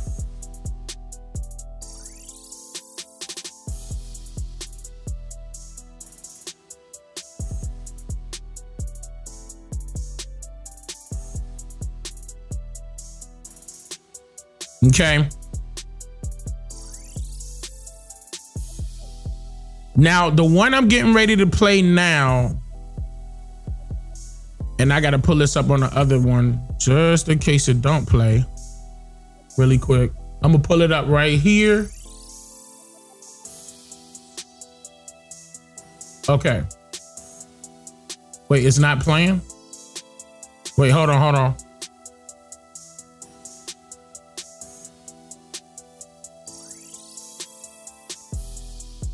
I got to get the video. But this was Israel's little press conference with their security. They're saying that usually Netanyahu is there, and this time around he's not. These are all his heads, like as you can see in the picture. Military council meeting. That's what this person says, but it was other ones and it was video.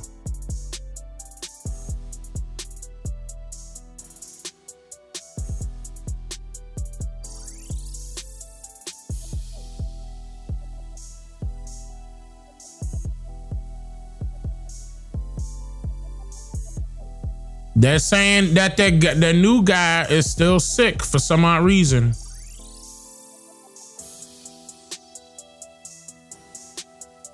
Yeah, see, this part right here could be false. We don't know. I'm gonna just show y'all so y'all can see. Some of this stuff could be false.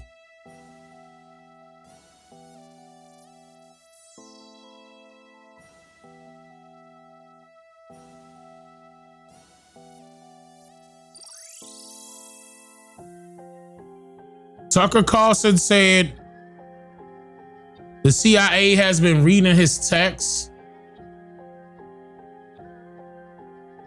That the CIA is preparing some kind of criminal referral against me, a crime report to the Department of Justice on the basis of a supposed crime I committed. What's that crime? Well, talking to people in Iran before the war. They read my texts. So the crime under consideration apparently would be the Foreign Agent Act or something like that, acting as an agent of a foreign power. And I don't expect this to go anywhere. I'm not too worried about an actual criminal case against me for a bunch of reasons. One, I'm not an agent of a foreign power. Unlike a lot of people commenting on US politics and global affairs, I have only one loyalty, and that's the United States, and have never acted against it. Its interests are the only interests I care about because I'm from here and I have a lot of kids. So that's not a concern. I've also never taken money from anybody. Don't need it, don't want it, and that's provable. And moreover, it's my job to talk to everybody all the time and try and figure out what's happening around the world. That's literally what I do for a living, and I'm not going to stop doing that. Nor should I don't think. I'm also an American. I got it. I can talk to anybody. I have no secrets to divulge. So legally, I think the case is ludicrous, and I doubt it'll even become a case. I'm bringing this up for a couple of reasons, though, and they're pretty obvious. I'm bringing everything up right now. One is that countries tend to become more authoritarian in wartime. It's just the nature of war. People are dying. The stakes are high. People's emotions. This is the video, by the way. To a very high point, to a crescendo. And so there's much less tolerance for not there. Any kind of dissent in the homeland. The irony, of course, is the United States fights wars on behalf of freedom, but there's always less today, of it by the way, here in our country during war. So that's not there. A widely recognized phenomenon, and it's likely to happen now too. Another point to make that is worth knowing is that the USIC, the intelligence agency, spy on Americans. Now, you probably knew that, and it's been revealed a lot, including by Julian Assange and Ed Snowden, both of whom are threatened with death for revealing it, but everyone knows. But it's probably a little more widespread than most people understand, and it's outrageous.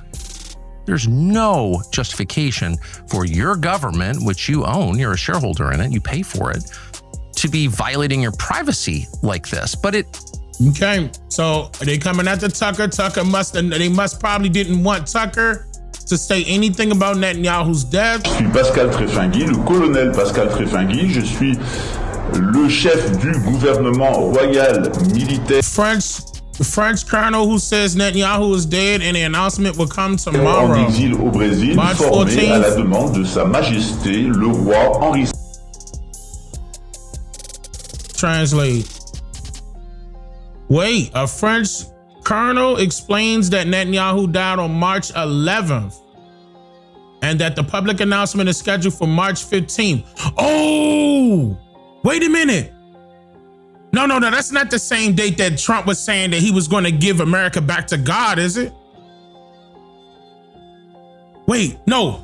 He said, wait a minute, y'all. Hold on. Before I play that, I got it on mute. Before I play it, no, was that the 15th or the 17th, chat? Remember when I played that video? Hold on, wait. Damn, remember when Trump made that announcement? Damn, I gotta pull that back up. He said he was dedicating either March 15th or 17th. But so this is somebody from a different language. I just translated it, saying that Netanyahu died on March 11th. And I'm going to verify to make sure that that's not the same date that Trump was wearing that purple tie. I'm going to make sure that I can't verify that just yet. I wish he was going to speak English, but he doesn't. But if y'all want to hear it, he's not speaking English. Le chef du gouvernement royal militaire en exil au Brésil, formé à la demande de Sa Majesté le roi Henri V de la Croix, sacré le 29 mars 2025 à Meaux en France. Notre gouvernement existe depuis décembre 2024. Il est en contact principalement avec les royautés, mais je vous informe ce soir, et de sources militaires, que notre gouvernement confirme la mort de Benjamin Netanyahou, qui a été éliminé par un soldat du Fatah al-Islam. Vous savez que mon grand-père est palestinien, et c'est une grande joie pour moi de savoir que ce criminel contre l'humanité, et peut-être bientôt tous les gens de cette ethnie, qui n'a rien à voir avec le judaïsme, bientôt tous les gens de cette ethnie. Hold on. Andor 3, 4, 5, 6, 7, 8, 9, 10. Wait, hold on. Qui n'a rien à voir avec le judaïsme, je le répète, qui sont des Khazars, c'est-à-dire des Turco-Mongols, dont la religion est le spédosatanisme. Cet individu nauséabond, recherché par la Cour pénale internationale, et décédé. Il a été éliminé physiquement, lui, ainsi qu'un nombre de dignitaires, ou de faux dignitaires, on devrait dire, ou d'anti-dignitaires, de l'entité sioniste religieuse. Wait, I don't know if I said Spanish. I meant to say French when I said French, when I was speaking French. I hope I said French, and if I didn't, I apologize. I meant to say French. De Palestine. Vous savez que l'Organisation des Nations Unies, créée par Rockefeller et placée sous l'égide de la Lucifer Trust, son organe consultatif en matière de religion, avait autorisé la création de cet État sioniste, qui était d'abord laïque. Il était devenu religieux au 1er janvier 2019, ce que j'avais d'ailleurs annoncé en 2015, puisque je vous avais annoncé la modification de la nature du régime criminel de Palestine. D'autre part, qui deviendrait donc non plus laïque, mais messianique. Oh man, we ain't gonna be able to tell. Hold on. Let me get this. I'm gonna have to translate it myself. I ain't gonna be able to translate it fast though. It's gonna take a second. But I was just trying to show y'all examples, okay, of what was leading to that. They speak in a different language also, but Netanyahu would usually be in here with his military, and he not. Several U.S. military bases are experiencing internal revolt as huge number of soldiers are refusing to go to the battlefield and die for Israel. Love it. This will have devastating impact on Pentagon and the White House. Internal revolt is the first time to be experienced. Absolutely love it. This is to all you kids over there. Do the same. You don't need to die for this motherfucker. Hey, if that's true, that's fire. If that's true, that's fire. I can't verify that. Hold on, let me look for that. Oh yeah, but I showed y'all this, and it was another one.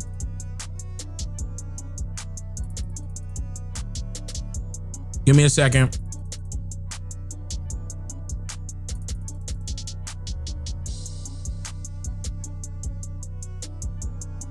Wait, Ted Cruz, huh? Ted Cruz is demanding that Tucker Carlson be investigated for ties to foreign money, claiming that all Carlson does is attack Israel. Whatever, I'm not even gonna play that.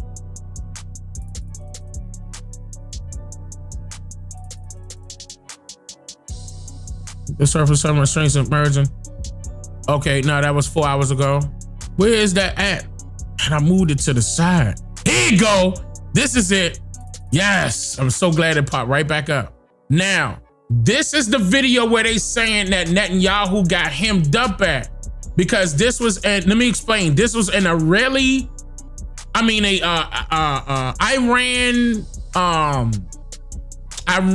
reporter. Come on, don't act up. This was an Iranian reporter reporting in English of Netanyahu's last known location. Listen closely. Right now in one of the locations that was attacked, you can see just behind me, Prime Minister Benjamin Netanyahu, who has visited this place. This is one of the locations where a deadly attack took place. 9 people were killed, and there were, in fact, more than 25 who were injured out here. You can see Netanyahu, in fact, visiting this particular location out here. Right there, and that's Netanyahu. This is the latest that we Now, they said that they arrested this guy. They arrested this reporter for giving up his location. Y'all saw that, right? Hold on. Y'all saw that? Let me go back a little bit. The attack took place. 9 people were killed, and there were, in fact, more than 25 who were injured out here. You could see Netanyahu, in fact, visiting this particular location. Right there. And, that's him right there. This is y'all see that, right? So that got him in trouble. And I don't know, but they said that they arrested this guy, but I mean, I don't know if he was live or not. I don't know if the reporter was live or not when he did this report. But as you can see, if they already didn't hit this area, they know exactly where that's located. And Netanyahu was right there. Man, I'm pretty sure they followed up. Right now in one of the locations that was attacked, you can see just behind me, Prime Minister Benjamin Netanyahu, who has visited this place. This is one of the locations where a deadly attack took place. 9 people were killed, and there were, in fact, more than 25 who were injured out here. You could see Netanyahu, in fact, visiting this particular location out here. And this is the latest that we are picking up in Bet Shemshesh, where, in fact, these are the visuals of the right now. Okay. All right. So, okay, another thing I want to state, not close to the word, is only close to Israel. Are they speaking English? Okay, they are speaking English. I'll play that. Hold on. I'll play that.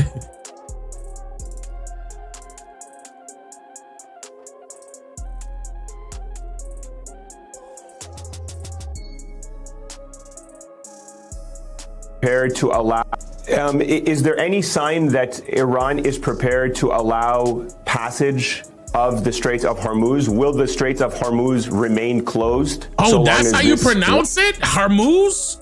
Damn, I would have never guessed that. Continues? Well, as a matter of fact, the Strait of Hormuz is open. It is only closed to the tankers and ships belong to our enemies, to those who are attacking us and their allies. Others are free to pass. Of course, many of them prefer not because of their security concerns. This has nothing to do with us. And at the same time, there are many tankers and ships who are passing through the Strait of Hormuz, and I can say that the strait is not closed, but it is only closed to American, Israeli, ships and tankers, and not to others. Okay. Is there any? I mean, so again, that's their their foreign minister saying it ain't them, but they gonna close them off.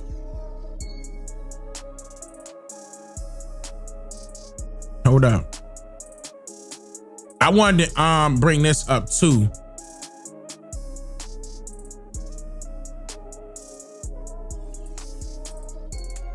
Let me see.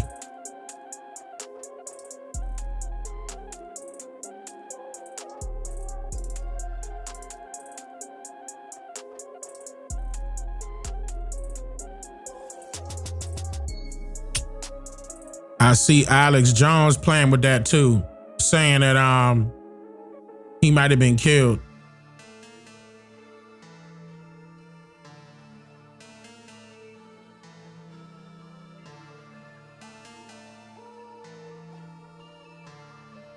All right, there it is. Okay, so now I wanted to play this one because I want y'all to hear something also. Now, keep in mind, I stated earlier that Trump was indicating that everything, hey, I'll pull it back up, that it was over with, 100%. I'm gonna just, as a refresher before I play this other video. So coming directly from his Truth Social account, he was indicating that we have already, right here, we have already destroyed 100% of Iran's military capability. But then he turned around and said something questionable again. And I'm gonna just play this one real quick. They've lost their Navy, they've lost their Air Force. They have no anti-aircraft apparatus at all. They have no radar. Their leaders are gone. And we could do a lot worse to one another. We're leaving certain things that if we take them out, or we could take them out by this afternoon, in fact, within an hour, they literally would never be able to build that country back. Why threaten them with a nuke?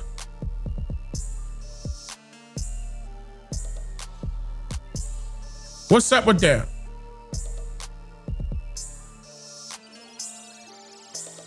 They will never be able to, y'all heard that?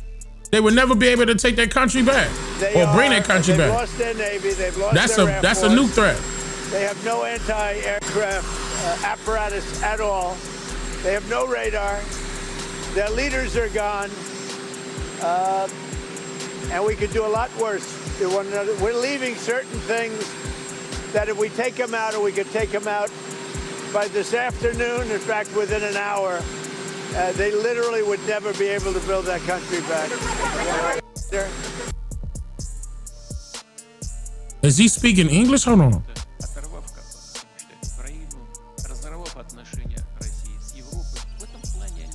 He's not speaking English.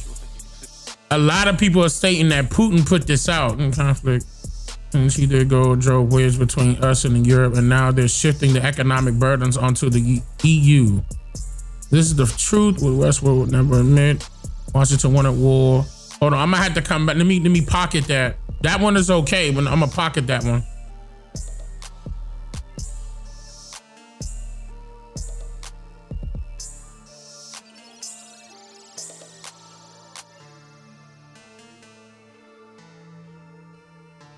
Oh, people still scared for Tucker. They thinking they about to take out Tucker like how they took out Charlie.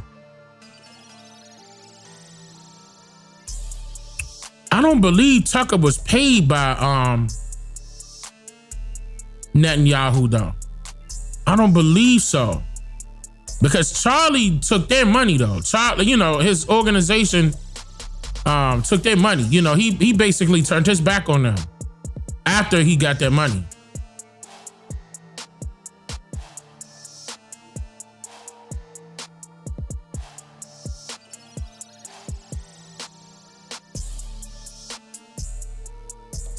Okay.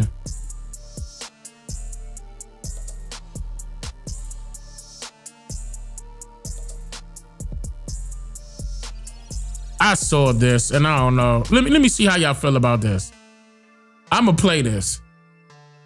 I'm playing everything I move to the side. I want y'all to, I really do want y'all opinion on that. Hold on, let me take this one down.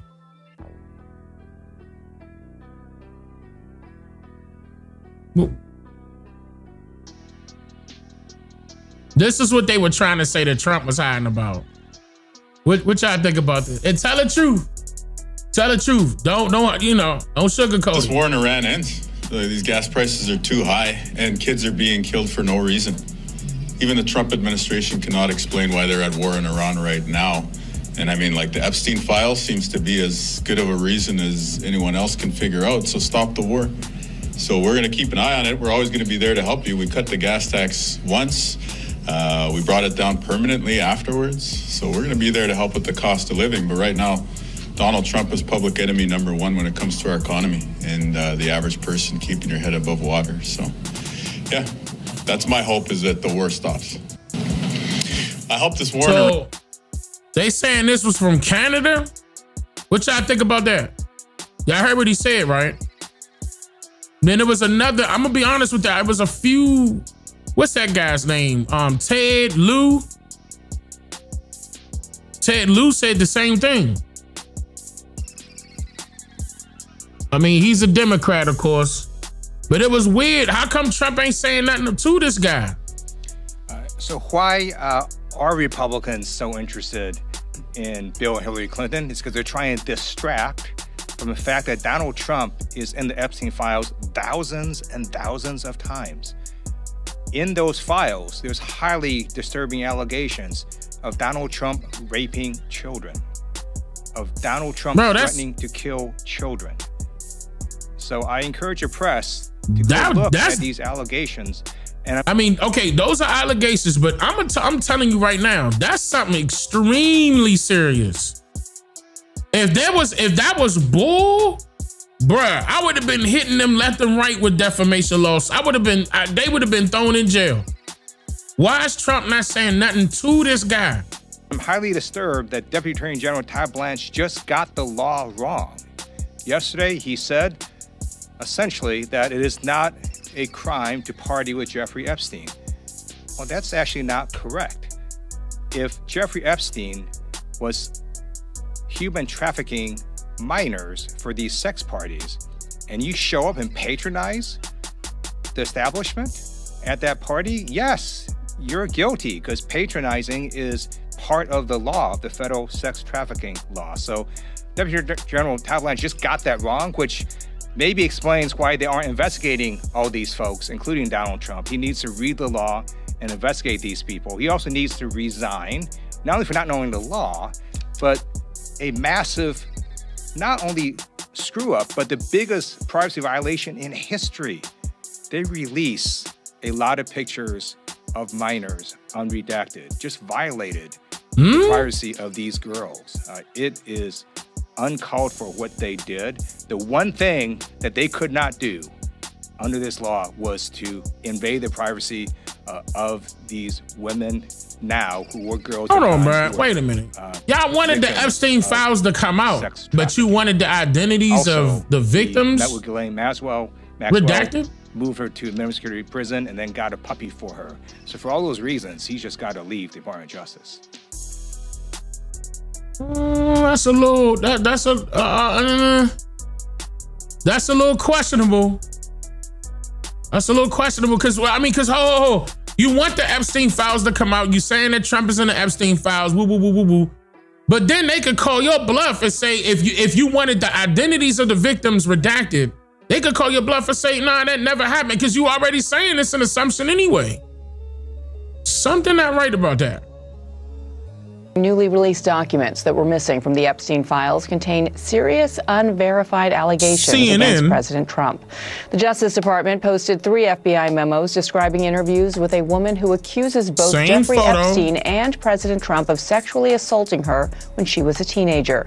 The White House calls the accusations completely baseless. CNN's Paula Reed is in Washington with the latest. And Paula, these were missing from earlier file releases, right? That's right. And this individual was interviewed by the FBI 4 times. And initially, only one memo was released in that initial batch of documents released by the Justice Department. And that was an interview where she made I got a feeling that some of this could be real. And the reason why I'm saying that is because is it real? Look, the reason why I'm saying that is because they got to hold something over Trump's head to keep doing this. Okay?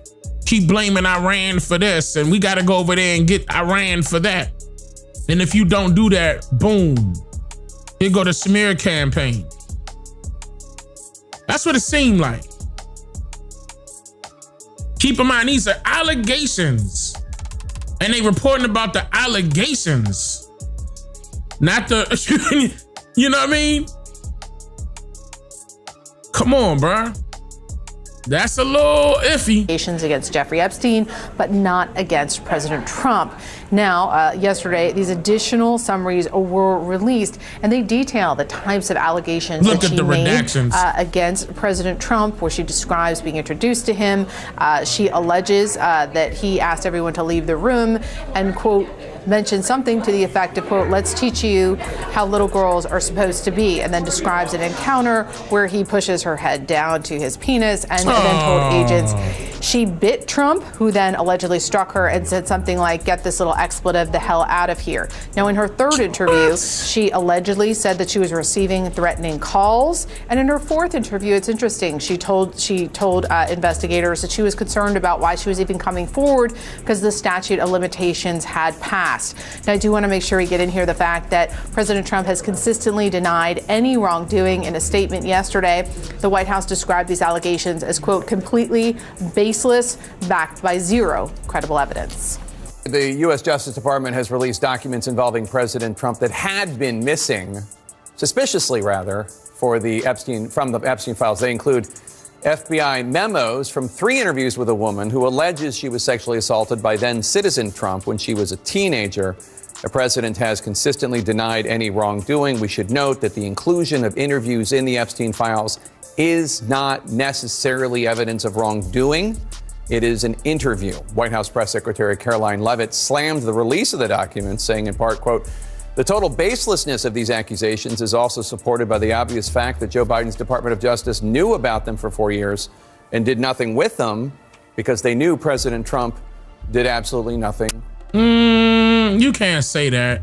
I mean, I guess that's a good point to make, but you can't say that. At the same time, you know, you really can't say that. This one right here, this again, I feel like they are holding this. This could be true. This could be true, but it just seemed like this is a blackmail. I got that it's like a blackmail type vibe what they're doing with this. CNN reporting it, Democrats pushing it. Wrong, unquote. That's what it seemed like. As the Trump White House continues to shrug off the scandal, Congress is pushing ahead, voting to subpoena Attorney General Pam Bondi. The subpoena to testify stems from the House Oversight Committee's investigation into the Epstein files and the federal government's handling of the case against Epstein and his sex trafficking accomplices. My next guest is a survivor of Epstein. Annie Farmer joins us now. Annie, let me start off by saying, I know asking you about the worst experience of your life is not fun for you. Not really for me either. How are you? You laughed at that? Oh, I appreciate How that. are you? I'm doing all right. I'm done. I'm glad. I'm not listening to that. That was scripted as hell. And then, but the Ted guy doubled down. Because I believe you just lied under oath.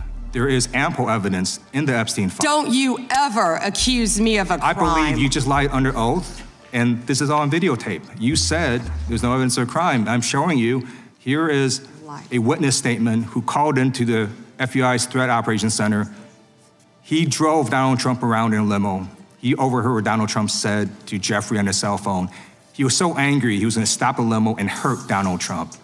And he met a girl who said she was raped by Donald Trump and Jeffrey Epstein. Oh. She later had her head blown off, and officers at the scene said that could not have been suicide. Wait a minute. No one at the Department of Justice interviewed this witness. You need to interview this witness immediately. Uh-oh. Epstein should rot in hell. So should the men who patronized his operation. And as we sit here today, there are over 1,000 sex trafficking victims, and you have not held a single man accountable. Shame on you. If you had any decency, you would resign right after this hearing concludes. The gentleman has expired. May I respond? I'm sorry. Oh, look, this is not a laughing matter, but this face and this face and this face, these faces alone, when they cut the, when they cut the camera to them, the concern, man. Okay, I mean, I honestly don't believe either side. I believe both sides are involved in human trafficking and have been for years, ever since the government's inception. What do you think slavery was about? Oh, you think slavery was about chains and shackles and working in the fields, huh? Slavery is still human trafficking. Number one. And then slavery is labor. Human trafficking, number one. And that go back. Even the British America. When they want to say the British colonies, they called it British America. They even had their own flag and map. They would bring in children. You know, orphans and, you know, the children that they stole from their parents when their parents got locked up by way of the bloody code in the UK. I'm telling you, Dane, what are you talking about? I'm telling you, if you listening to me, I'm telling you. By the hundreds, they were bringing their children here. When they said they landed with 20 and odd Negroes, you thought those were adults? Then they came with another 100 more. That was children. Did you learn anything from The Godfather? Don Corleone got his name when he got here. He was a child. Did you learn anything from Oliver Twist, Fiddler on the Roof? The bloody code? Means of transportation? It goes back to who the slaves actually were. It was them. It was them.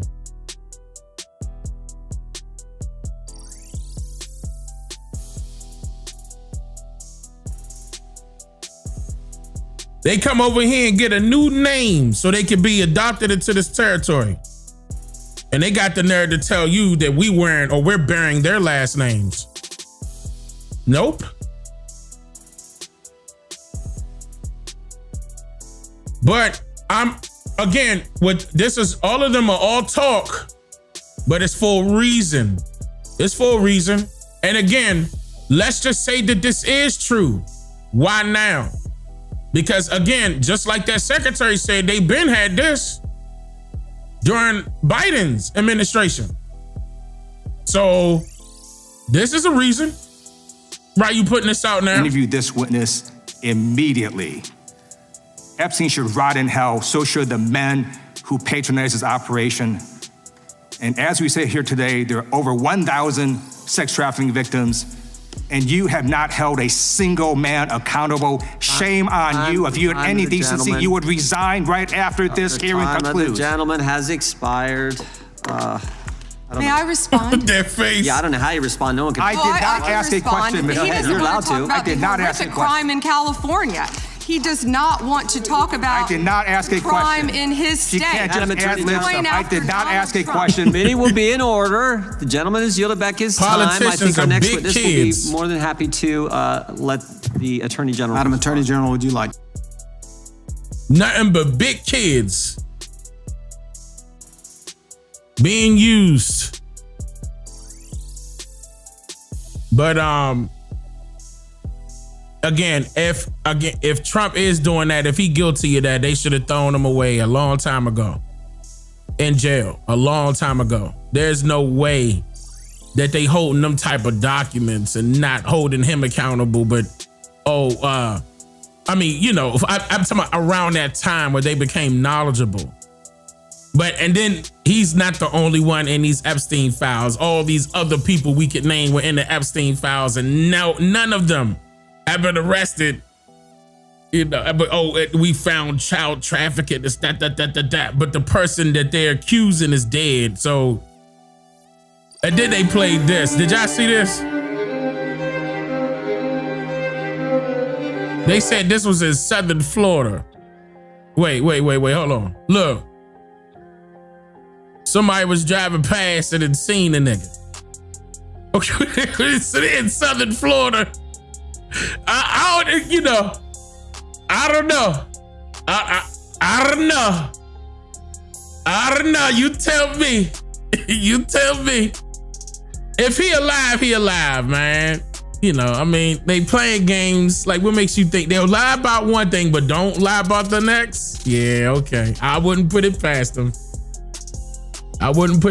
They all sleeping in the same bed together anyway. Don't let that fool you. They in the same bed.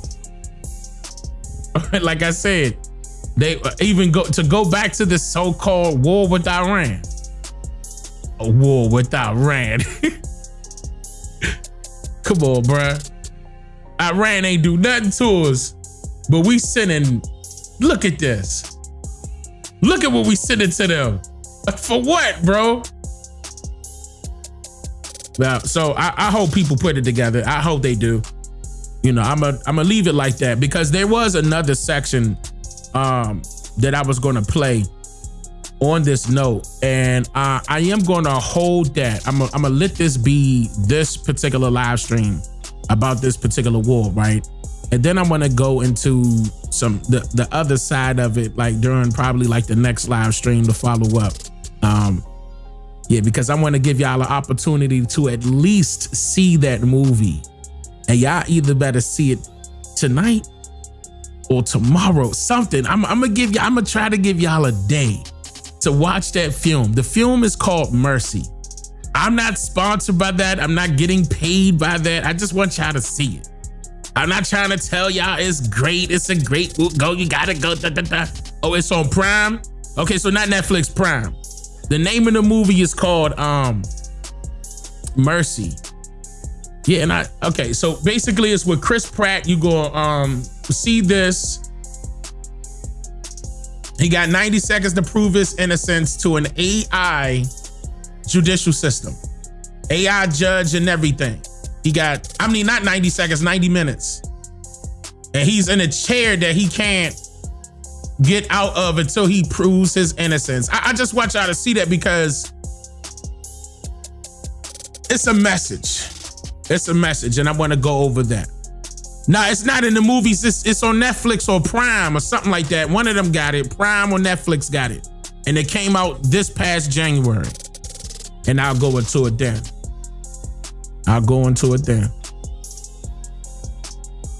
Yeah, and it was good. In my opinion, it was good. Birdman Jr., thank you. You said Bobby Hemming and Dick Gregory said this shit is over. Now you know what? I'm telling you, guys, I'm so glad more of our people are waking up and noticing what's going on. I'm so thankful for that. You know, and people are standing up to this. But we need more of our people to stand up to this. You know, what war? Come on, bro. What war? And they got the nerve to be scaring our people. There's a possibility it's going to be an attack of drones, blah, blah, blah, blah, blah. Meanwhile, Trump like, well, we took out 100% of everything they got. You better not do anything else. We're going to nuke you. Like, make up your mind. It's either one or the other. And we know what you after. Prices are high with the oil, with the gas right now, because you messing with them.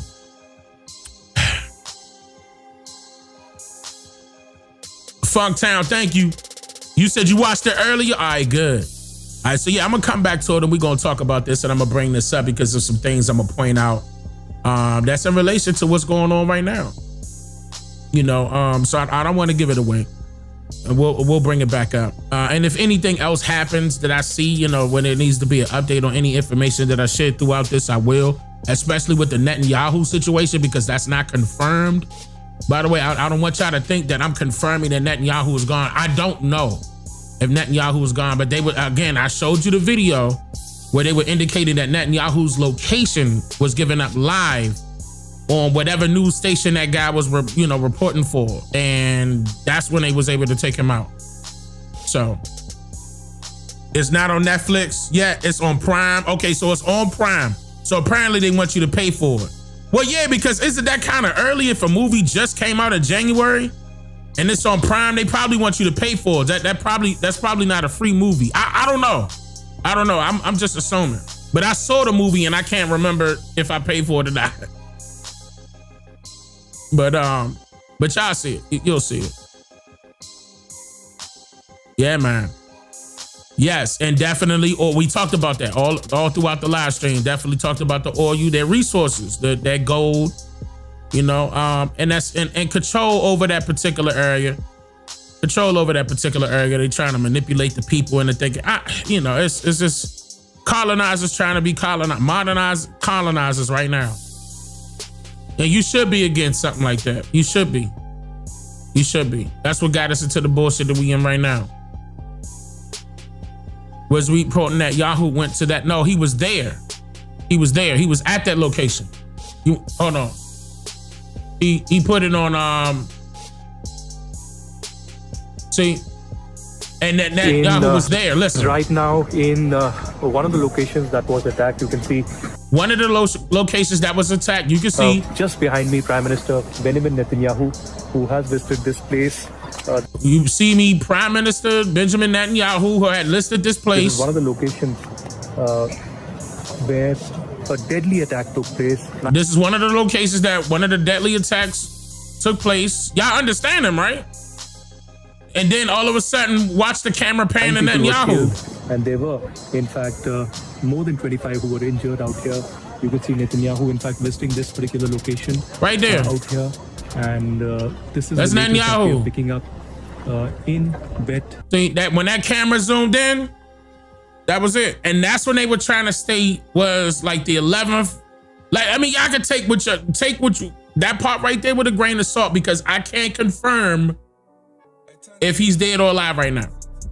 You know what I'm saying? I can't confirm that. I'm only showing you what I see and, what they got going up. I'm not saying that that's the truth. You understand what I'm saying? I'm definitely telling you when I'm just, hey, man, look, this is what I see. I'm not saying that that's true or not. I'm going to act like that too. But when it's something true, I'm going to stand by you.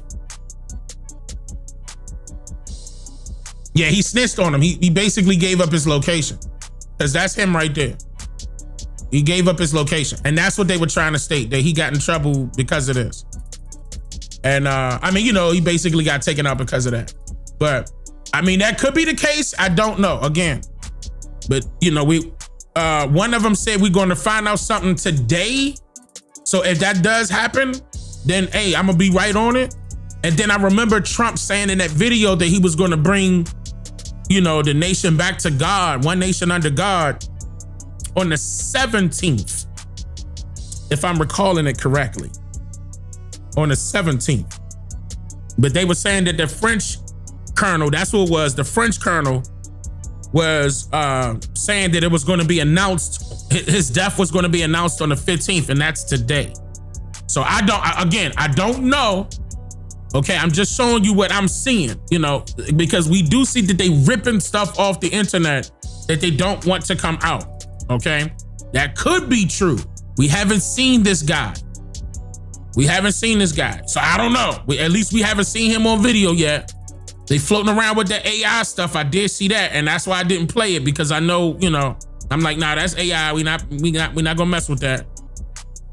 Trump said May 17th. Yeah, one nation under God on May 17th. But the French colonel said that they were going to announce, I don't know, because I would need to, and matter of fact, I'll do that. I'll try to see if I could grab some closed captioning and translation of that video to make sure that that's what he was saying in that video. But that's what they were trying to come out and say, that it's going to be announced today, basically on the 15th. So we'll see. We don't know. But yeah, I mean, there's gonna be a lot of people happy if that's the case, though. It's gonna be a lot of people happy. And then on top of that, they got his position right here, locked in, live on the news. They know exactly where he at because they just hit that place. And that camera just so happened to zoom in. There he is right there. It's over. It's over. I was easily able to point him out as soon as I saw it. I was like, yeah, That reporter backdoored him. And they say he got arrested, by the way. They say he was arrested. So they say his name and everything. This reporter's name. So, you know, and again, I can't verify him. You know, I don't have connects over there, but I'll try to find what I can find, and I'm gonna bring it to y'all attention. You know what I mean? So I'm gonna give y'all at least one day. So I guess I'll pick it back up on Monday. So I won't go live tomorrow, and I'll pick it back up on Monday and see where y'all at. And then, I mean, unless something pop off, then I'm probably gonna pop up. If they actually say the Netanyahu gone today, then I'm gonna pop up. We gonna talk about that. Then I open up the panel and everything too, so that way hopefully it'll be early. They don't do that around 12 o'clock. Matter of fact, let me peep my eye on something real quick to make sure that didn't pop off real quick. Hold on, let me just make sure that didn't happen. Because it's 12 o'clock Eastern time, 11 o'clock. Hold on, let me just double check. You'll never know. Make sure that ain't breaking news right now.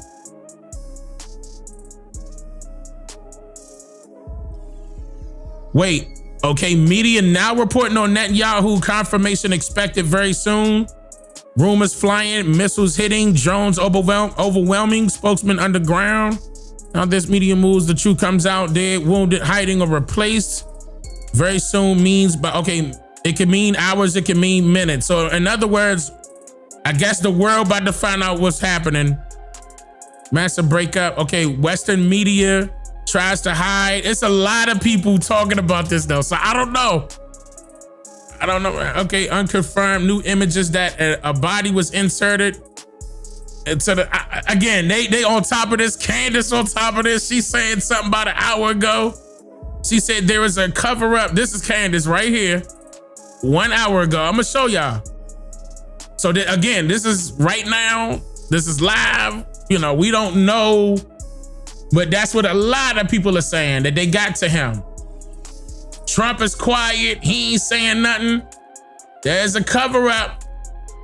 Okay, afoot regarding the health of Bibi Netanyahu. The United States government should be addressing his head. I mean, this head on. Oh shit, balls. The United States government should be addressing this head on. That there is a directive to stay numb. Mom, what's going on? Haven't they lied enough? I agree, Candace. I agree. Somebody gonna say something though. And she said this about an hour ago. I agree though, Candace. So they gonna say something. They're gonna be forced to say something. They're gonna be forced to say something. So y'all may even hear it in a matter of minutes. Or we may be able to hear early, you know. But don't be surprised. That's all I'm saying. Don't be surprised that Netanyahu up out of there. Again, based off of what I saw is that they took him out and his brother. So don't forget that part. They took him out and his brother. If this end up being true. So I'm gonna see y'all. Hey, matter of fact, I said not tomorrow, but it may, I mean, not later on today, but it may, depending on if this does come out. It may be later on today or whatever time it's gonna be. I'm gonna just pop up. I'm gonna see y'all then. I'm probably gonna have to open up the panel then too. I hope they do that early. I hope they do it early. Then I can open up the panel because it's late now. And I'm gonna tell you right now, I'm gonna fall asleep listening to you. It's late right now for me.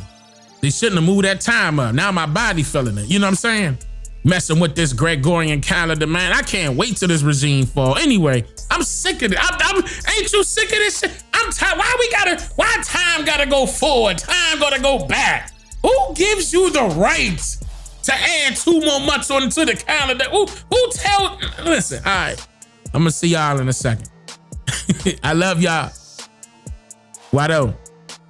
OCO, free thinkers. I make you think, yeah. I make you think, I make you think, yeah. I make you think, yeah. I think, yeah. I made you think, I make you think, yeah. I make you He's here to make you think. I make you think, yeah. I make you think, I make you think, yeah. I make you think, yeah. I made you think, yeah. I made you think, I make you think, It's Dane Calloway.